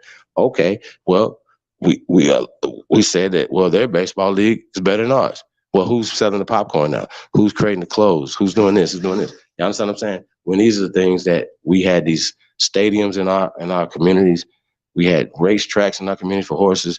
These things fueled our communities. So economic terrorism happened to us by people who came here. That's a fact. And it is still being subsidized to this day. It's just facts, you guys. Respect to the check. It said it was one of the few regiments that, right, the siege of Boston disbanding on the Continental Army on 1783. So they disbanded according to them in 1783, which is kind of interesting. It doesn't make sense to disband because if you was into a war, and these people coming over here trying to fight you and take your shit, you just kick their ass out. Why would you just ban? You're gonna reinforce your forts. You're gonna do other things or whatever. You're gonna be making more soldiers. Y'all follow me? You're gonna get to building more or whatever, because once again they're bringing war to us when we extended the Great Law of Peace to them. Now once again, the Constitution is the extension of the Great Law of Peace, coming after this war right here in 1783. This is not a long time ago, you guys. 1783. But in 1783, we were not called Africans. We were not called black. We were called Americans, or by our tribes, or by the location. Our tribes are usually just associated with the locations or the descriptive term of us. You know what I'm saying? It's all one and the same. If you Pontchartrain, we know where the hell you from. Tallahassee, we know where the hell you from. Tanasi, you know where the hell you from. You understand what I'm saying? Gullah, you know where the hell you from. And then it associates with language. Cherokee, Muskogee, Choctaw.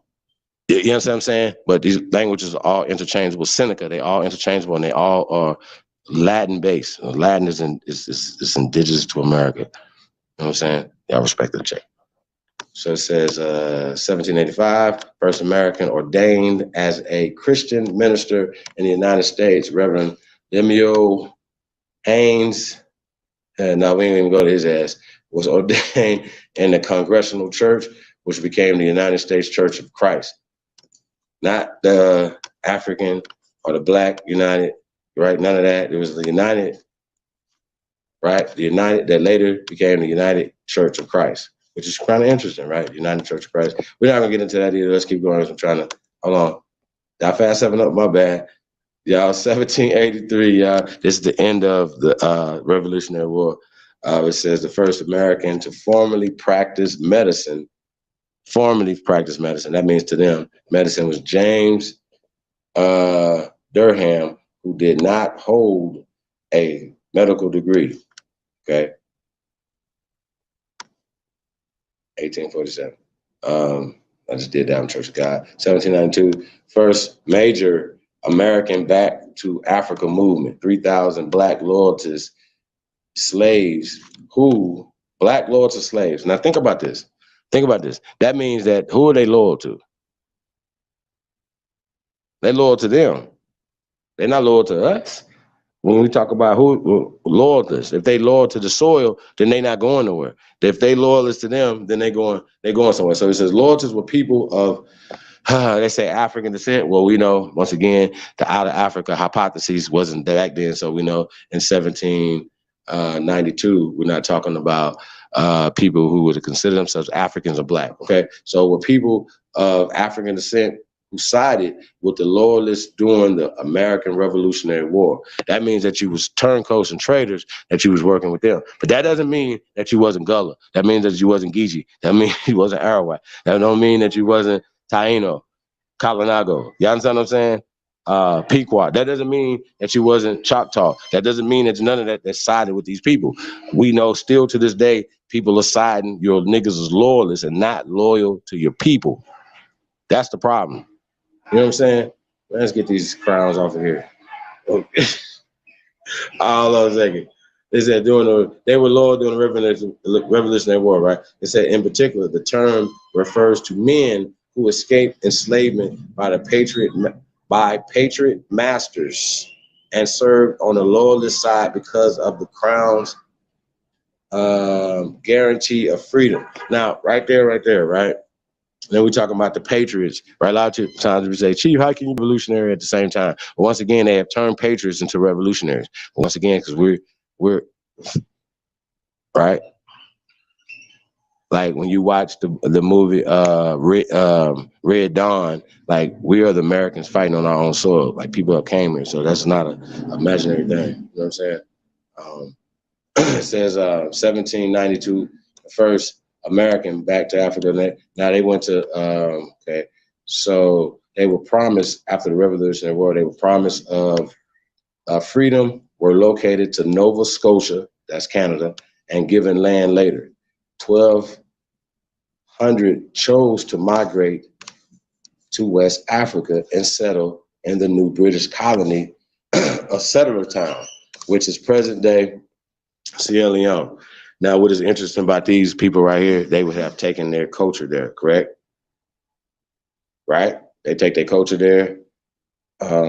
They wouldn't have left they pallets here, like what they want to eat. You know what I'm saying? They wouldn't have they would have taken their skill set there or whatever, what they do. You know what I'm saying? Things of that nature, whatever.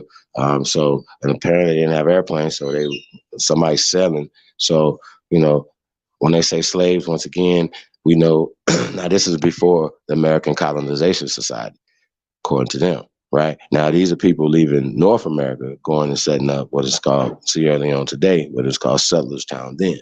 Right now, and they getting their ass up out of here because they were sided with those people. Right. So in 1793, first African Methodist Episcopal AME Church, and we know that was Negro, not African. Negro, right? We already know about old Mother Bethel AME Church, right? In Philadelphia, Pennsylvania, was founded by Richard Allen. We already know about Richard Allen. Let's keep going. 1794, first Episcopal Church established.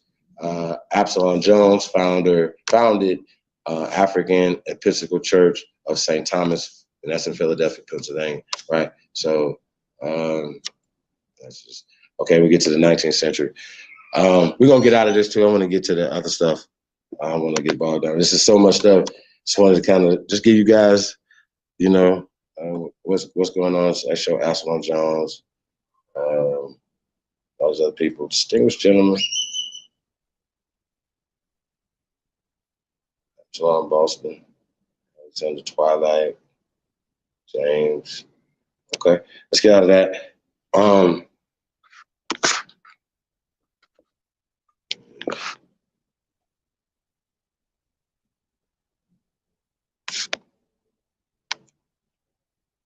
Shout out to James Williams in the building. Let me check out, shout out the chat room, man.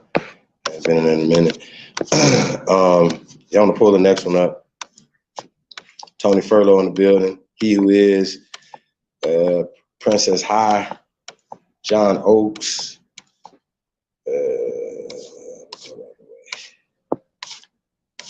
Shout out to everybody, man. Thank you guys for tapping in. Chicken Hominy Roots, Jersey Slugger. Peace to the guys, man. Shout to Holla Bell. Legend of Naga Charlie, Power, Marcia. Peace to the guys, man. I see Ab TV in the building. King Ether. Congratulations once again on the twins. Peace of your Empress. Yeah. What we got in here? Thank you guys. I see the assassin up in the building, man. Say peace to the guys, man. We really appreciate you guys. Scrolling over here. Infinite the God, peace to the God. Ty, King Ty, Feg 2.0. I appreciate that, man. Appreciate all the love, man. I'm just here, just your humble servant, man. I see Hardline in the building. Peace to the Kings. All the Empresses and all the guys out there, man. I see Tayshawn in the building, man. What's we got in here? Just nobody. I thank you guys. Take your time out to come tap in, man. I see Grateful in the building. Okay, Mr. C. Yeah, man. Peace to everybody, man. Thank you guys. Charles Clark. Glad you guys taking notes, man. Any questions, man? Like I said, you guys put them in there as well. But I wanted to talk about this education and how they got us. Trying to see if we got the right one. Put this right one up. So American struggle. Yeah, this is the right one, guys. Now we'll talk about educational system and how we got to this point, right? So this is it. This is it right here. Check this out. So it says the American struggle, because we Americans, not African Americans. Remember these rules. We're not African Americans. This happened before. They terminized it. That has nothing to do with us. It says the American struggle through the U.S. educational system, right? It says dates 1870. And they say, 1870. Well, what coincides with 1870, right? Reconstruction. This is after the Civil War. Okay, now we've allowed some people who have come in after 1865, according to you guys, right? Came in after 1865, and by 1870 started in small pockets to teach our people. Now, what is interesting about when we say small pockets, right? Now I want to explain why I'm saying that, right? So if you, for instance, say have somebody in a county, right, in Mississippi that had to, their case, this small county, one county in Mississippi state, right? Shout out to the great state of Mississippi. That one county in Mississippi says, man, fuck that. You know what I'm saying? We're doing this, right? And that case goes all the way to the Supreme Court, right? Now, the attitude from those people, right, from that case spreads. Or even if they lose, right, the attitude from that case still spreads. It's not necessarily right, but it still becomes socially accepted. So certain terminology and certain things become socially accepted, right? So when we talk about 1870, you know, it wasn't all over the country that they were educating us at the same time. So it spread and it became what I want to say. After what it says right there, 1890. So 1870 to 1890. After 1890, we start getting into the religious guys. You know what I'm saying? Well, we already into religious guys because they're already educating some people through religion. You understand what I'm saying? Through the church. So that's already has happened even before 1870. So people are already moving towards what these people are doing, right? So so the location, Orange, Florida. So now they're giving you a location when this happened in Orange, Florida, right? So it says Black schools.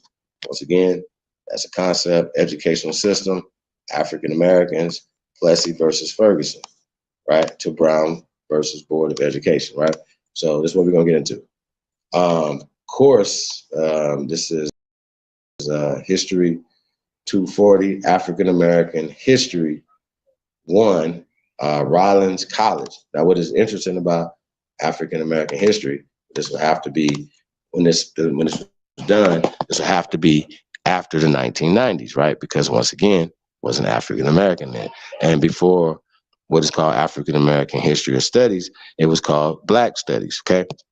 In the 80s, which is only starting in the 80s, okay? So let's get to this. Before the end of the Civil War, the education of the Black slaves in the United States was a criminal endeavor. Although, which is weird, y'all, was a criminal endeavor. Before the end of I gotta go back. Before the end of the Civil War, the educational of Black slaves in the United States was a criminal endeavor. What is interesting about that, you guys, they never pull out anything to denote criminal and like a law. Like I've never, and I've been looking, I've never seen a law on documents that is illegal to teach your children how to read or to teach what, you know what I'm saying? Like people could have been like the Water Boys in Waterboy movie. I remember Waterboy and he was like, nonsense, you know what I'm saying? Education, miseducation, indoctrination. Could y'all imagine we all just turned that shit down? Like, nah, we're going to continue to educate ourselves and pass our culture down because we had this long before y'all came here, right? Imagine we did that, but we didn't. All right, so get back to this, right? It says, said Black slaves. Says, okay, so it says, although efforts were made in the newly formed free Black communities to organize, few Americans received any education at all before the Reconstruction era. When public schools were open, even though establishments for Black children were poorly financed and largely ignored, they're still doing that to this day, emerging in the 1870s, Jim Crow laws ruled the educational system and schools became legally racially segregated. legally racially segregated. Now, when they say that, still to this day, you can segregate your school, but it has to be a private school. Now, keep that in the back of your mind. So once again, they say things, they put things out there only to make you feel less than. Because once again, it's wants to make you say it's a black, right? They're not telling you guys not to fund black things, black schools, black this, black that. Nobody's telling y'all not to do that. You just inherently understand that black is kind of wrong. And I'm sorry, y'all, like it's just kind of a thing when we talking about the psychology, when we're under the psychological warfare. So when we talk about the terminology and things, we got to just be honest about it. You know what I mean? So this is it. So when we talk about racially segregated in 1890, the first quote colored denotes the copper colored people, not black colored, copper colored, right? That's the definition of American, the copper colored races, right? That's us, colored. School building in Winter Park was opened to children under the harsh conditions of the time. Now, the reason why I say that, not only American children, but we also took in Slavic children. We took in anybody. Y'all know that. This is just historical facts or whatever you guys see in Once Upon a Time in America. Y'all know what I'm talking about. In 1896, the Supreme Court decision of Plessy versus Ferguson established separate public schools for black and white students. The decision also deprived American children of equivalent educational advantages. Well, we see it as disadvantages as indoctrination, right? Colored schools had to do with scant financial support and negligible resources. A damaged photograph from 1890 documents the opening of the first school building for Americans in the city of Winter Park, Florida. This schoolhouse appears consistent with the common characteristics of, quote, colored schoolhouses emerging across the nation. Few teachers, far too many students, and clearly underfinanced. Two school teachers pose in the photograph alongside roughly 40 students. School children who mostly are in want of shoes, right? Right? So they said they needed shoes. The school children in the photograph range from toddler age to early teens, a characteristic typical of the time. So y'all ever heard of like the classes back in the days, and they would talk about it where everybody would be in the same class. So you have from first grade all the way to 12th grade in the same class, in 3rd, 5th grades. But the older students would help the younger students.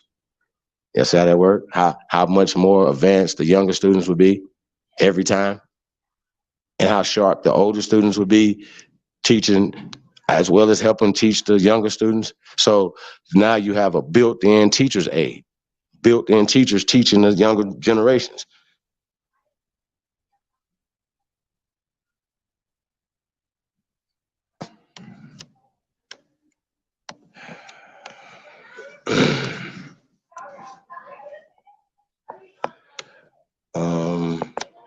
The lack of proper and fair financing for Black learning institutions affected the quality of the education provided, right? So it said the lack of fair financing, right? Fair financing for Black learning institutions.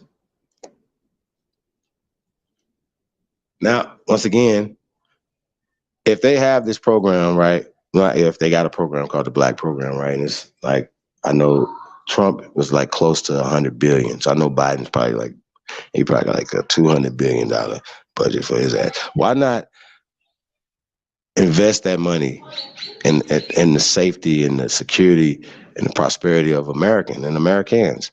Like I don't understand why that's a problem. Why, other than just once again having a prejudice, you know, a whole. We can't keep saying racist because, like, once again, it's too broad. Like, yeah, you know what I'm saying? Just have a hate. And once again, it's just hate. So putting black, and then we're talking about black learning institutions and why this affected us. Whatever. Let's keep going. I think we got all that right there, right? It said the struggle for fair and I think I missed something right there, you guys. So let me go back. It said the lack of learning, right? Said so the financing for black, the lack of financing for black learning institutions affected the quality of education provided. Right?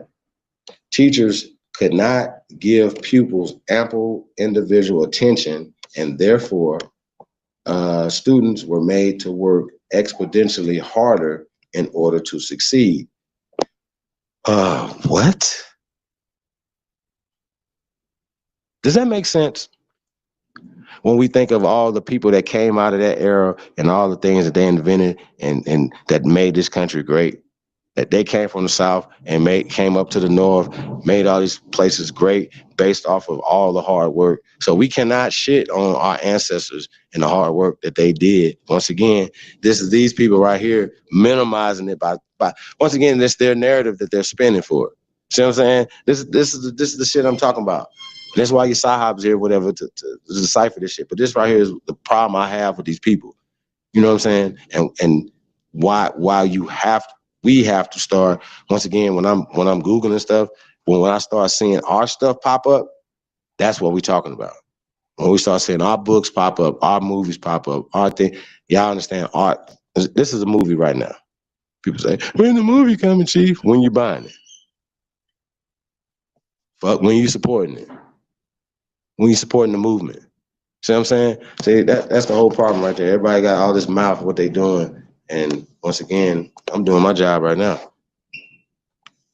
Just giving the people the good news that, you know, these people, this is where it's at. In order for us to fight something, like, why is this educational system bad for us? Whatever. We're gonna get to it from Plessy to Brown. You know what I'm saying? And Brown ain't Brown. Brown is a Jewish guy or whatever. Once again, these are the people, whatever, that have a vested interest in pushing you out there. Like, yeah, we want to be in school with you guys, and then get looked over by the teachers. They get all the jobs. What about that? As opposed to employing these people to educate our people, once again, they're the ones in that taking those jobs. Once again, those are jobs. Once again, cops are jobs. Y'all understand what I'm saying? Firemen are jobs. These are jobs. That is infrastructure. These are infrastructure jobs. Hospitals, all nurses, these are jobs. You understand what I'm saying? And we have been being economically froze out of jobs with things once again, they were coming over here in the 1800s, late 1800s, early 1900s, whatever, through Ellis Island, didn't have the skill set or whatever, these hardworking children right here in Florida. You understand what I'm saying? Mississippi, Alabama, Arkansas, Texas, whatever, that built this country. They just got here in the late 1800s. Now, even when we're talking about the before the 1700, whatever, the reason why Ellison was the largest landowner is because it was more of us here then, and we owned the land before they came here. Doesn't that make sense? They wasn't here yet, and it wasn't legal for them to own land. It would just be like, we can go anywhere and just go buy some land. No, there's protocol. It's always been protocol. We just never allowed people to come over here and just, oh, let's just come over here and buy some land. From who? Who sold it to you? See what I'm saying? So we got to talk about it. We got to talk about, hold on, guys. I can't see. Screen, 1 second.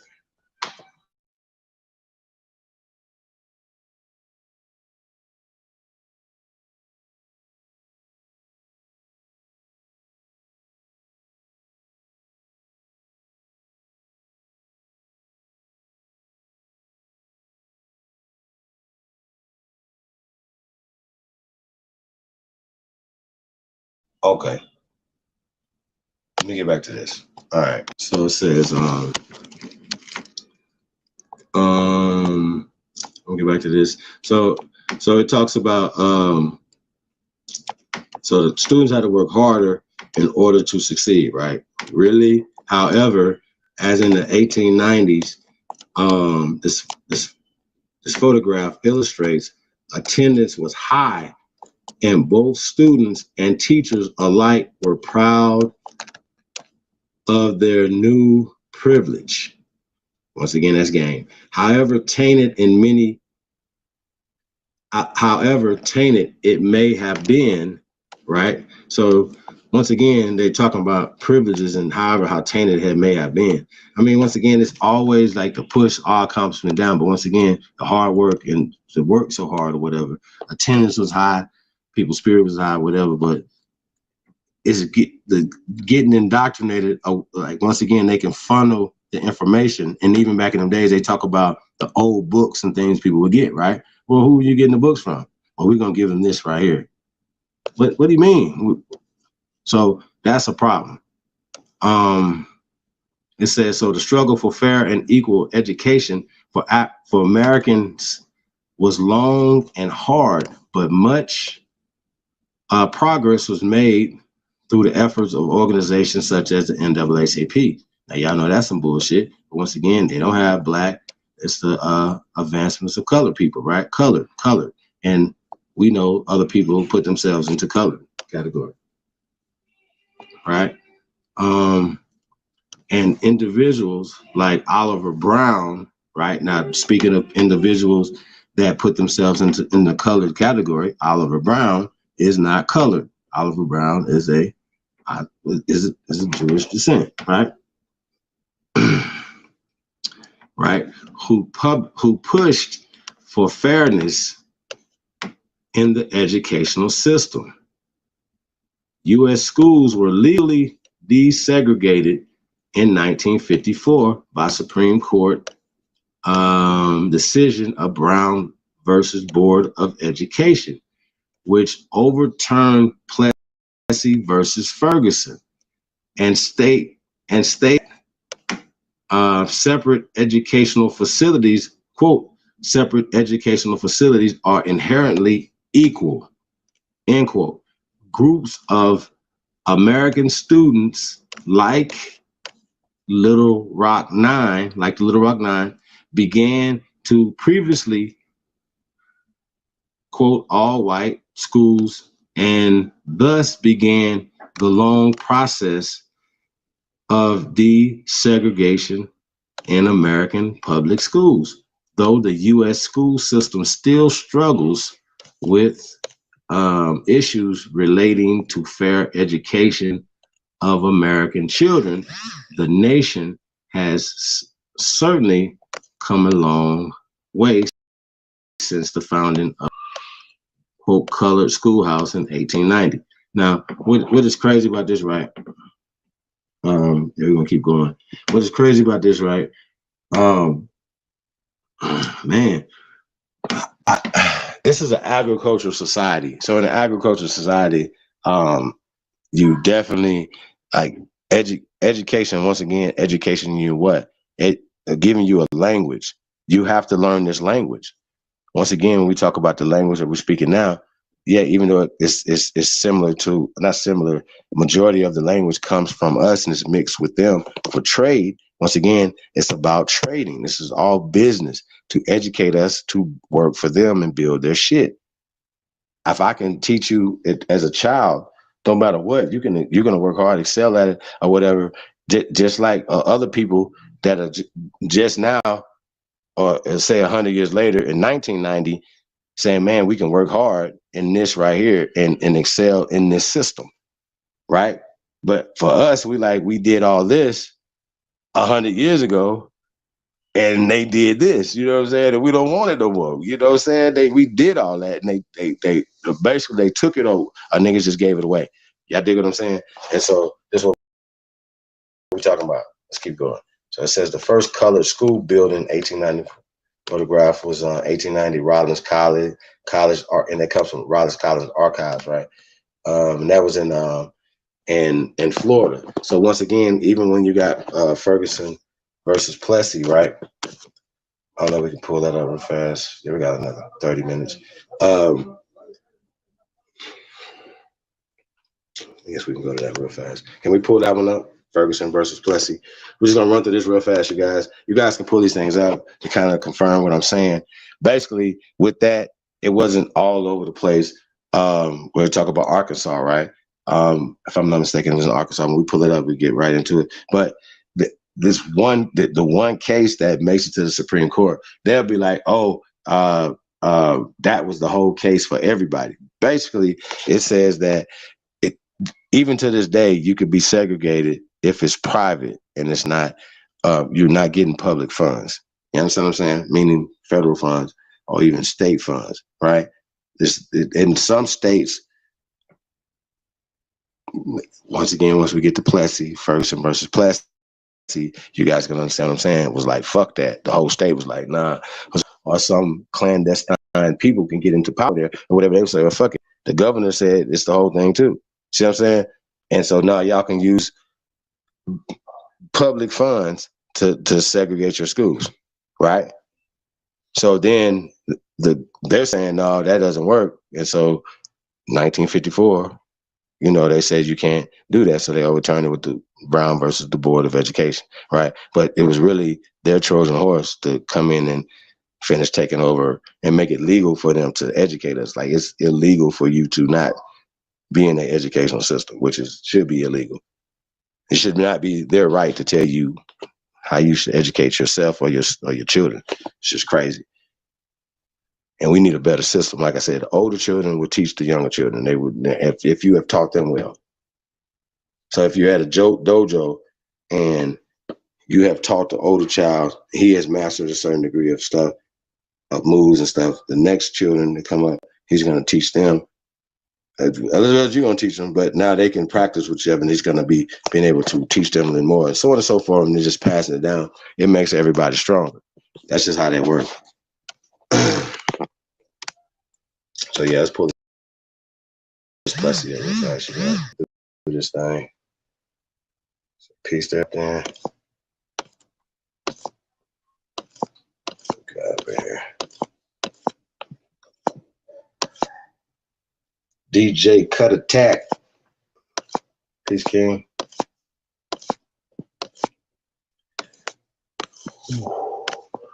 Yeah, it's warming up out here in Vegas, man.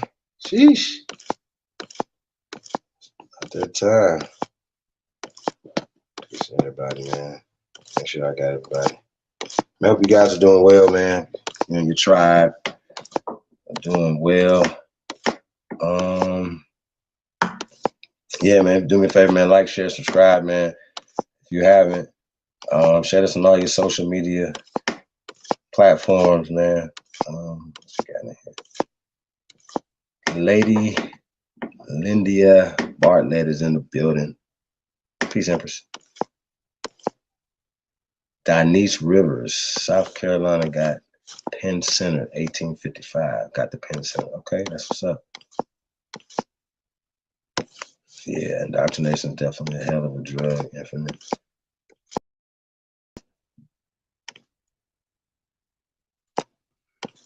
Big old boom,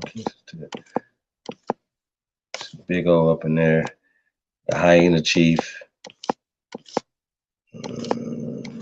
Haru, the Duke of the Great Lakes. Waking the ass up. That's what's up, man. King Ty Fig.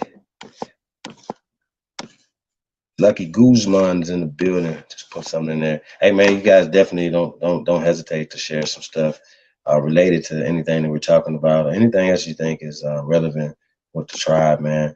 Dave Vaughn in the building. Peace, King. Thank you guys for tapping in, man. What's we got here?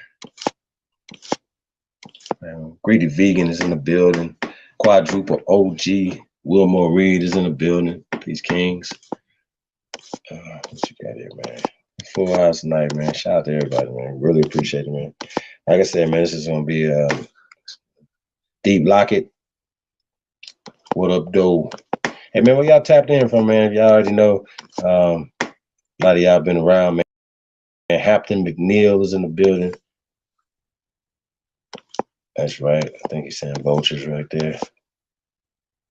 I know, man. Support the real. As you get. You already know, man. If y'all have an event space, man, looking to a book, myself, and Big Aboriginal Power, man. Hit me up. IDGAF bookings at gmail.com.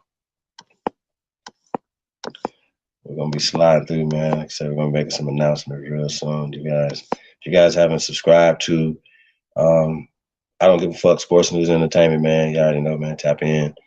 Shout out to Black Wolf in the building, Mississippi in the building. Peace to the guy, man. I'll say peace to everybody, man. Tapped in, man. We really appreciate you guys. Real talk. To this right here, Plessy, real fast. I guess I just want to run through it so you guys understand how they're using just propaganda, and even when you're reading stuff now, they're changing shit. You know what I'm saying? We're even talking about Plessy and Ferguson. This is the one that they said that made shit. They could segregate schools, right? Okay, well, let's talk about it. So it says U.S. 163, U.S. 537, 1896 was a landmark decision, the U.S. Supreme Court, in which the court ruled in the racial segregation laws did not violate the U.S. Constitution. Now, it's just like anything else, right? Have in the system a court that was leaning towards a certain mindset, then when they voted or whatever, then it's going to go in that mindset. Just like right now, if you put another Republican thinking person in there, like they're trying to do, then they're going to obviously, when the court decides on stuff, it's going to decide in that mind frame. You know what I'm saying? So at this time period or whatever, who was in office and what was their mind frame, what they would be voting on, right? So when we talk about this in 1896, let's keep going. Plessy versus Ferguson. Yeah, we're just gonna run through this real fast, you guys. Let's say this. As long as the facilities for each race were equal in quality, a doctrine that came to be known as separate but equal. They said, yo, we could have two different water fountains, right? In these things, but it has to be separate but equal, right? So once again, I ask this question, right? If you got white and then you have color, white or you have black in this concept, right now, would you guys always, in my black ass mind, when I used to be so blacked out, you guys, I've been happy to drink out the black fountain. Be like, man, paint this motherfucker black. Y'all follow me? As long as that shit cold. But y'all get the point or whatever. So we're talking about separate but equal, right? Was a legal doctrine in the United States constitutional law according to which racial segregation did not necessarily violate the 14th Amendment to the United States, which nominally guaranteed equal protection under the law to all people. Now, according to the Constitution, right, that predates this or whatever, and they haven't by at least 100 years, over 100 years, or a little bit over 100 years, 1787, right, said that all men is, inalienable rights and equal and all these other things, right? Once again, we got to talk about these things. When they coming in now, they're bringing more of their people in, trying to segregate shit. You know what I'm saying? When they're saying, as long as your stuff is the equal stuff, then it could be segregated. But then that contradicts unequal funding going to schools even today around America. All schools should get the same funding. I don't give a fuck what it is. But once again, if you got private schools, then they can do other things. They can give scholarships. Hold on a second, you guys.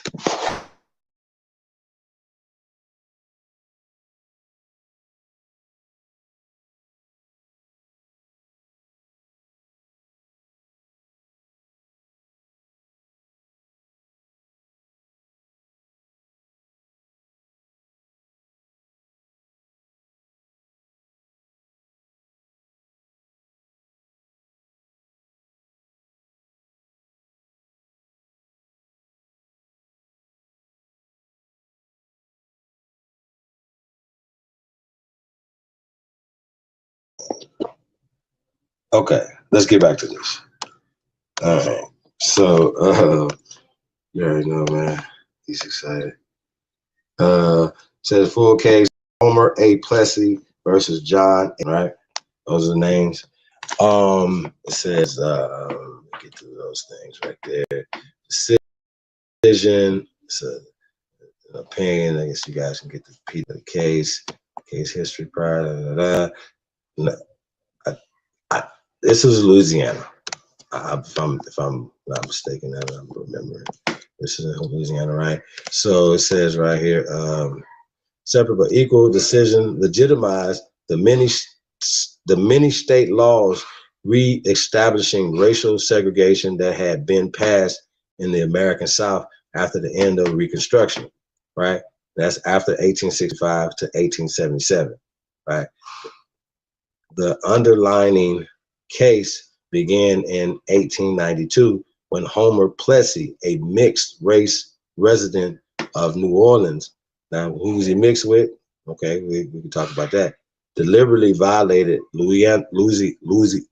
Louisiana's Separate Car Act of 1890. Now, we'll get back to that. Which required equal but separate railroad accommodations for, they're saying, white and non-white passengers, right? Now,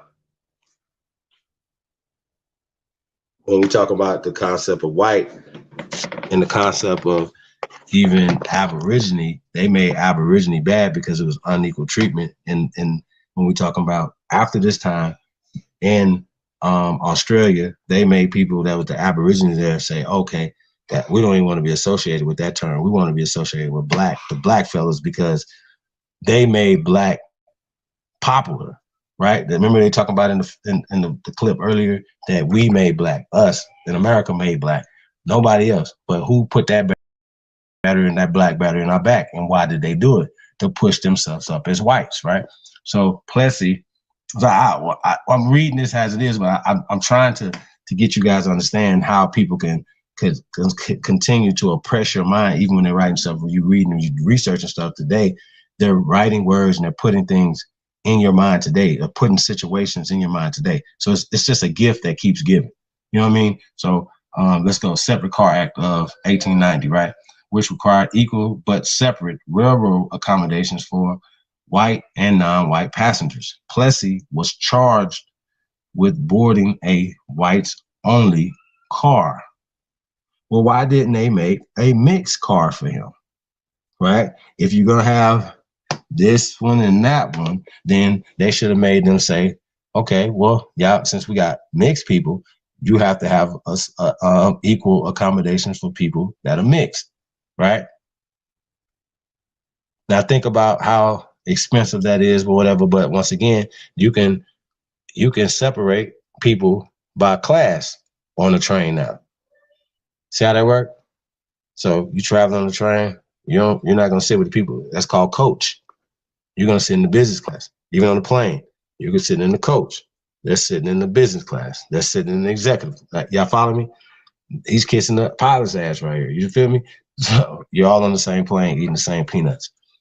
So anyway, if the plane go down, you're going down the plane. So once again, this is the problem. They're creating these things, right? Now, I ain't gotta tell you all the niggas that was in Louisiana. So these people are trying to keep their stuff separate from, you know, from all these niggas, right? Anyway, so whites, okay, so was charged with boarding a whites only car.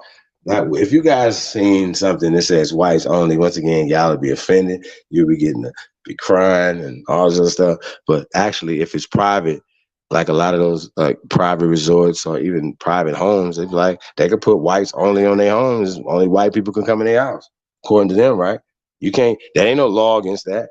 A lot of them put the little people with the noose up there, whatever. You got to look. Y'all know what I'm talking about? They be like whites only on their property. You can't sue them.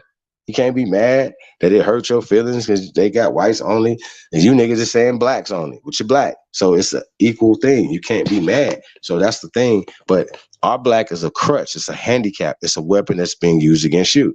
That's what we're trying to prove. And not trying to reprove it, that they have put this in the educational system. Even when we talk about the Daughters of the Confederacy and stuff, that came after the Civil War. That came through the Reconstruction time right here. So they reconstructing history, his Tory, not his HIS and then STOY. No. His Tories. And we know who the Tories are.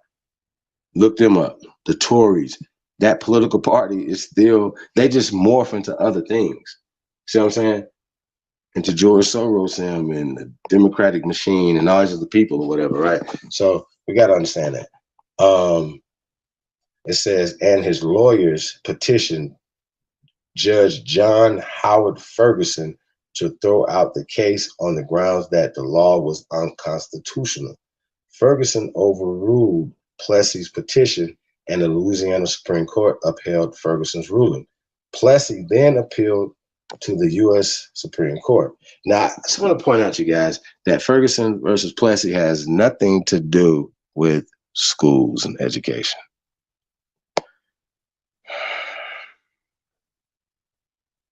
Okay? I just want to point that out. This has something to do with a railroad car. Has nothing to do with that. So what they sell it as if it do, unless you look into it or whatever and see what it's about. It has nothing to do with that. So I just want to point that out or whatever when they're talking about as far as segregating things. So we're talking about segregating public transportation. Okay. So the law was unconstitutional. Ferguson overruled Plessy's petition, and the Louisiana Supreme Court upheld Ferguson's ruling. Plessy then appealed to the U.S. Supreme Court. In May 1896, the Supreme Court issued a 7-1 decision against Plessy, ruling that the Louisiana law did not violate the 14th Amendment of the United States Constitution, and stating that although the 14th Amendment established the legal equality of whites, check this out. Check this out. Check this out. All right, so Louisiana law did not violate the 14th Amendment of the United States Constitution, and stating that although the 14th Amendment established the legal equality of whites and blacks, it did not and could not require elimination of all distinctions based upon color. The court rejected Plessy's lawyers' arguments in that the Louisiana law inherently implied that black people were inferior and gave great deference to American state legislators' inherent power to make laws regulating health, safety, and morals, the police powers, and to determine the reasonableness of the laws that they pass. Right now, keep in mind all this. This is when they're coming in. They're using their scientific jargons or whatever in the educational stuff that's attached to when we talk about religion. I gotta say, I mean, once again, they use religion to soften us up, even 100 years before this right here, to put them in this position to have police powers over us. Okay, and to determine the reasonableness of the laws they pass. Justice John Marshall Harlan was the lone dissenter from the court's decision, writing that the U.S. Constitution, quote, is colorblind and neither knows nor tolerates classes among citizens. We gotta get that man a clap of the day. Justice John Marshall Harlan. Dr. John Justice Harlan. He one of the ones to step up and say the real shit. Okay, let's see what this nigga talk about right here. Justice John Marshall Harlan was an American lawyer and politician who served as an associate justice of the U.S. Supreme Court in 1877 until his death in 1911. I can't see that. Often called the great dissenter due to his many. I think right there's the great dissenter. Yes. Due to his many dissents in cases that restricted civil liberties, right? Like, I mean, he the only one saying going to the Constitution, say, man, the Constitution colorblind, man. What are y'all doing? Y'all supposed to be about this, but y'all already selling out. You know what I'm saying? So shout out to Harlan, man. Got to give him that. I got to keep going, man. We almost out of here. Man, like 7 minutes. Hold on. Wait a minute. It was colorblind, right? It's the quote. He said, colorblind, right? It's neither known for its tolerance of classes. Now that means you don't get another vote like Elon Musk American. Like, no, if you whatever class you are, you could be the poorest person. Your vote counts just as much as your voice counts just as much as a person who has millions of dollars or even billions of dollars in American culture and American law. We'll talk about the Constitution. So I just want to run through this real fast, man. I want to definitely get to Brown versus Board of Education. But once again, Plessy had nothing to do with that, but they push it off as if this has something to do with the educational stuff, right? Now, Brown versus Board of Education does, right? So hold on 1 second, right? So check this out. It says, and so the laws. Okay, scheduled for 7:30. Okay, we got a little time. All right. So the laws distinguishing of passengers races should have been found unconstitutional, right? So he's basically saying that this based off of class, based off of color, that has nothing. It should be unconstitutional based on the Constitution and American law, right? So it says Plessy is widely regarded as one of the worst decisions in U.S. Supreme Court history. I doubt that. Despite its infamy, the decision has never been explicitly overruled. But as a series of courts' later decisions, beginning with the 1954 decision, Brown versus Board of Education, which held that, quote, separate but equal doctrine is unconstitutional in the context of public schools and educational facilities, right, have severely weakened Plessy to the point that it is, let's keep going.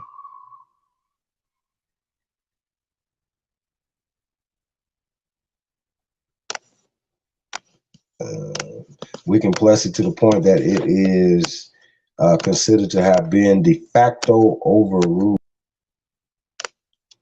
Interesting. Let's keep going. I think that's it for that. And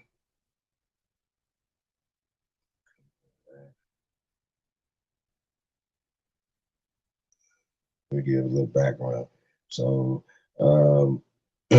just real quick. 1890, the state of Louisiana passed the Senate the Separate Car Act, right, which required separate accommodations for blacks and whites on railroads, right, including separate railroad cars. Concerned a group of prominent black Creole of color. Yeah, we gotta hit that. Let's see, black Creole of color. Sheesh. What is that? What was that? Black Creole of color? What was that? What is this? Louisiana Creole are people descended from the inhabitants of colonial Louisiana. Keep going.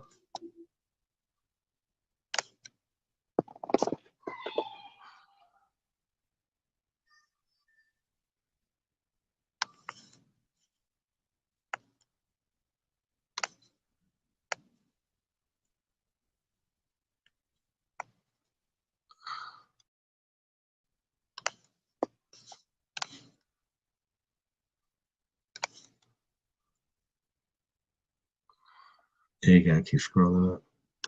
Okay, here we go. Say the Louisiana Creole people, right?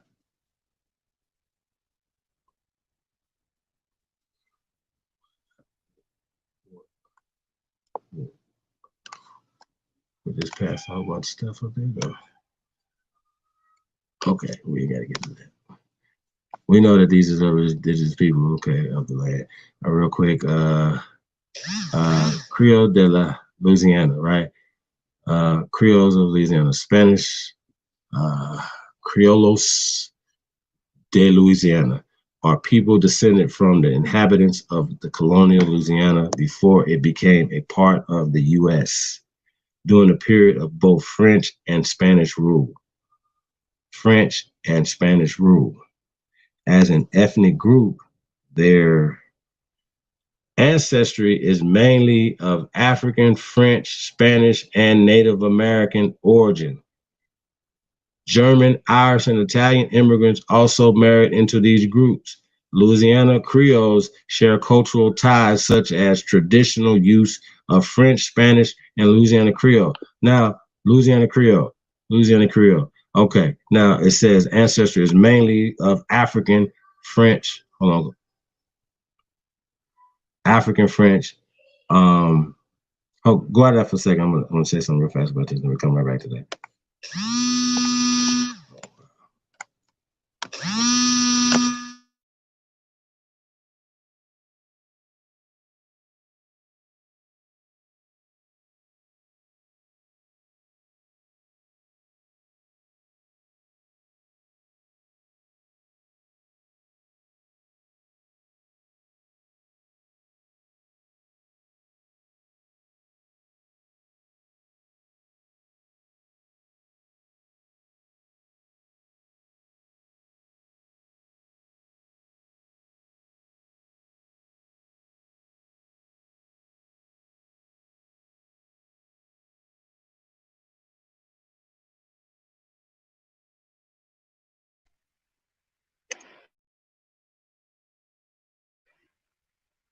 Testing.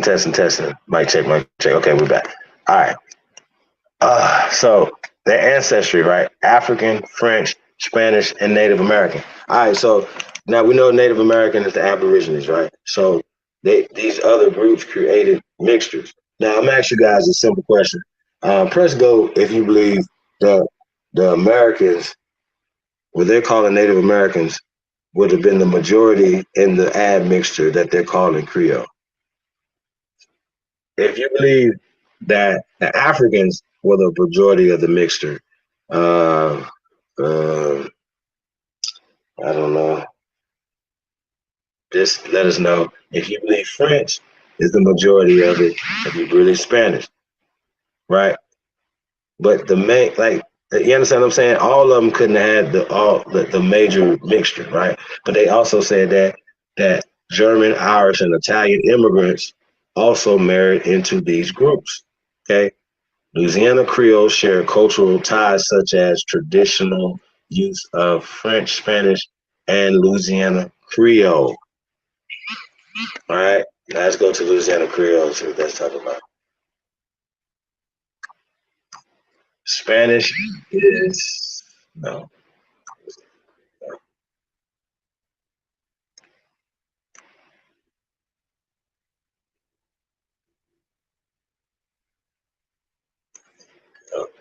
Is a French-based Creole language spoken by fewer than 10,000 people, mostly in the state of Louisiana. It is spoken today by people who racially identify as white, black, mixed, and Native American, as well as Cajun and Louisiana Creole. It should not be confused with language. Let's see what they're talking about.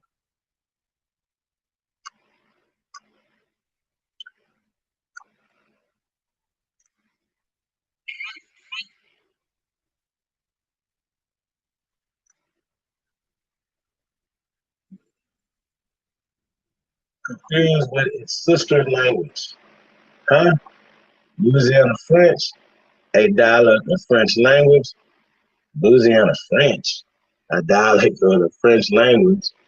Many members of the Louisiana Creole people do not speak the Louisiana Creole language and may instead utilize French, Spanish, or English as everyday language.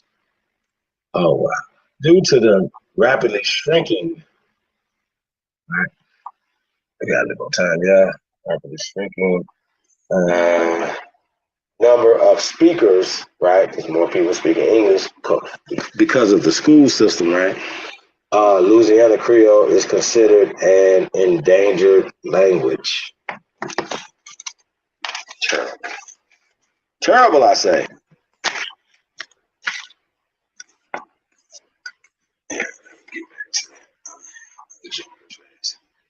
Is also married into Louisiana Creoles.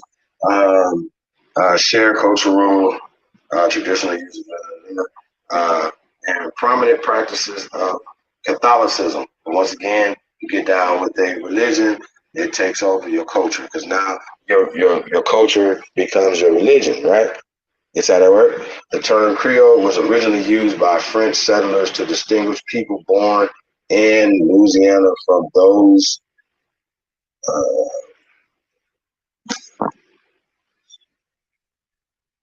born elsewhere, thus drawing a distinction between Europeans such as French and Spanish, and African born in the Old World, from their Creole descendants native to the New World. Right? The word is not a racial label, and people of fully European descent, fully African descent, or any mixture there, including Native American admixture, may be the Creole. People of any race can and have identified as Creoles. In the late 19th and 20th centuries, however, the gens de couleur lepres in Louisiana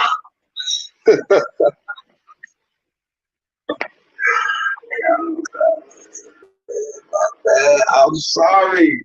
My bad, y'all. My bad. Sorry. You know, y'all want to be these people, man. I know you want to be them. Rachel Dolezal them been Creole. They be like, nigga, I'm Creole. How long? Like, they be like, how long you got to be Creole to get Creole benefits? Oh, my God. Shit, this is crazy. You a black Creole. Well, I'm a white Creole. You know what I'm saying? Y'all see how this works? You a black Indian. I'm a white Indian. You a blackamoor. I'm a crypto. I mean, man, this shit is crazy. It's pathetic, and we got to stop it as a people, man. You know what I mean? Like, for real talk, yeah, man, come on, man. Like, no. And once again, as far as the argument of mixed people, like, for me, you know, it's one drop of Aborigine. You know what I'm talking about?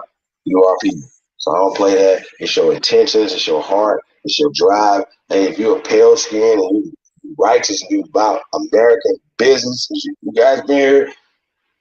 You know what I'm saying? Like, I'm not blind. Like, you know what I'm saying? So, with that being said, or whatever, like, you about being righteous, you know what I'm saying? Because a lot of times power, well, the power structures, we're all fighting it.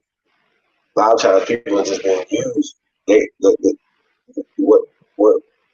What pacifies them benefits what they think the privileges they get just it infuses from us this system. You know what I'm saying? But once again, if we would have had that system, y'all would have came here from Europe. Europe would have never been developed. You guys would have never been able to send money on the people. You know what I'm saying? Stuff like that. So if we would have had the same mindset instead of having a given other mindset, teach people, learn, whatever, you know what I'm saying, as opposed to saying, okay, you're trying to hurt somebody, take something from somebody. That's not the American way. That's not the Indian way. That's not the Aborigine way. It's not the Mandalorian way. You know what I'm saying? So, let's get back to this. So, about the criminal in the 19th century, 20th century, however, right? And Louisiana became increasingly associated with the term Creole, and further identifications with mixed race took place during the interwar period in the 20th century. One historian has described this period as the Americanization of Creoles, including an acceptance of the American binary racial system that divided Creoles into those who identified as mostly white and others as mostly black. See, Creoles of color, right? Creoles was used casually as an identity in the 18th century in Louisiana, starting in the very early 19th century in Louisiana, after the United States acquired this territory in the Louisiana Purchase. The term Creole began to take on a more political meaning and identity, especially for those people of Latinic culture. These generally Catholic French speakers had a culture that contrasted with the Protestant English-speaking and Anglo culture of the new American settlers from the Upper South and the North. In the early 19th century, amid the Haitian Revolution, floods of Saint Dominican refugees fled from Saint Dominic and poured into New Orleans, nearly tripling the city's population. Indeed, more than half of the refugees' population of Saint Dominic settled in Louisiana, and the majority remained in New Orleans, where they left strong influences on the city and the culture.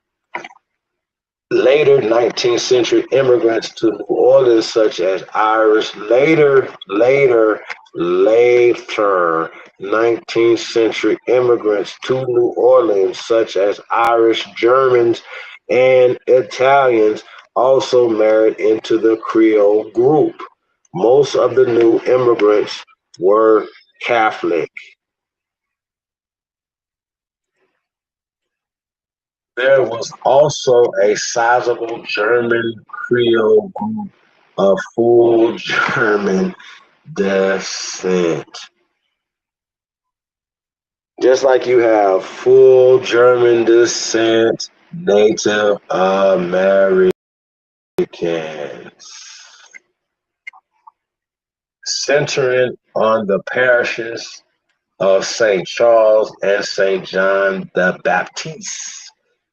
It is for these settlers that the Côte des Allemands, literally, quote, the German coast, right? They call this the German coast, right? But Allemands, Côtes, right? The Côtes is the coast.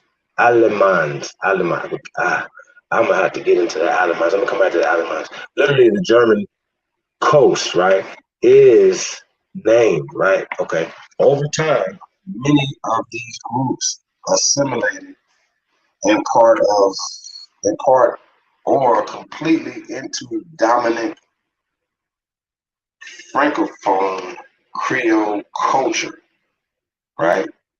Speaking culture, right? Francophone Creole culture, right? Often adopting the French language and customs. Creoles of African descent exerted a strong influence on New Orleans culture still to this day, affecting local music, cuisine, and religious practices.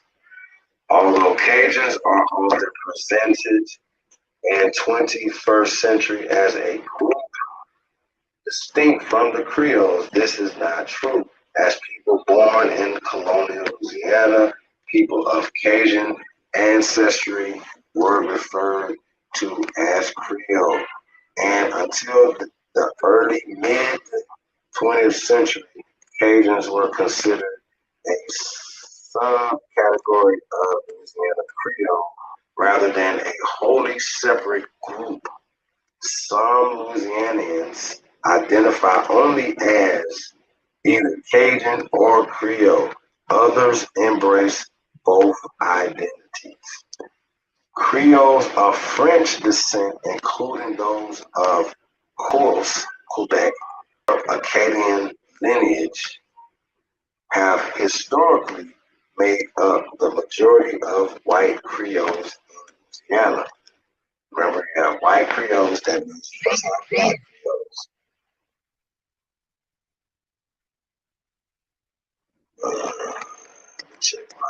Let me check my sound, you guys. Let me check the sound.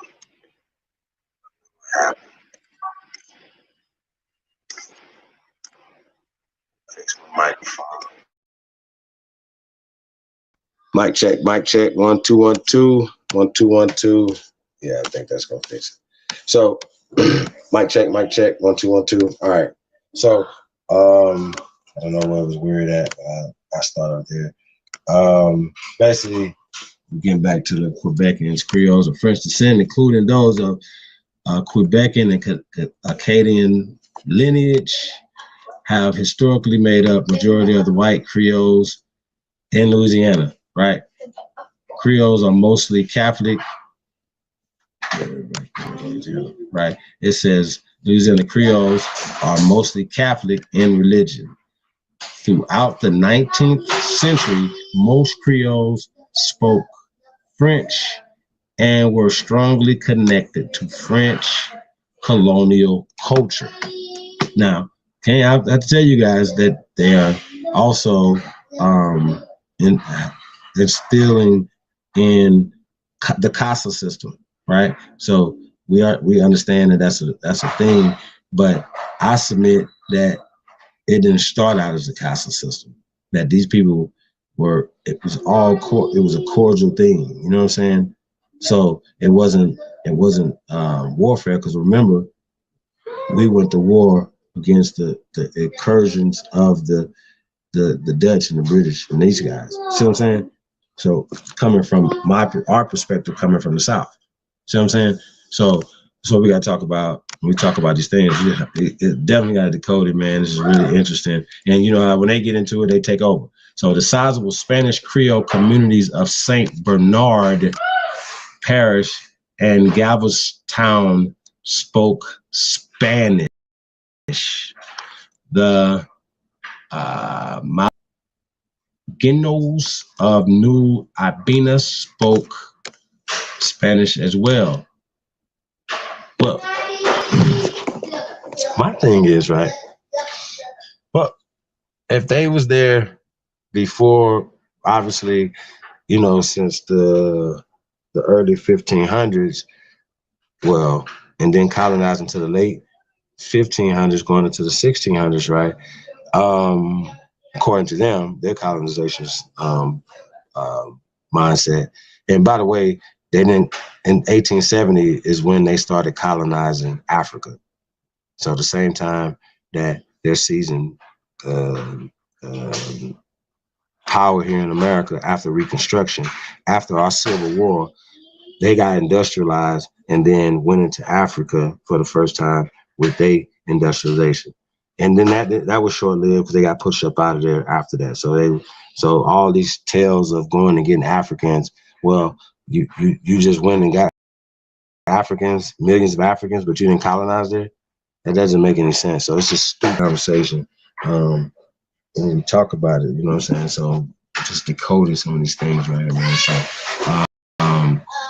it says this, these people say the IS, is that an LERFOS and the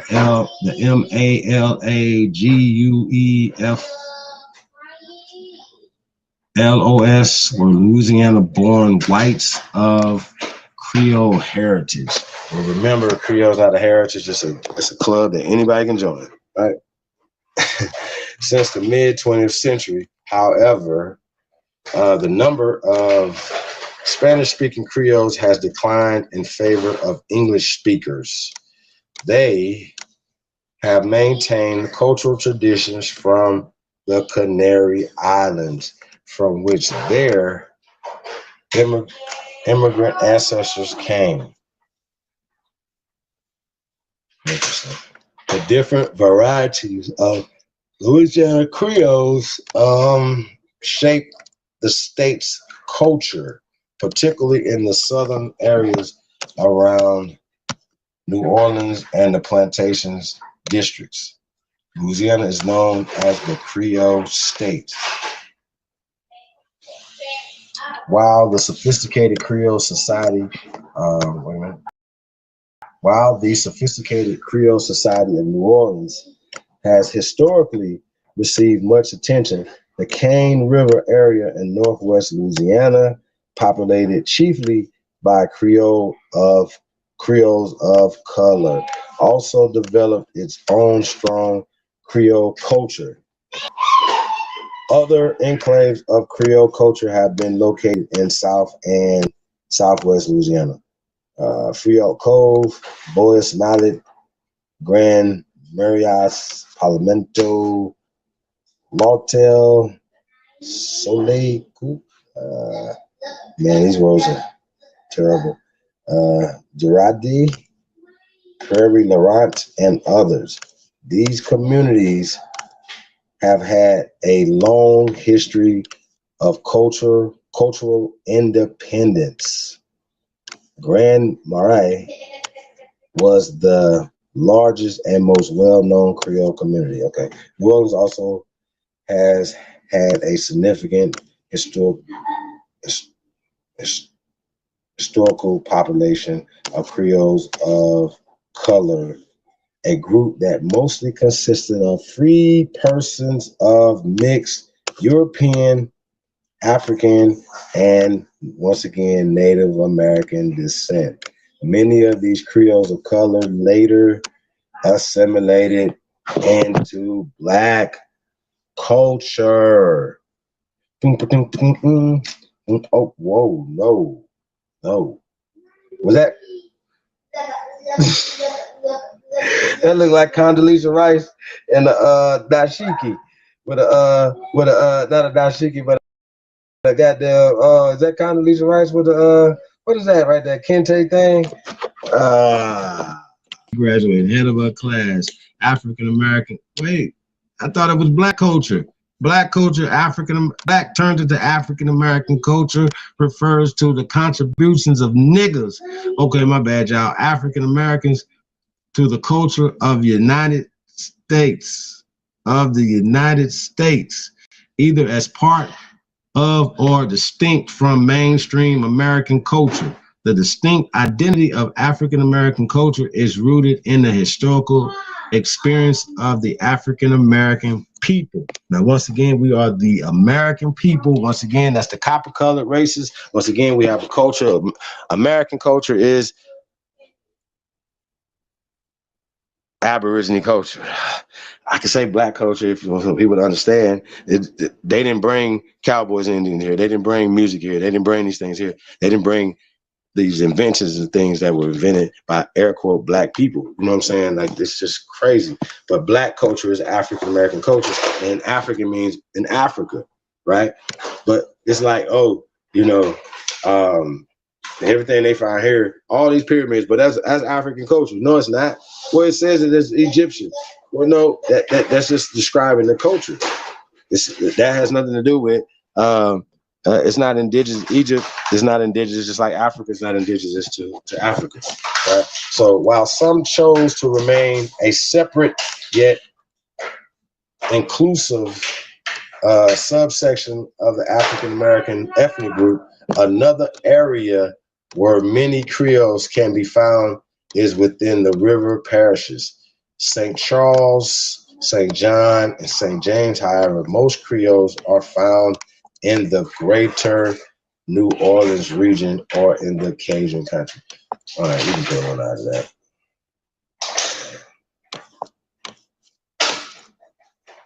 Yeah, man. Yeah, man. See if we got any questions in the chat room. Shout out to American King in the building. Y'all, I kind of, like I said, man, these words spells and everything, they get into us. We've allowed these people to come in and teach us.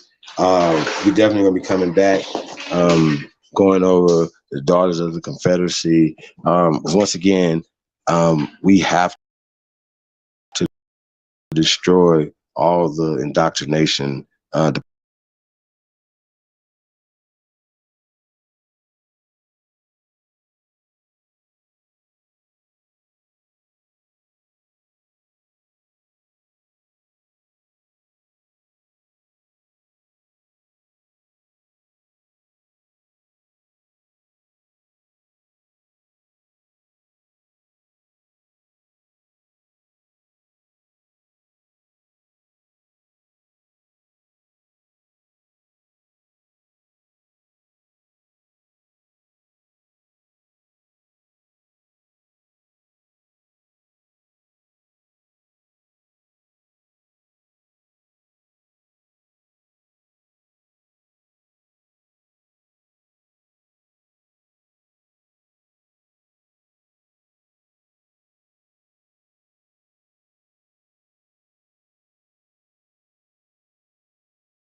Boots on the ground, war paint on my face. Another body drop, homicide on the case. Block hot, every step, feel like a chase. But killers move quiet, vanish, no trace. Street lights flicker, shadows twist in the smoke. Homies in the cut, hearts broke but never spoke. They set us up, now we the face of the dope. We can't win, it's like pissing up a rope. Soldiers of the block, marching in the dark. Scars on the soul, everyone leaves a mark. Ain't no medal, just survival as the prize. Gang life, battlefield where the loyalty lies. Soldiers of the block, marching in the dark. Scars on the soul, everyone leaves a mark. Ain't no medal, just survival as the prize. Gang life, battlefield where the loyalty lies. Trenches ain't dirt, it's concrete and pain. YN's vicious, trying to make a name. Homies got my six, but some switch for the game. Committing treason, all for some change. Blood on the curb, baptism in the grind.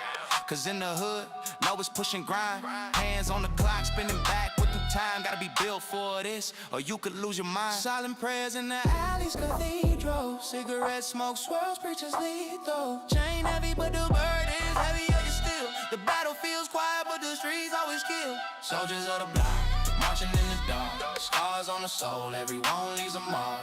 Ain't no medal, just survival and surprise. Gang life, battlefield where the loyalty lies. Soldiers of the block, marching in the dark. Scars on the soul, everyone leaves a mark. Ain't no medal, just survival and surprise. Gang life, battlefield where the loyalty lies. Roll call it dawn, but it's ghosts in the ranks. Cash in the duffel, blood-stained banks. Graffiti on the walls, hieroglyphs of the lost. Every war's got a price, we just tally that cost. Drums of the night, thump louder than truth. Steel in the waist, no time for the booth. Enemies lurking, snakes hiss in the grass. Cash catching up, but we running too fast. Soldiers of the block, marching in the dark. Scars on the soul, everyone leaves a mark. Ain't no medal, just survival as a prize. Gang life, battlefield where the loyalty lies.